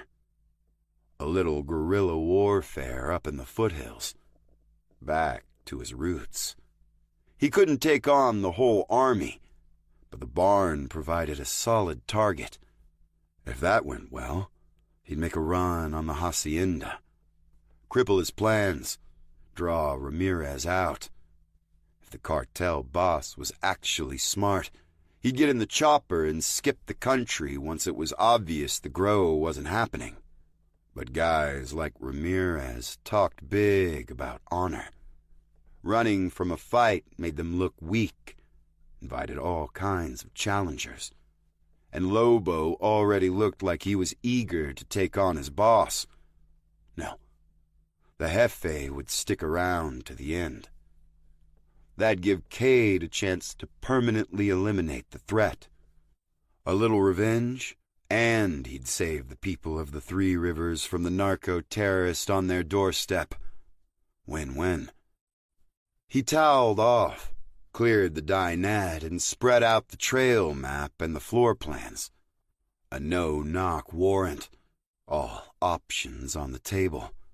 He could get used to working outside the law. Again. He'd worried before if that might not be letting Hiram win. He had to think of this operation differently. Making sure Ramirez lost was worth any price. Cade woke up in Hindy's musty, lumpy embrace. He'd gotten too comfortable sleeping at Ann's place. Cozy, he'd say. He wanted to think he could get cozy when he was ready to claim his pension. Even then, he didn't know what shape that life would take. An old man living up in the mountains, grumbling about taxes and trespassers. No big goals except collecting enough wood for the winter or putting food on the table. Whatever he bagged or raised with his own hands. Coffee today for breakfast. A few eggs even. If water had become more valuable than gold, eggs were precious gems. Too much fuss for somebody or some machine to collect them, put them in a carton, and drive them all over the country. A coop out back would do just fine. He spent a lot of effort protecting civilization when he didn't feel part of it. He got why. Understood he was the odd man out, not the rest of the world. A life of working morning, noon, and night was not a normal person's dream. He couldn't fault people for seeking out convenience, or wanting to live a sanitary, pain-free, comfortable life, watching robots sweep their floors and adjusting the air conditioning from an app on their phone. People needed to live that way anymore. A better way of existence for everybody. Kids could be kids, not an addition to a labor pool. People could focus on bigger problems. Improve society instead of fretting about the next trip to the well. He drank his coffee outside. A metal picnic table Pierce had placed between their rigs. The Java fought off the bitter cold, but it was a losing battle. He took big gulps before the heat disappeared. checked his watch. Another minute. Pierce wrestled his oxygen tank down the stairs, thermos in hand. I kept waiting for you to knock. Cold as all hell today. He pulled up his metal chair to the picnic table with a squeak. No breakfast with the lady friend? She needed some time to herself. Oh, it's like that, huh? Pierce settled back and adjusted the position of his tank. Cade didn't want to elaborate. He knew what he said next would derail the conversation pretty quick. I need your guns. Pierce took a sip before answering, his bushy eyebrows scrunching. Shotgun not doing it for you? This was the hard part. Tougher than discussing his love life with the aging bachelor. It got confiscated by law enforcement. Pierce jolted backward. Law enforcement? Sheriff snowed out. Ain't so much as a city council. Chamber of Commerce is about it. They bust you for arms dealing? No, there's law enforcement around. Up at the cartel compound. Pierce set down his mug and folded his arms across his chest. Is there now? If anyone asks, I stole the shotgun. Same with the others. If you're willing to loan them. He put his elbows on the table and leaned forward. Cade, why would you walk back up there into that? Let the law handle it when all this mess is gone. The law seemed more interested in keeping me away. Some kind of undercover thing? House arrest? No. Not the #1 guy on the FBI most wanted list. You don't house arrest him. You drop him in a hole in ADX Florence. Never let him see daylight again. Pierce clasped his coffee thermos with both hands, searching for heat. What's it to you? The question caught Cade off guard. How do you know so much and care so much about this guy? Cade looked away. It's personal. They sat in the cold draft between the rigs. Cade stared off into the distance, aware Pierce was scrutinizing him. Once again, he didn't have a good way to explain his motives. He'd shared more here than elsewhere. He'd given up on the failed secrecy and taken full advantage of the information blackout. But every place he went, the longer he stayed, the more likely somebody found out. Whether his pursuers or his past caught up to him, they'd all know, sooner or later. He gazed farther out toward the dome of Morro Rock. Yeah, a few more years before he found that piece. I'm obliged to say no, Pierce said. Not that I don't trust you, but I sure don't know you well enough to send you off into a firefight, God knows what, my rifle in your hands. Doesn't seem right. He stood up, using the table as support. And with the law involved, no, doesn't seem right at all. Cade acknowledged the refusal with a silent nod. Better for them both. Pierce stumped up each step of his rig, his tank in the lead. Cade listened to him struggle, fought the urge to help. He finished his coffee under the sharp rays of a frigid sun, grabbed his pack, and slid the MPL 50 from the loop. We'll have to keep this one up close and personal. His first stop was Jacob's Hardware. Mid-morning, and even at the height of the storm, the store always had a car or two out front. Hardware had become an essential resource, replacing frozen pipes, boarding over shattered windows, shoring up the damage until full repairs could be made. Jacob did his best to accommodate everybody. Cade even saw him on midnight runs or opening for customers pre-dawn. The registers and card readers down, he took credit, bartered, whatever he'd needed to do to help keep the town running. If there'd been an unsung hero, it was Jacob in his hardware store. Out front today, a crowd of people, flashing lights. A ladder truck and an ambulance lined the curb. The ladder truck blocked the front door while the ambulance was closer to the gated side of the lumber yard. Several other trucks and ATVs bunched up near the road. Neighbors who'd heard the sirens. Maybe somebody who'd been inside. Cade pulled over next to the group, careful not to block the exit, and hopped out. What happened? Engrossed conversations fell to a murmur. Those sideways glances again. A big guy spit onto the asphalt. Women turned away sharply. Cade ignored the unfriendly welcome. He also ignored the respectable distance they were keeping from the scene. Lights, sirens. He didn't have their reverence for them, just a professional obligation to view the scene. A member of the crowd called after him. A guy Cade recognized from around town. Mop of black hair, knitted cap, maybe late 20s. He stepped out like he'd been elected the voice of the town. "Someone cleared Mineral King. That's what happened." 17. The paramedics huddled at the back of the ambulance between the open doors.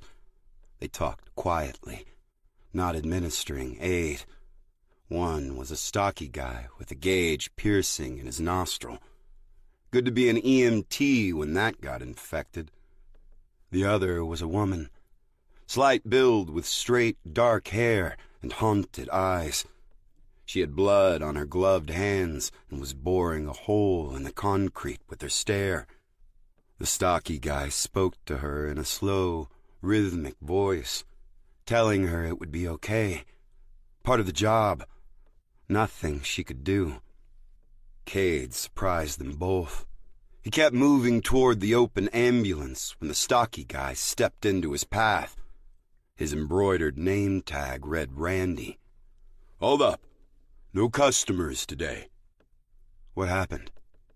Cade was trying not to get physical with the guy, but the EMT's bulk made for a great screen, and he kept shifting, covering the view into the ambulance. "I need you to stand at the edge of the parking lot. I was here yesterday. Maybe I can help." "When?" Randy asked. "What time?" The EMT settled into place as he dug into his front shirt pocket. The position finally let Cade see past him. The gurney in the box was occupied. A sheet covered the face, blood stains seeping through where the patient's head would be. Jacob. After lunch, Cade muttered, "Maybe 1:30? Randy whipped out a notepad and jotted the time down. Great. Junior detective on the case. "Did you see Jacob then?" "Yeah, he helped load my truck." "Uh-huh." "Carol saw him around closing," the girl whispered. "He was fine then." Randy pocketed the notepad. "Good thing you weren't the last to see him. We might have a problem," he said. He paused. "Because he's dead." The sheet, the amount and location of the blood, told Cade as much. But it still stung to hear the words, even from the overly dramatic EMT. Jacob, of all people, the first one the cartel hits? "Cause?" Cade asked. "Because somebody shot him," Randy said. Now back away from the scene. Cade had a sudden, terrible thought. Shotgun? The paramedics exchanged an uneasy look. Bullet, I think, said Randy, suddenly less certain. Can I see? Randy balked at the matter-of-fact way Cade asked. No, he sputtered.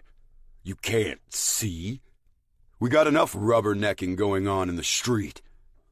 3 men emerged from the store, Lance and his crew. Allen stopped to stretch a length of emergency tape across the entrance. Lance was giving instructions about how to secure the scene when Manuel spotted Cade and gave him a forearm nudge.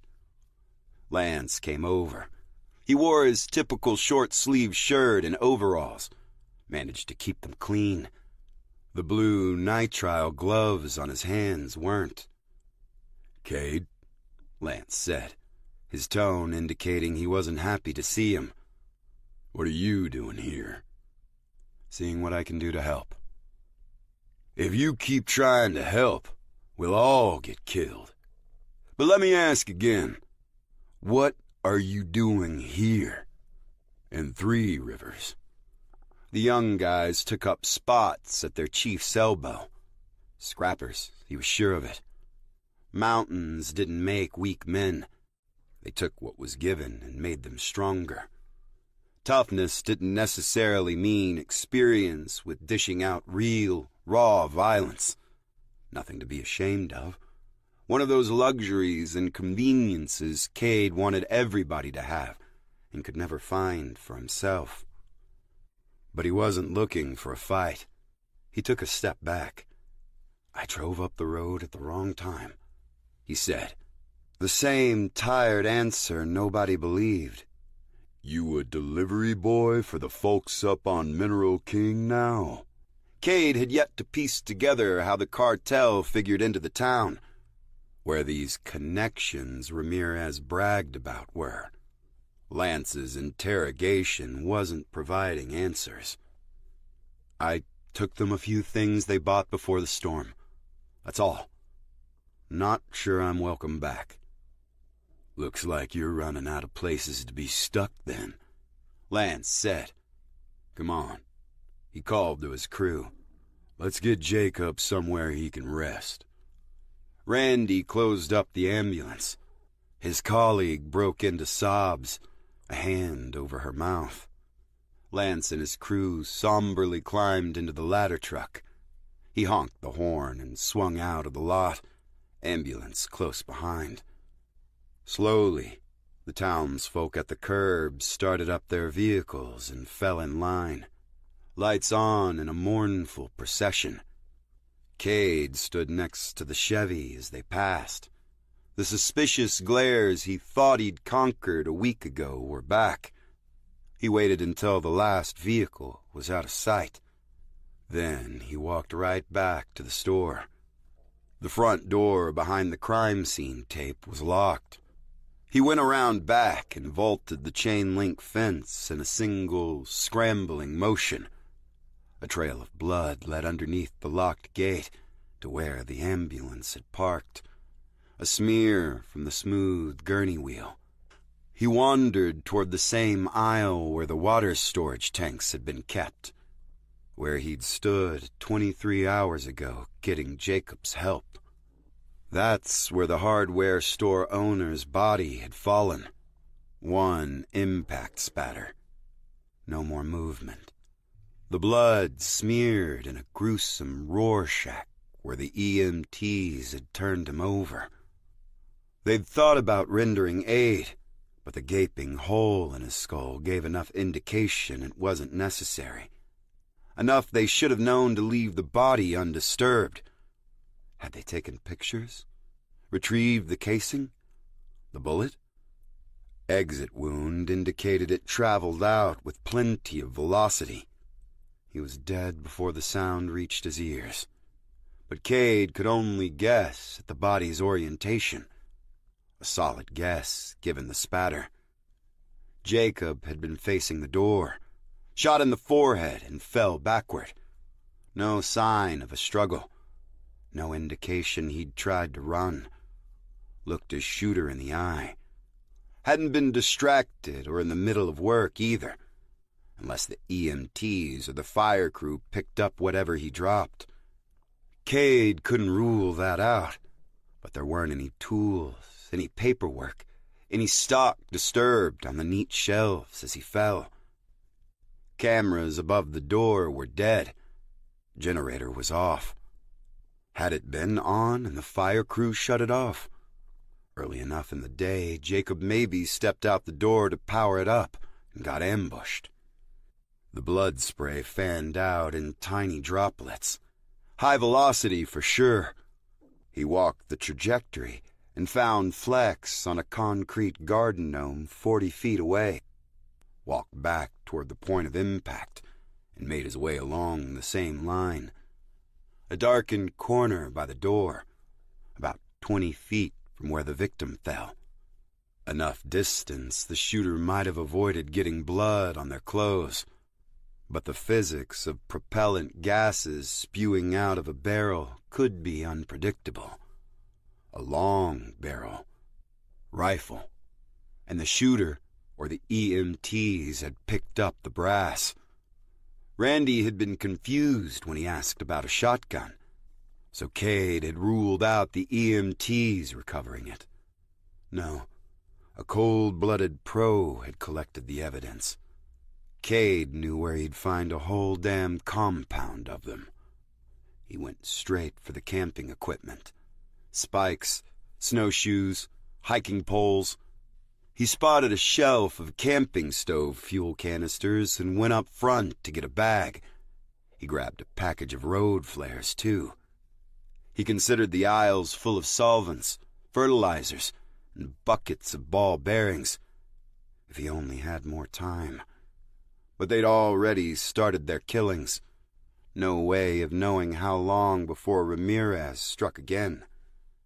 Jacob Edgar, Clarence McMillan, thousands of others. The killing spree ended here. Cade went to the register and popped open the drawer, peeled off bills from the wad he'd been given for the delivery and stuffed them in the register. He tossed the bags into the bed and climbed into the Chevy. He needed to give Pierce one more chance to tell him no. I said no, Cade. They murdered Jacob. An execution right behind his store. I'm going to stop them. A little firepower would help, but I'm going with or without it. Pierce stomped his foot on the living room floor and glowered.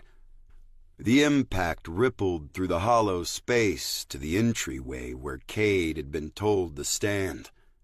When he barged in to give Pierce the news, the camp host had been watching another game, bowl of chips in his lap, oxygen mask draped over the tank at his feet. Nice, calm night in. You said they got what they wanted, Pierce said sharply. Why would they do that? They're fucking animals. He disrespected them, refused to make the delivery. I've seen them rip people's tongues out for less. Pierce fixed him with a stare. Seen them? Cade cursed. He might as well be wearing his badge on a chain around his neck. He'd often been told that he had the look. People always asking if he'd been in the service. Law enforcement a close second.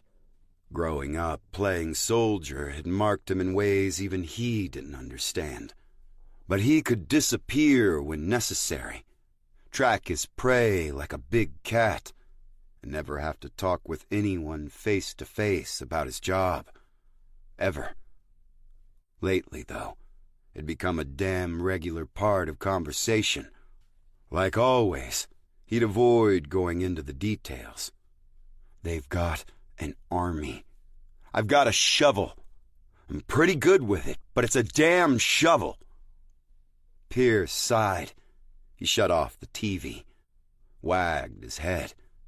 He took his time getting up from the recliner, righted his tank, slipped on the mask. He pushed past Cade, grumbling. I gotta check the grounds. Bad people around. Murderers. Liars. That one he saved for Cade. Thieves. I'll be back in 5. Do you want... You know where I keep 'em. Most of 'em, anyway. Cade stayed in the doorway, hanging on the grab bar as Pierce tore off down the hill in his golf cart. About as good a yes as he was going to get. 18. Cade didn't like his route options. He only really had one. Studying the trail map over and over didn't help. The cartel property backed up to Sequoia National Park. Trails wove in and out, tantalizingly close. But descending the icy cliffs into the hacienda's backyard was a suicide mission. And any incoming vehicles on the road would be spotted miles out. He'd have to go in on foot. He'd spotted a trail named Salt Creek, a thin track winding toward an old forest road. The route passed through a mix of BLM, wilderness, and national monument lands before intersecting Mineral King Road less than a quarter-mile from the cartel base. A long trek, 10, 15 miles on foot. He'd have to prep for an overnight stay. He was packing his gear when he heard Pierce's trailer door slam shut. The host duly rumbled to life and left. He didn't go into town often. Cade figured he wanted to hear for himself what happened to Jacob. Could be a sign their arrangement about the guns might have been eating at him. Pierce had no reason to worry. None of this would come back on him. There'd be nothing left to cause any trouble. He'd disable their grow operation and transportation first, wreck their plans and lure the boss out of his fortified house. They had the helicopter, but he'd sabotage that too, given the chance. Seal them all back up in Mineral King. Make it Ramirez's royal tomb. With enough time, he could have mixed up pipe bombs, proper IEDs. But he needed to strike the hacienda tonight. If he let them get comfortable picking off citizens, there'd be no end. Their money and threats didn't reign here. This was not Michoacan. He was taping road flares to camping stove fuel canisters when he heard Pierce's truck return. Heavy door slam. Uneven shuffle of booted feet on the snow. Oxygen tank wheels wobbling. The footsteps stopped right outside Cade's door. After a moment, they moved away and up the creaking steps of the fifth wheel. Cade went over to his bed where he'd laid the 1895 Winchester, a single box of ammunition. The .405 Winchester was not exactly a common round. He fumbled the first one into the internal box magazine. Awkward. He'd need to run through that a few times. Cold hands could make it tricky.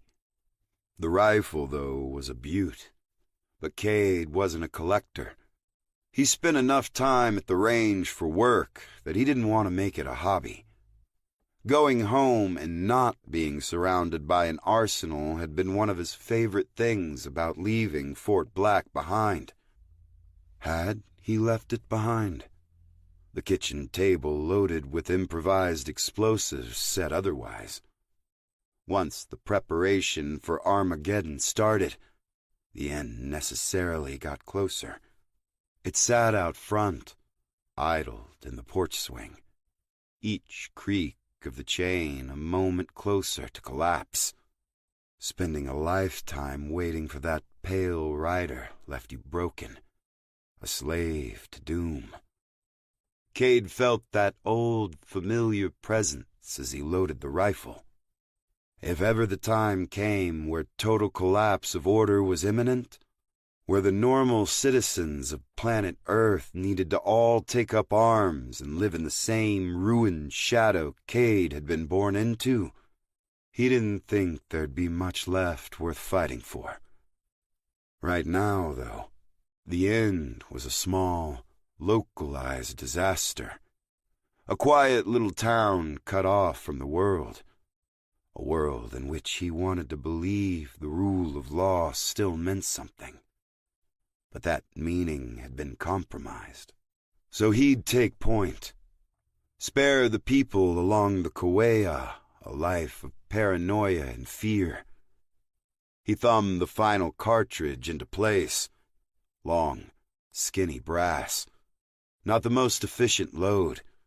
He sighted down the barrel, out the windshield, off toward the valley, imagining the drop of the bullet. Not enough ammo to test fire. He'd need to get in close. All went well. He'd only pull the trigger once. Put a bullet right between Ramirez's eyes. Darkness settled over Three Rivers. A waning moon turned the foothills into a monochrome world of grays and blacks. A scene from an old black-and-white movie.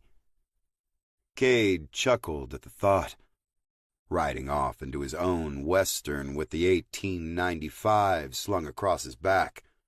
The snub-nosed .38, a relic from a different era, but in many ways an older design. He knew a few agents who still carried one as backup. Rock solid, uncomplicated. Drop bullets in, squeeze trigger, repeat as necessary. Single or double action. Pierce had been right about the trigger. Mechanism inside was worn. Didn't take much pressure to fire. Whoever drew it needed to be confident.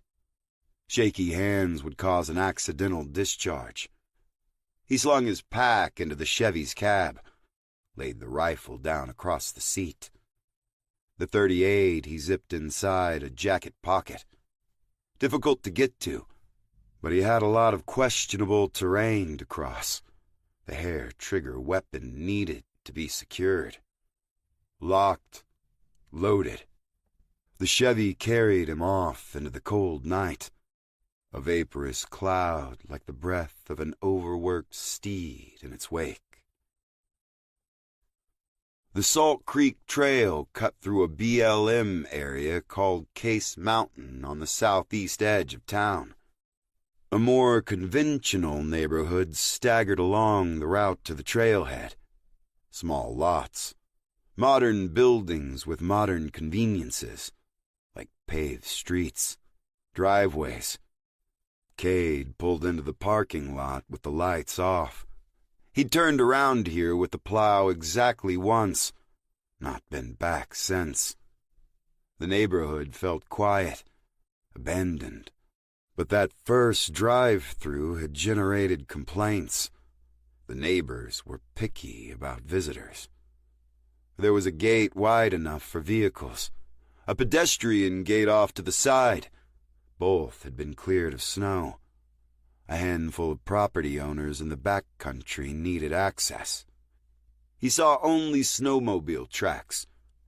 Could be another cartel route, but the way the trail eventually dropped down to a sheer vertical to Mineral King made that unlikely. He thought about clearing more with the Chevy's plow. He walked past the gate to test. As soon as he stepped away from the sections compressed by traffic, he sank to his knee. The depth of the drifts ahead were impossible to tell. No, he'd have to go on foot. No way around it. His getaway vehicle miles away. Cade was just fine with that. He dropped the tailgate and sat down to strap into his snowshoes, got out the hiking poles, shouldered his pack, and he was off. The road meandered past a frozen pond. He caught glimpses of crisp stars reflecting on patches of bare ice. A boulder squatted on the opposite bank, slicked over with ice and sprouting a wild mop of willow. Scrub trees pocked the slopes beside rounded outcroppings. Trees grew fuller here, shady copses in spring and summer, but bare-boned specters in this early winter. He passed the metal railing of a horse corral, half buried. The rim of an antique bathtub curled out of the snow, repurposed for a trough. He wouldn't blame anybody for boiling some water, stripping, and enjoying a soak. Winter had come early, but why not? Spring might be better. Must be spectacular here. Mountains on all sides, wildflowers bursting from the rich soil. A fertile place until the droughts and the warming summers scorched it all. He decided he'd come back next spring to see for himself. Imagined he had that option. A strong case to keep him living on the road even after all the business with Sergei was done. Life in Hindi was his new normal. Playing house for a few weeks didn't change anything. TDYs for the Bureau had kept him on the move, but never at his own pace. Even in Hindi, he wasn't completely free. He was chasing Sergei or marching off to do battle with the drug lord. But with each step, he was the one calling the shots. No paperwork, no supervisors, no worrying about office politics. A freedom he'd forgotten he once had. The road climbed out of the valley and ran the northern ridge, switching back several times before leveling out. A private road branched off, one of the few property owners back here. The road snaked toward a gate. A ranch name arched above it, unreadable in the gloom. He passed another horse corral, only the top rail visible. Wooden, not steel, the boards splintering with age. This trough was carved out of stone and stamped with a date. He flicked on his light to see. 1938. But he had to believe people had been visiting this secret paradise for thousands of years before. He checked the map. Another trail should intersect near his current position. No sign of it. He wasn't where he needed to veer off toward Mineral King yet, but that trail would be a foot trail, exactly like the one he couldn't locate here. He stomped around, testing the snow, and heard a hollow thump. He knelt to scrape away the top layer. A picnic table. He was standing on a picnic table. All signs of any further trails obliterated. Navigation would have to be by map and compass. He could use his watch for a quick GPS reading if the valleys didn't swallow the signal. He'd barely started. The forest road would take him to the foot of Case Mountain, another 4 miles away. From there, he'd need to locate the trail north, or blaze one of his own. Then came the challenging part, a steep canyon descent. At least he'd enjoy a little vacation before he clocked in. 19. The son of Hiram Black was not lost. This wasn't a word in his vocabulary. Unscheduled course correction. A slight miscalculation. He knew where he was on the map, just hadn't been able to find the next branch of the trail. And setting off along the necessary heading, he'd gotten swallowed by a snowbank. There'd been a hidden creek bed under him. No solid footing. Hypothermia. Suffocation. Lots of terrible ways to die out here. He kept his cool, made slow, cautious motions to not bring the rest collapsing down around him. Oddly, he felt prepared for the surprise. The recent swim in Lake Mead instantly came to mind. Baggage from his past did not. He worked his way out by wriggling the MPL 50 off his pack and jabbing it through the top like a periscope, wallowing out a hole. Survival tool, literally in this case. This wasn't fresh powder. Damp, slushy. The mixture had immense weight, but less of an urge to keep trickling in around him. He didn't know how long it took to pull himself toward the starry sky, sliced into wedges by the dense redwood canopy. The right gear kept him warm and safe. He dug out a lost snowshoe. Both had come off, one sitting right on top where he'd last stepped. Finally free, time to find his bearings. He hiked toward the adjoining ridge to get a clearer view. The redwoods became taller, their canopies knitted more tightly, feathered arrow shafts piercing the sky, the lowest branches seeming to brush the stars. Wandering into the dark, trunks that appeared close were actually farther away, the distance distorted by their colossal size. He stumbled into a sequoia grove. Cade wandered inside, carelessly shining his light around. The cartel compound suddenly a distant, secondary concern, a problem made insignificant by the magnificent trees. He walked up to touch one, like leaning against a skyscraper. Space had been cleared on the forest floor between the giants. Burned out by wildfire or arson, he wasn't sure. He spotted mounded rows under the snow like freshly tilled ground, but the rows were also giant, scaled to match the trees.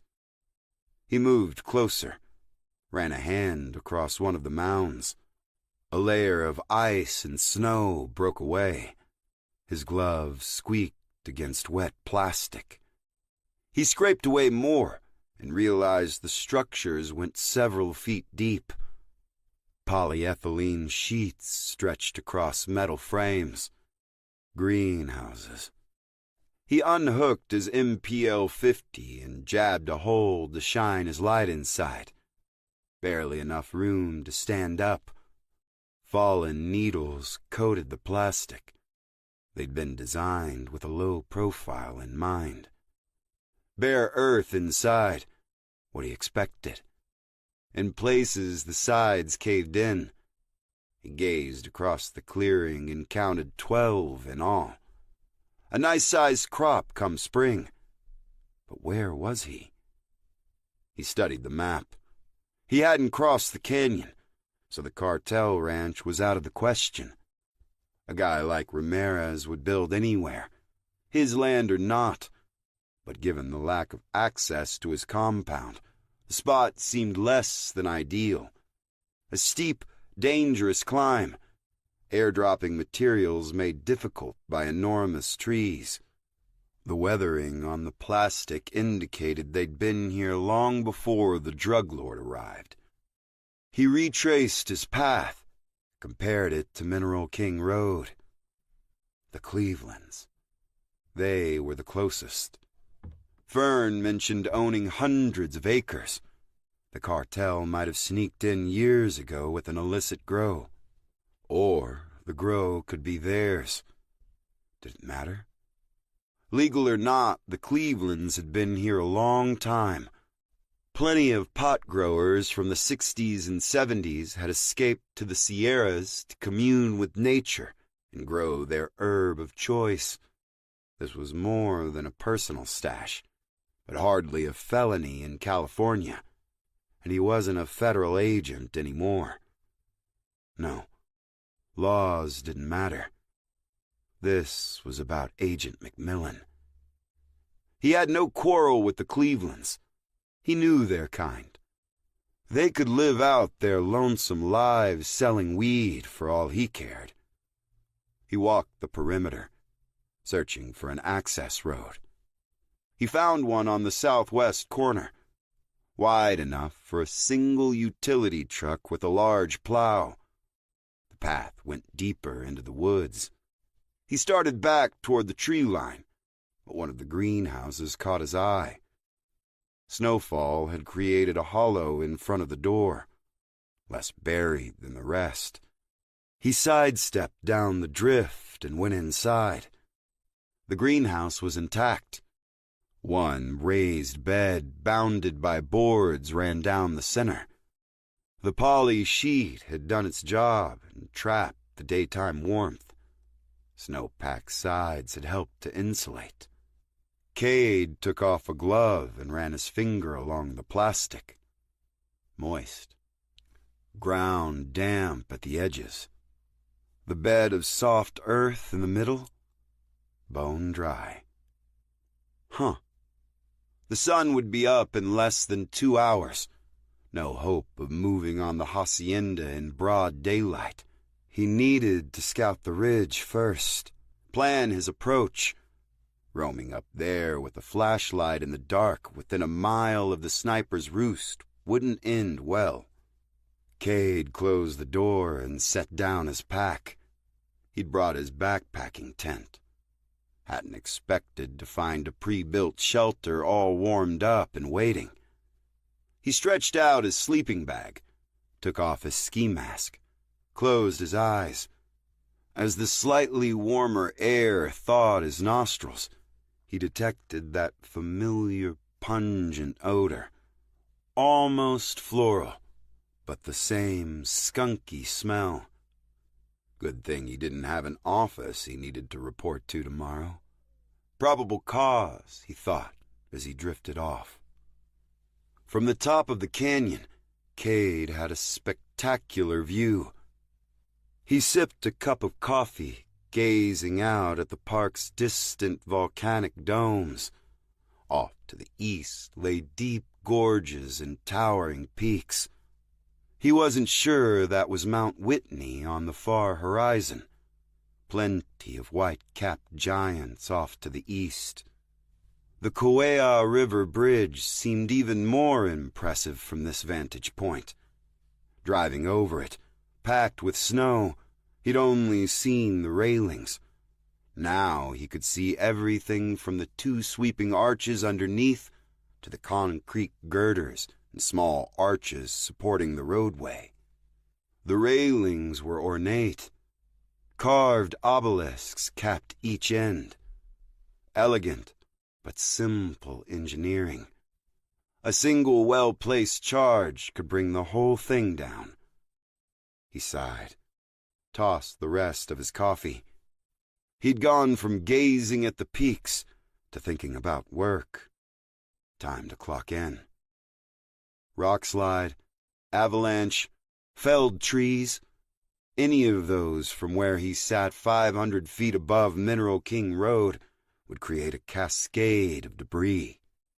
It would only make enough mess to slow them down, not be impassable, and he didn't see how he could make it happen in a decisive way. There'd be no blocking the road. He'd have to stick to Plan A, disable their transport. If they'd followed their normal procedures, they'd have parked them in the barn again. He glassed the compound with his spotting scope. Barn doors were closed. No vehicles in the courtyard.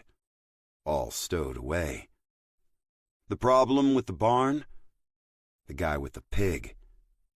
Not the kind of pig normally kept in a barn. That was Hiram's name for an M60. Unwieldy, prone to fouling in the wrong hands, usually a rookie's hands because it was heavy, and the hell it spat drew way too much return fire, or so Hiram said. Good news was snow buried the entire back fence, which was less than 5 yards to the barn. He could practically walk into the loft. The barn shielded him from the sniper position, too. His best approach, especially at night.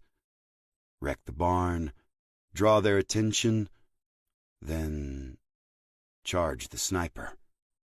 Had to be done. He couldn't leave that threat at his back when he approached the hacienda.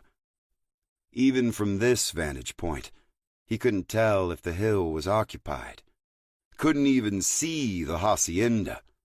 But once he owned the hill, he could look right down into the box canyon, right at the helicopter and the whole of the grounds. He swung over the garage. One guard there. Taking out the garage could slow things too. Tools and a workshop inside. Smaller, easier to destroy. But he'd have to clear it first. He had a hunch it was where the laborers slept. Doubted they had rooms in either house. No. The barn would have to be enough. He watched the compound for 2 hours. Routine shifts. Nobody lagging. They took their positions with military efficiency. Even had the crisp movements, but lacked the formalities. No salutes. Then again, you wouldn't see those at a forward operating base anyway. The cabin seemed to be their barracks and mess hall. 22 men. Armed from old Hiram's War. Weaponry all Vietnam era. Stuff you'd find in service in South and Central America. He lowered the scope. Could be the agency trained these guys. Paramilitaries aimed at the cartel to eliminate a common problem, but now swept up in the greed. Or they just figured out the cartels had their home addresses and lived a hell of a lot closer than the CIA. That hill, though. The sniper had to have low-light optics. Maybe FLIR. He'd have to find a way to approach without getting shot. Wasn't going to be subtle. 20. Cade crossed the bridge unseen 1 hour after sunset. Chow time. He'd had to descend from the ridge in a tight crevice to keep out of the sniper's potential field of view. The cabin's spotlight illuminated an area near the main gate. Too far away to light the canyon, the property's elevation off the main road also put the bridge in a blind spot. No sentries on the outer walls. Too slick. Too hard to scramble up the snow. Too many people crowding the mess hall. The reason didn't matter. What mattered was the remaining defenses were focused on protecting the approach to the hacienda, not the barn. Once Cade skirted the outer perimeter, the sniper was no longer a concern. He scrambled up the snow mound behind the barn. What had looked like a walk into the loft was a loose drift waiting to swallow him whole. He judged the gap. 15 feet, more or less. Not as easy as he hoped. He already buried himself once in the past 24 hours. Embarrassing enough with no witnesses. Deadlier when the guys laughing all had guns. He had a long stride. Figured he could clear half the distance. A steady wind rattled the old barn. Noise to cover his landing and the climb. He took off his snowshoes, stood on the edge, and jumped. The snow in the shadow of the barn hadn't seen much sun. He sank, but not nearly as much as he worried he might. Chest deep, his feet struck a compressed hunk of ice. He swam through the top layer, felt out each step with a slow, pawing motion. When he reached the wall, he took out his MPL 50, wedged it on a sturdy board for an anchor point, and carefully scaled the side. The rear loft door was closed. Light from a lantern filtered between the boards. He clung to the wall and squinted inside. The warm glow came from the gunner's position. That door was wide open. The gunner was sitting in a chair, back against the doorframe. The M60 leaned there, right in reach, belt loaded. Stairs on the other side accessed the gunner's landing. The old barn creaked with every gust. The same wind that probably inspired the sentry to shut this rear loft, prevent the draft at his back. Cade waited for a gust and gave a light push. The big door rattled on the rails, the sound blending with the creaky barn. The sentry shifted, just repositioning. Cade continued to ease the door open, 1 inch at a time, while clinging to his wedged MPL 50. The gunner stood up, stretched, turned to pace the landing. Cade gritted his teeth and flattened. He had a taloned grip on a board, his other hand on the MPL 50 hooked between the sturdiest spans of siding he could find. His shoulder was starting to give. He'd healed some, but it'd never be the same. Ear pressed to the splintered wood, he strained to hear any change. Footsteps moved away from the opening, the noise muffled. He shifted to peer through the gap again. The sentry had walked to a far corner of the balcony, out of sight. Cade caught the harsh whiff of a cigarette. Habits, wonderful things to exploit. He eased the door open further, making bolder pushes with every gust. As soon as he had enough space, he squeezed inside, taking the MPL 50 with him. Straight into a hang, then a 6-foot drop. His boots hit packed earth. No matter how tight he'd secured his pack, things would rattle. But the shovel blade rang against the hard ground. He froze in a tight crouch, deep in the shadows. Up top, the gunner stepped inside. He leaned out over the dark interior of the barn. The cigarette flared as he took a drag. He stubbed it out on the railing. Cade kept his head down. He could tell the guard thought something was off, but couldn't figure it out. The gunner stared a long while. Then he flicked the crumpled cigarette into the dark, went back toward his chair. Cade spotted a rope dangling above him, lit by the sentry's lantern. He groped blindly for the trailing end, gave a quick test. It worked a pulley to open and close the back loft. Hand over hand, short bursts, he started to close the gap he'd left. The gunner's steps faltered. A moment of clarity. He realized what he'd missed. Cade silently cursed and worked the rope with feverish care. The gunner reached for a flashlight on his belt. Cade gave the rope one last tug, then melted into the darkness. He left one hand trailing behind to still the rope. As the flashlight beam swung outward, he withdrew his arm into the pool of shadow. Rear loft closed. The guard gave a satisfied tilt of his chin, turned, and sat back down to resume his watch over the courtyard. Cade waited for his eyes to adjust, staring at the bulky shapes arranged around the barn. In the flashlight sweep, he'd seen taillights. The 2 Suburbans in the expedition.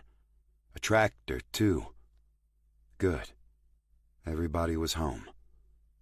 He wandered deeper into the pitch-dark maze. 2 snowmobiles were parked sideways, in front of the big barn doors. There, the inner stair and loft landing hid him completely from the sentry. He moved swiftly toward the old stalls being used for storage, the grow supplies, the metal tank sections, all where he last saw them, all about to be turned to scrap. And something else he hadn't seen before. The feeble glow of the lantern fell weakly on a bright orange mounting plate, maybe for the tractor. The C-shaped hunk of steel was 3/8 inch thick, about 100 pounds of steel. He looked at it, at the snowmobile. The plan he didn't have for dealing with the sniper started to come together. He sat down his pack and crept back to the main door. Sheltered from view, he cupped a hand around his flashlight and scanned the ground. A scattered pile of cigarette butts was between the snowmobiles and the large SUVs. Cade pushed the pile together, topped it off with some hay and an oily rag he found near the tractor. A quick strike on the ferro rod and the little mound went up in flames. He ducked into one of the stalls.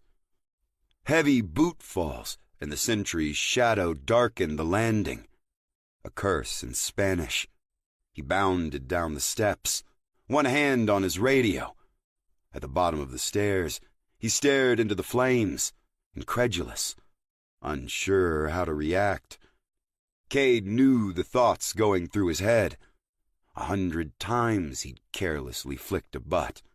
Never once had it been a problem. What were the odds the smoldering butt dropped right on a discarded rag? Cade also knew he wasn't about to admit his mistake. The sentry's hand fell from his radio. He hurried over to stomp out the flames. That's when Cade pounced. Staring into the fire, head down, the gunner didn't react until he'd already been struck. Cade wrapped him up as they fell, covered the holstered firearm and combat knife with his legs, closed his arms like a bear trap around the man's neck. His opponent kicked, thrashed. Cade let him have the moment. He focused his efforts on bringing his forearms together, crushing the soft tissue of the windpipe. They hit the ground. Cade ended up on top with the sentry's face in the dirt. The gunner put his palms down and tried to push off. Cade rolled them both over, putting his own back to the ground. He arched, cinching the noose tighter. A hand helplessly smacked his forearm. Desperate flailing, panicked movements, but with a purpose. A crackle and a chirp emitted from the radio attached to the gunner's vest. Cade pushed off his hip and rolled. The soldier tried to brace, but ended up face down again. Cade hiked his leg up and trapped his opponent's right arm, seized the other wrist with his hand. The choke became a single arm flex, throat crushed between forearm and bicep. The sentry kicked wildly. Cade leaned back hard. The radio chirped again. 10-9. The sentry gurgled. Cade braced his knees against the ground and pulled harder. A brittle crackling sound joined the ragged breaths. 10-9. ¿Quién era ese? Slowly the struggle stopped. Trapped limbs went limp. Cade steadied his breathing. He eased the man down and turned him over, careful not to activate the radio. Bulging eyes stared up at him. Adelante. Granero no puede verte. He pulled the mic from the man's still chest. He cleared his throat with a steady exhale, muffled his voice. 10-7, he said. 10-7. Out of service. Piss break. He hoped that worked. The silence expanded. Cade had his breathing under control, but his heart raced. A gust rattled the loose siding. The loft rope slapped rhythmically against the beams. The sentry's dead gaze refused to release him. Copiado. Cade sighed. He stripped off the gunner's winter camo, put it on. He carried the heavy steel mounting plate to the nearest snowmobile. He sat it so the C-shaped plate straddled the nose where a windshield would normally be. The weight could crush the handlebars, interfere with steering, so he fished some rope out of his pack and lashed it in place. Sniper-shielded hill assault vehicle?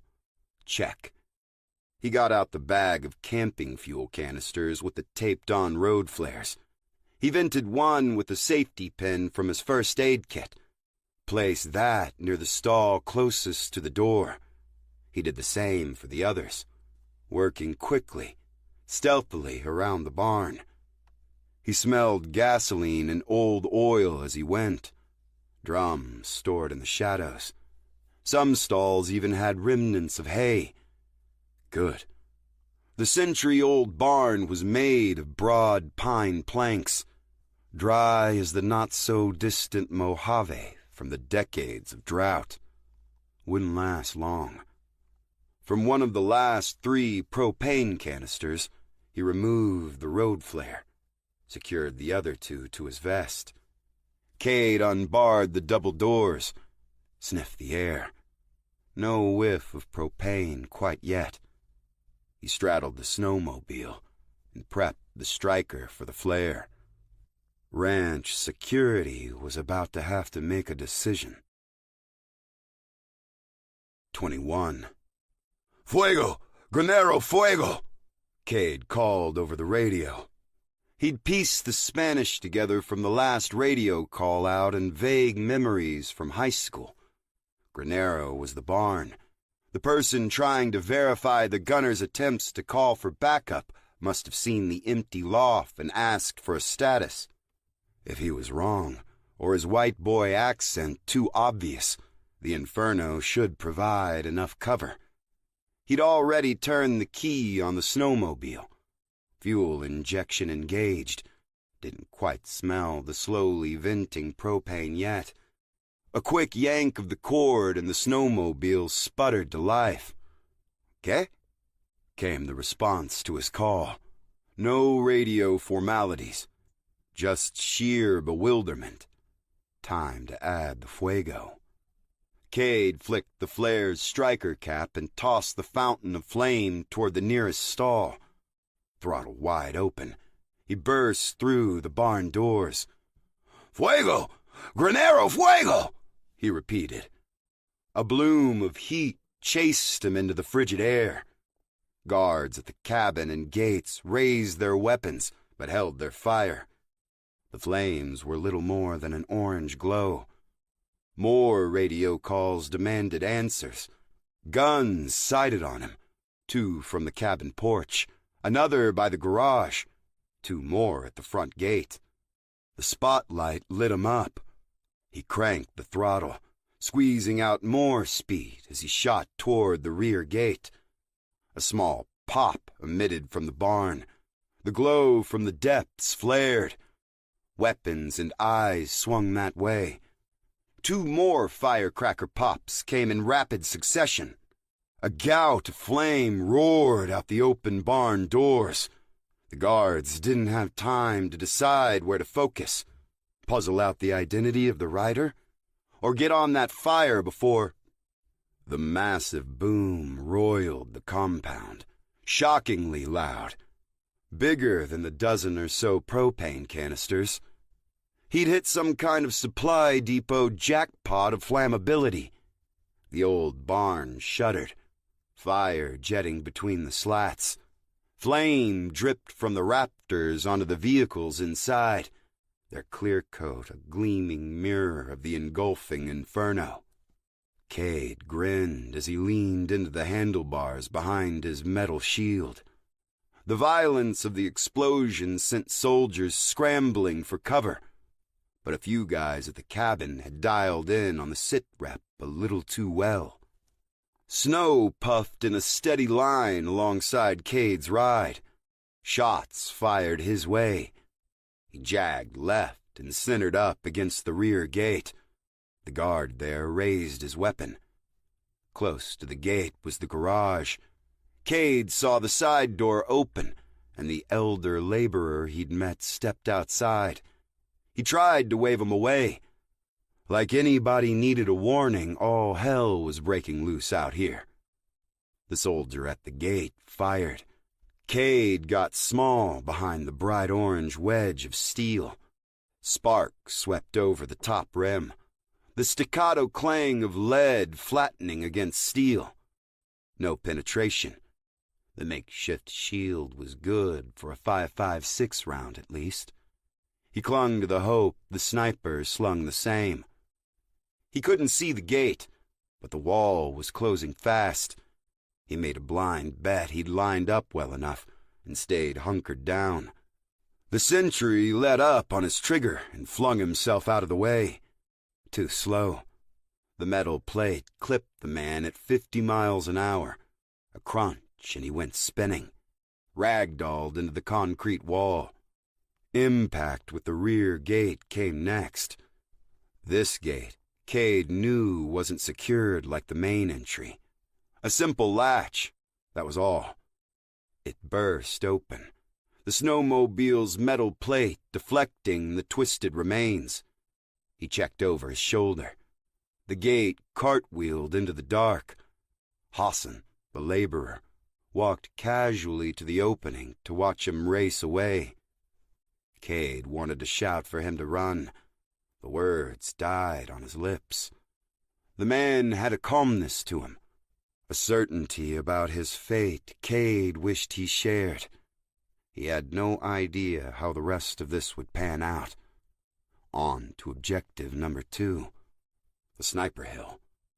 He carefully drew the hair-trigger .38 from his coat pocket. Tempting as it was, he didn't dare rocket past the hill. He'd be exposed the entire way. No shield to side or rear. Even a half-assed shooter could tag him. So he attacked the slope with as much power as the machine could give. The treads bit deep, a plume of dirty white spewing behind, engines screaming. Then the metal plate bucked, hard. Sparks cascaded off with sparkler intensity. A ringing sound slammed into Cade's skull loud enough to be heard over the snowmobile's whine. An impact that caused the frame to shudder sympathetically. The rifle's report washed over him like thunder. He glanced up. The metal shield was puckered right where his head should be. A round that almost ripped through. No, not the same caliber as the guys downhill. 50 cal. He'd rocketed beyond the spotlight's reach. Nothing but the stars and moon illuminated his assault. That meant low-light optics from the marksman up top. Cade had a solution. He whipped one of the canister bombs from his vest, tore the flare's cap off with his teeth, improvised explosive in one hand, barely gripping the handlebars and hair-trigger pistol in the other. He struck the flare against the edge of the metal plate. No dice. He did it again, and the tube sparked to life. He veered to one side with a heavy lean and tossed the canister. A rapid hand change on the handlebars, and he fired the .38. The shot punctured the canister. The sudden pressure release kicked off a wild spin. Tumbling, the bright flare lit the escaping gas. A brilliant burst filled the area. Snow reflecting every spare candle of illumination in blinding haze. The sniper's next shot ripped through the edge of the shield, nowhere near as close. The sudden blaze wreaking havoc on the marksman's optics. Cade powered up the steep hill. The extra weight of the steel plate kept the skis planted. He could do this, almost to the top. But the frame shuddered again. Shrapnel swarmed him. Jagged plastic pelted his legs, clattered against the shield. The shot had obliterated the snowmobile's plastic hood. Slope and angle of attack were the only things saving the engine from the monstrous round. The steering went loose. Cade grabbed tight with both hands as the metal plate wobbled precariously. He wasn't close enough, and this guy was slinging lead downrange at a crazy pace. A third round cut through the steel shroud. The throttle exploded in his hand. He yanked his arm back, a stinging numbness. At first, he thought his hand had been blown off, but he had all 5 fingers. His glove was blackened. The snowmobile swerved, started to tip as the speed dropped. Cade reacted quickly, seizing the flopping throttle cable and leaning hard to the opposite side. Knee plowing the frozen ground, the move righted the vehicle, and he surged forward. But he was at an angle now, completely exposed. That was only 3 shots, 5 or 10 before a reload. He swerved again. The 4th shot came rippling over the top of his head, tossing the hood of his parka back in a heated flurry. He'd barely regained control in time to point the steel plate uphill for the 5th. The guy on the hill was elite, but Cade saw the distance closing. Too close for solid scope work. Not enough time left other than to try and side in and squeeze off a final shot. Cade wanted nothing to do with that final shot. Snowmobile shuddering, he looped the throttle cable around the handlebar stem. A quick twist and he removed the gas cap, shoved the end of his last flare bomb in the tank. He ripped off the flare cap, held the striker against it, then released his hold on the ride, let friction light the flare as he slid off the back.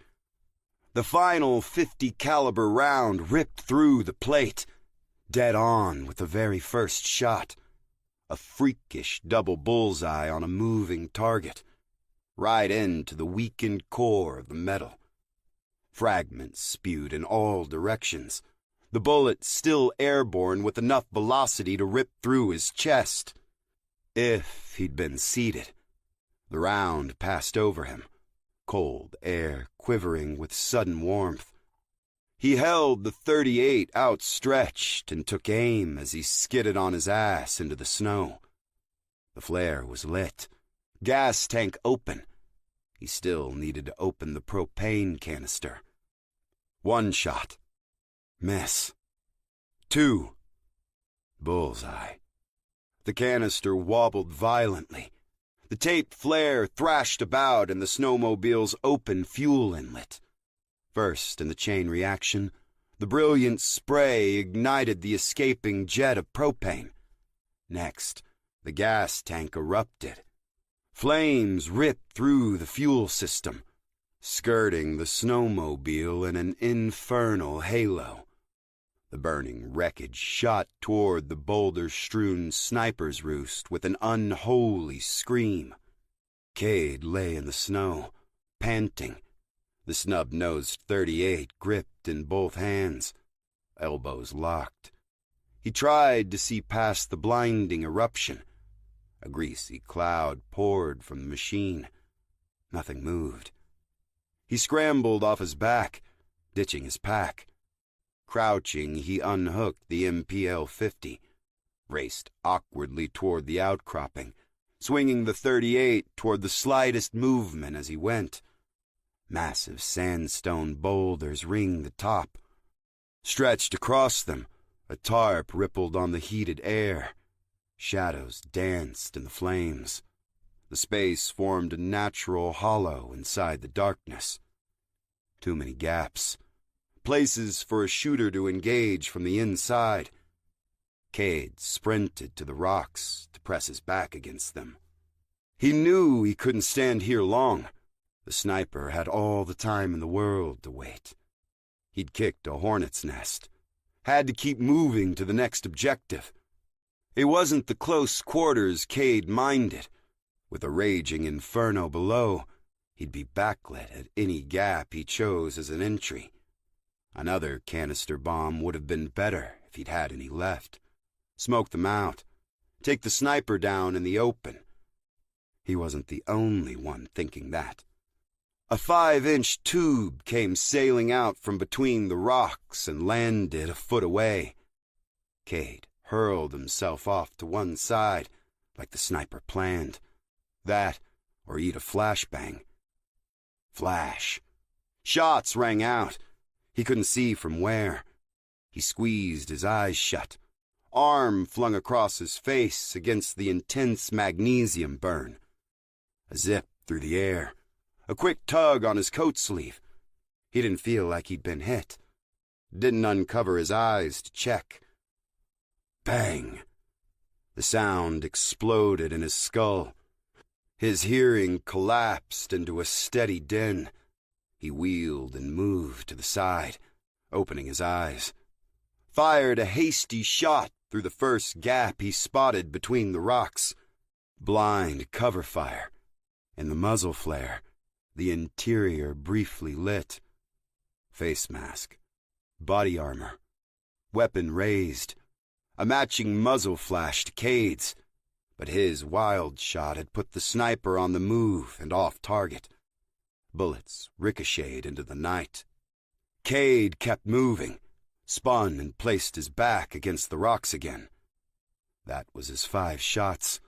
He dropped the .38 and pressed tight against the boulder. The Winchester was on his pack, out in the snow. The guy inside his hidey hole probably had plenty of rounds. Soon his friends would start crawling up the hill. The whine of a rotor came swirling up from the direction of the hacienda. That plan Cade never had was starting to come apart. 22. Cade scanned the sniper roost frantically. He had moments before the guy inside slipped around the corner, guns blazing. The hilltop was strewn with boulders. The larger ones gathered in the center to create the fortified fire position, all topped off with a nylon tarp, an impregnable fortress with a questionable roof. Cord ran down from the 2 corners of the tarp facing him. Shade, camouflage, whatever the intent, he was about to make it a sprung trap. He whipped out his MPL-50. Cade pushed off the boulder and sprinted away from the roost. He ignored the gaps, let the guy inside take his pot shots. He planted a foot on the closest boulder, pushed off and hopped to another before arcing back toward the fort. He sprang from stone to stone, every step higher, closing fast on his target. But the shooter knew where he was going. Bullets ripped through the tarp, leaving ragged holes. Cade trailed the razor-sharp MPL-50 against the nearest cord. Taut line broke with a satisfied twang. Then Cade reached the top of the roost and launched. He sailed out over the tarp and came crashing down. The tarp briefly held his weight. Then the other corners ripped. He was falling, bringing down the roof with him. Cade rolled to his feet and zeroed in on the stooped and struggling lump beneath the tarp. He brought the flat of the shovel down hard. The strike rang dully. Soft tissue. Shoulder. Back. The guy underneath stumbled. Before Cade could swing again, his trapped foe unleashed a whipping counter. A combat knife ripped through the fabric in a sweeping arc. Cade leapt away. Vicious cuts from the knife shredded the tarp, the sniper emerging like some kind of newly birthed killing machine. But Cade still had the advantage. He rushed with the MPL-50. Then the ground slid out from underneath him. Cade's head slammed into the rocky earth. The night sky dimmed as the sniper angrily discarded the tarp edge he'd yanked. Cade's vision cleared in time to see the combat knife plunging toward his throat. He caught the sniper's forearm across the MPL-50. A rapid twist threw the death blow off course. But the sniper casually tossed the serrated blade into his other hand, sent an underhand stab toward Cade's ribs. Cade barely deflected the attack with the shovel. He rolled, twirling the MPL-50 wildly as he regained his feet. The guy had enough sense to steer clear, but immediately returned to the offensive when the backswing began. This wasn't some cartel goon. Face blacked out, Eyes pale blue points in the grease. He wore a U.S. government issue BDU. Every strike he made as well honed as the edge of his fixed blade SRK. The ferocious assault drove Cade against the wall of boulders. He got his MPL 50 up, and the competition for the killing blow reached a stalemate. Feet scuffled, stomps and kicks, knees thrown. Attempts to maneuver the other combatant off balance. Neither was winning. No, the guy with all the time, he was winning, running down the clock. As they matched strike for strike, Cade threw a sloppy headbutt, one he didn't intend to land. He shifted his weight as he did to prepare to counter.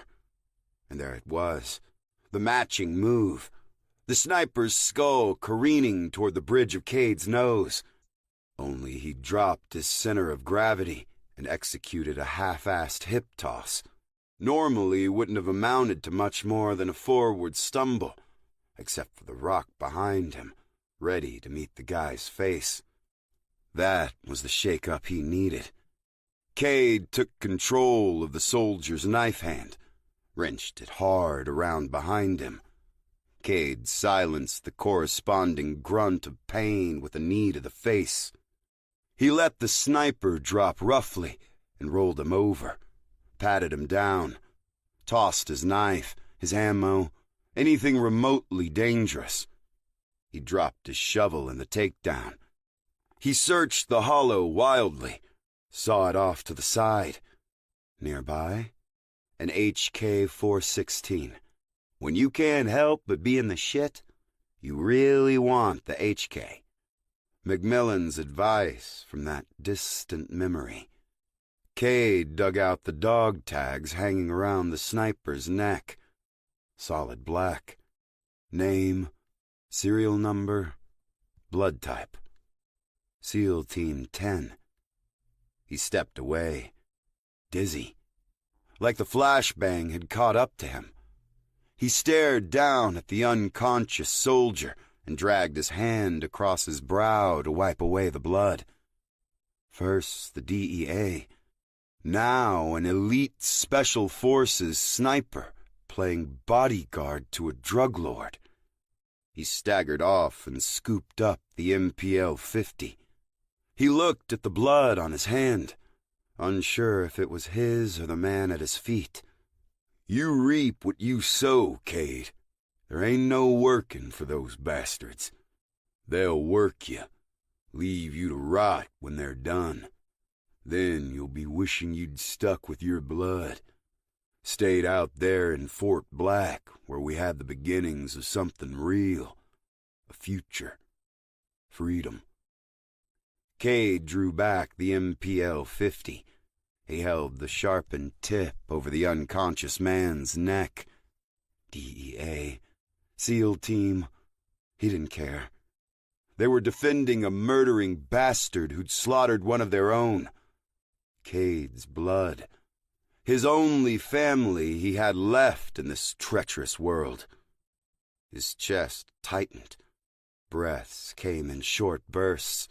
Veins pulsed in his neck. A throbbing resonated inside his skull as the blade hovered over the soldier's neck. Justice. That's what he needed. And he couldn't see anywhere else it was being served. A heavy thumping washed over the roost. Lights climbed toward the sky from the corral in front of the hacienda. The Huey. They were evacuating Ramirez, protecting his life like some kind of dignitary. Precious cargo worth saving, worth committing treason for. Cade tossed the MPL 50 aside. The chopper didn't have a quick escape route. A slow ascent fighting the backwash off the Box Canyon, crosswinds buffeting, snow swirling in a blinding shroud. The sniper's 50 cal lay under the shredded tarp. A Barrett M95, magazine spread neatly beside it. Cade dropped and ejected the empty magazine, seated a fresh one, and tucked the stock against his shoulder. He didn't know a damn thing about helicopters. They had an engine, spun big blades, made of light aircraft metals to get the lift they needed. He had a weapon in his hands that bored holes in thick steel plates from thousands of yards away. Supervisory Special Agent Clarence McMillan, Cade said as he settled his cheek against the stock. Hostage Rescue Team Commander, Federal Bureau of Investigation. He spoke his mentor's name and title like a mantra, turned the reticle to bring the helicopter into better focus. That's who he was, you sadistic prick. He swept the scope across the snowy haze, a whirlwind of sparkling particles through the night optics. The chopper rose higher, creeping out of the shroud. He sighted up the pilot, Lambert. His co-pilot was a silhouette on the opposite side. No headset. Couldn't risk the hair. Lobo.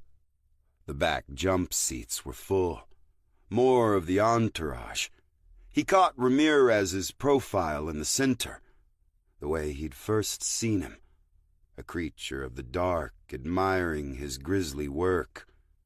Cade swept his sights toward the engine. No survivors. As he curled a finger on the trigger, the chopper reached the clear night sky. The raging fire from the barn washed across the windows like an infernal spotlight. A face stared at that inferno. Young, her hair pulled back in a quick ponytail, like she did every morning when she slid out of bed to make breakfast. Anne. They had Anne. Firelight danced over her fearful gaze. Cade's aim stayed true, his finger tightening against the trigger. 5-pound pull weight, all he needed to end his nightmare. Innocent bystanders, collateral damage. What was one more when he could save thousands from the cartel's violence? 3 pounds. The trigger tensed. He held his breath. His gaze slipped to Anne, watching the mayhem below, unaware her life was a hair's breadth from ending. He saw her in the glow of the wood stove, concentrating, focused on her art, envisioning her next masterpiece. He imagined her screaming as the helicopter plummeted from the sky. Cade let the stock slip limply from his shoulder. He watched the helicopter fly off with his naked eye, her face as close as it had been through the powerful optics. He got unsteadily to his feet. The soldier on the ground groaned. Cade shuffled past and lashed out mechanically with the boot to the man's jaw. The moaning stopped. He bent down, retrieved his shovel. Numb, he left the hilltop and went toward his pack, sunken into the snow. He was vaguely aware of incoming fire, bullets shattering the sandstone behind him, whirling past his still ringing ears. A lone headlight tore up the hill, a snowmobile. Maybe one from the hacienda that survived. Men swarmed behind it on foot. He whipped the Winchester off his pack. In one motion he spun the rifle and cocked the lever. The headlight of the snowmobile became a blazing star, a locomotive bearing down on him. He aimed above the glare, and a little higher still, squeezed off a round. The headlight crawled to a slow stop. Snowmobile skids kissed his boots. He shouldered his pack and moved to the seat where he shoved the dead rider off, bullet between the eyes. Cranking the wheel, he swung the back end around, treads skipping across the frozen ground. He took off down the hill. The Winchester roared, the lever spinning non-stop. He felt nothing as men dropped, as his pursuers bled in the snow. Shots cratered the front shroud. A close call blew a wad of stuffing out of the saddle. He didn't let up until he'd put the hacienda far behind him, until he found himself in the woods where things made sense, where a person didn't mean a damn thing to the world more than any other lump of flesh destined to eat or be eaten. Behind him, the fires raged.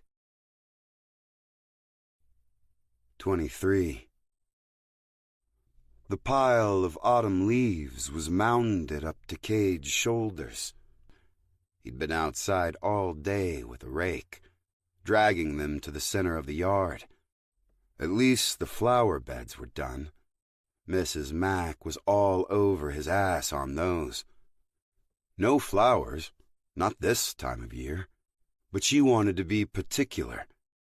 Cade understood all that urgency when it was about matters of survival.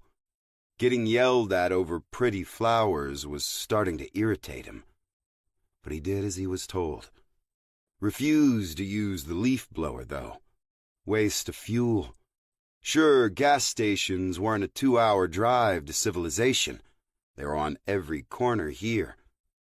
But suburban D.C. felt as foreign and remote as the million acres of wilderness around Hungry Horse, Montana. The McMillans owned a little 1-story brick house, like all the others on the street. Door in the middle, 2 windows either side, tidy lawns set back from a strip of asphalt.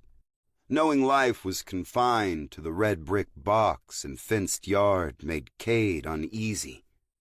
He got by pretending they were barracks, part of a bigger compound that stretched out to the open green meadow a block away. Only the meadow wasn't so open. A golf course. It was a stretch imagining the manicured greens to be part of a tactical proving ground. But he did. He dreamed of target shooting under that slice of open sky. But with the fort raised, so was the armory. McMillan kept his guns locked up. Not a service weapon. That he kept close by. Always. Cade had yet to figure out where because the man was rarely home. Cade took the lack of access to firearms personally, a sign he'd become a prisoner. Slave to tyranny. This was a sentence he just needed to wait out a few more years. Daily chores to increase the odds of survival in a remote and hostile world were also gone.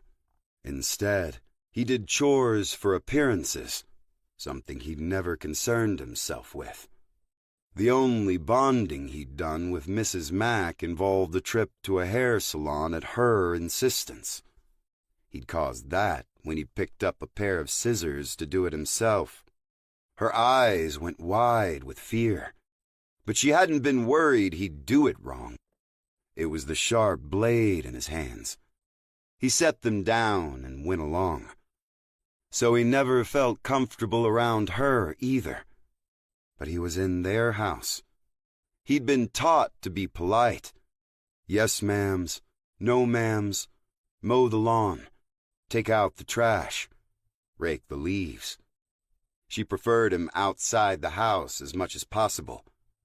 Cade was happy to oblige. He'd never seen such a mess of leaves, amazed where they'd all come from. They'd cut down so many trees to make the neighborhood. Spruce and larch and pines back home shed plenty of needles, but the brown carpet became part of Fort Black. He cleaned them out of a few drains on occasion, or the gutters feeding the water harvesting system. Otherwise, left them where they fell. Let snow break them down each winter and spring. Go on with working to live. Why shouldn't these leaves be the same? Cade tidied the pile and checked the wind. Not so much as a gentle breeze. Skies clear. They'd had rain 2 days before, and the green grass was spongy under bare feet. Agent McMillan was home today, just asleep. Cade heard him come in around 3 in the morning, pretended to sleep as he shuffled outside his bedroom door.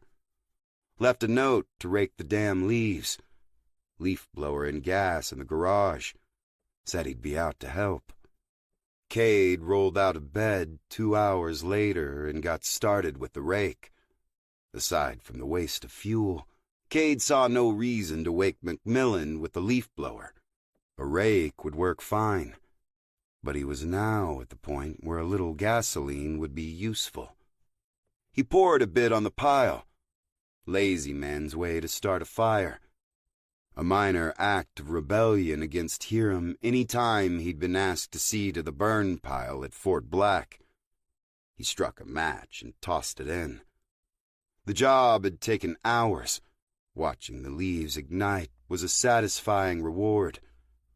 Bright outside, he couldn't see much flame. Only watch all those leaves crumple and wither into blackened curls. Then, nothing. Flames rose as the fire fed. Fort Black had gone in the same way. Fires in sections. The tactical teams had smoke jumpers on standby, he later learned. Like they knew what would happen. He stared into those flames and watched Fort Black turn to ash. Heard the gunshots, the bodies drop and the swirling smoke. Skin curling. People going to nothing but cinders like the leaves. All of it burned away, but not quite cleansed. "Clarence!" he heard Mrs. Mack shout, terrified. She was on the back porch. "Clarence! My God, he's trying to burn down the neighborhood!" He stared at her blankly. She'd been up early, managing him as he cleared leaves out of the gardens. Her eyes never left him while he worked. He held the rake this time. Wasn't sharp or even dangerous. Plastic, even. The way she looked at him, he finally understood. He was the dangerous thing. A soulless animal intent on destruction. The live bomb McMillan brought home from work and plopped down on the plush couch. The one that made her cringe whenever Cade touched it. McMillan rushed outside, fire extinguisher in hand. He blasted the pile, the yellowish cloud of powder scattering the leaves, coating the yard. He spread the leaves near the middle with slippered feet, soles blackening, melting. Cade picked up the rake to help. McMillan snatched it away, did the work himself with angry jabs. Cade stepped back and waited for what was coming. No sense in running. Never had been. Finished, McMillan surveyed the blackened scar on his green yard. When he turned, Cade tensed, prepared himself for the beating he guessed he deserved. McMillan sighed and set down the rake. "Cade, we don't do that around here." His voice was full of disappointment, a deeper wound than any open-handed strike. Tired eyes flicked over Cade's shoulder where Mrs. Mack glowered. "Don't do what?" "The leaves. We don't burn them. You should have come to get me like I said, in the note." Cade wasn't quite understanding. He almost wanted Mac to belt him. Make more sense. But seeing the blackened scar on the grass clued him in. More of that appearances stuff, like the flower bed. "Yes, sir." Sirens sounded in the distance. Cade flinched. The fenced-in yard quickly becoming a cage. Walls so low, they were useless for any defense. He checked every angle, planning his escape. One quick vault, he'd be gone. McMillan grabbed him by the arms. "Whoa. Here. Look here." Cade found his eyes, and the disappointment had washed away. "Stay right here, okay?" Cade nodded. McMillan went inside. The sirens got closer, but they couldn't drown out the shouting inside the brick house. Cade didn't bother listening. He'd heard the argument before. He stayed put, right where he'd been told, and waited. If a badge, a uniform, came through that sliding porch door, he'd bolt. Be out of their lives. Let them keep their green grass, their flowers that weren't even blooming. Less than 2 months later, Mrs. Mack wasn't Mrs. Mack anymore. That whole part of Cade's life felt surreal, like he'd been stuffed inside somebody else's dream, a mute observer to events he couldn't interpret.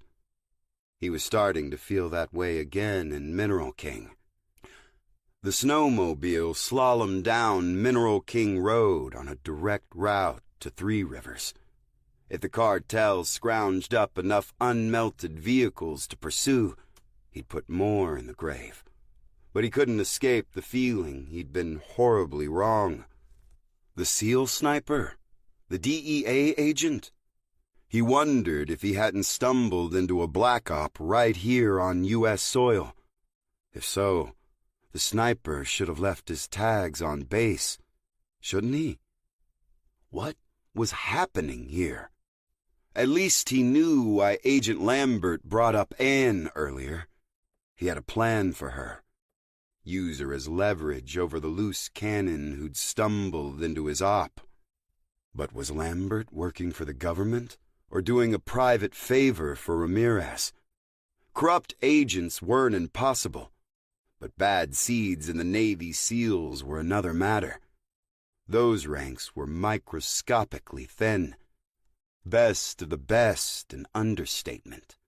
Finding one willing to play bodyguard for a drug lord in his spare time would be tough. Finding one with anything called spare time even trickier. Anywhere else in the world, he'd assume the agency was running this sideshow. Could be that the current president and his cabinet considered California a foreign country. All the political nonsense had gotten so bad, United felt like a stretch goal. No, that level of risk would be too great. To the public, for political careers. Only the FBI had legal authority to conduct intelligence operations on U.S. soil. But this wasn't intelligence gathering, was it? He pushed the snowmobile harder. Snow skittered into the dark well of the canyon as he kissed the road's edge. He'd driven the snaking path and the lumbering truck too many times. This was the right way to get down in a hurry. He had the treacherous road to himself, used every inch from the boulder-clad cliff to the edge of nothing, leaned into the curves, a quick knee on the seat when the turns called for it, posting frequently on the ice-gouged road. The chopper would be long gone. He wanted to swing by Anne's place, check to see what happened there, maybe find something, anything. He surged down the final hill onto Sierra Drive and skidded west, past a maintenance garage and an electrical substation, dead and buried like ruins of a lost civilization. Could be law and order had abandoned Three Rivers along with every other modern convenience. Could be he was the only one left willing to fight. He'd said there wouldn't be much worth fighting for in those dark days. Then again, fighting was all he knew. 24. The door to Anne's cabin stood wide open. No sign of forced entry. Not so much as a scuff where a combat boot had stopped it from slamming shut. A half-finished glass of wine sat on the table beside a salad. Avocado millet on arugula. Only reason he knew what a millet might be was because of her. In fact, he still didn't know exactly what the hell it was. Same for the arugula. Salad was supposed to have crunch, but no taste. That was what the ranch dressing was for. He'd argued that point with her, and they'd laughed on the empty couch, under the sheepskin throw. Damn. She'd domesticated him more than he'd thought possible. Maybe he'd needed a taste of that. Now she needed him. He searched the house until the sun came up, always alert for passing vehicles or the whine of a snowmobile. No blood, no broken things. An unplanned exit, but she'd cooperated. Good. They'd maybe keep her alive long enough for him to find her. He mounted up and took off for the campground.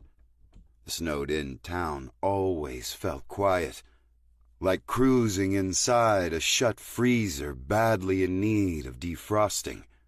But even buried, there were signs of life. A stray vehicle or two. ATVs, trucks, snowmobiles.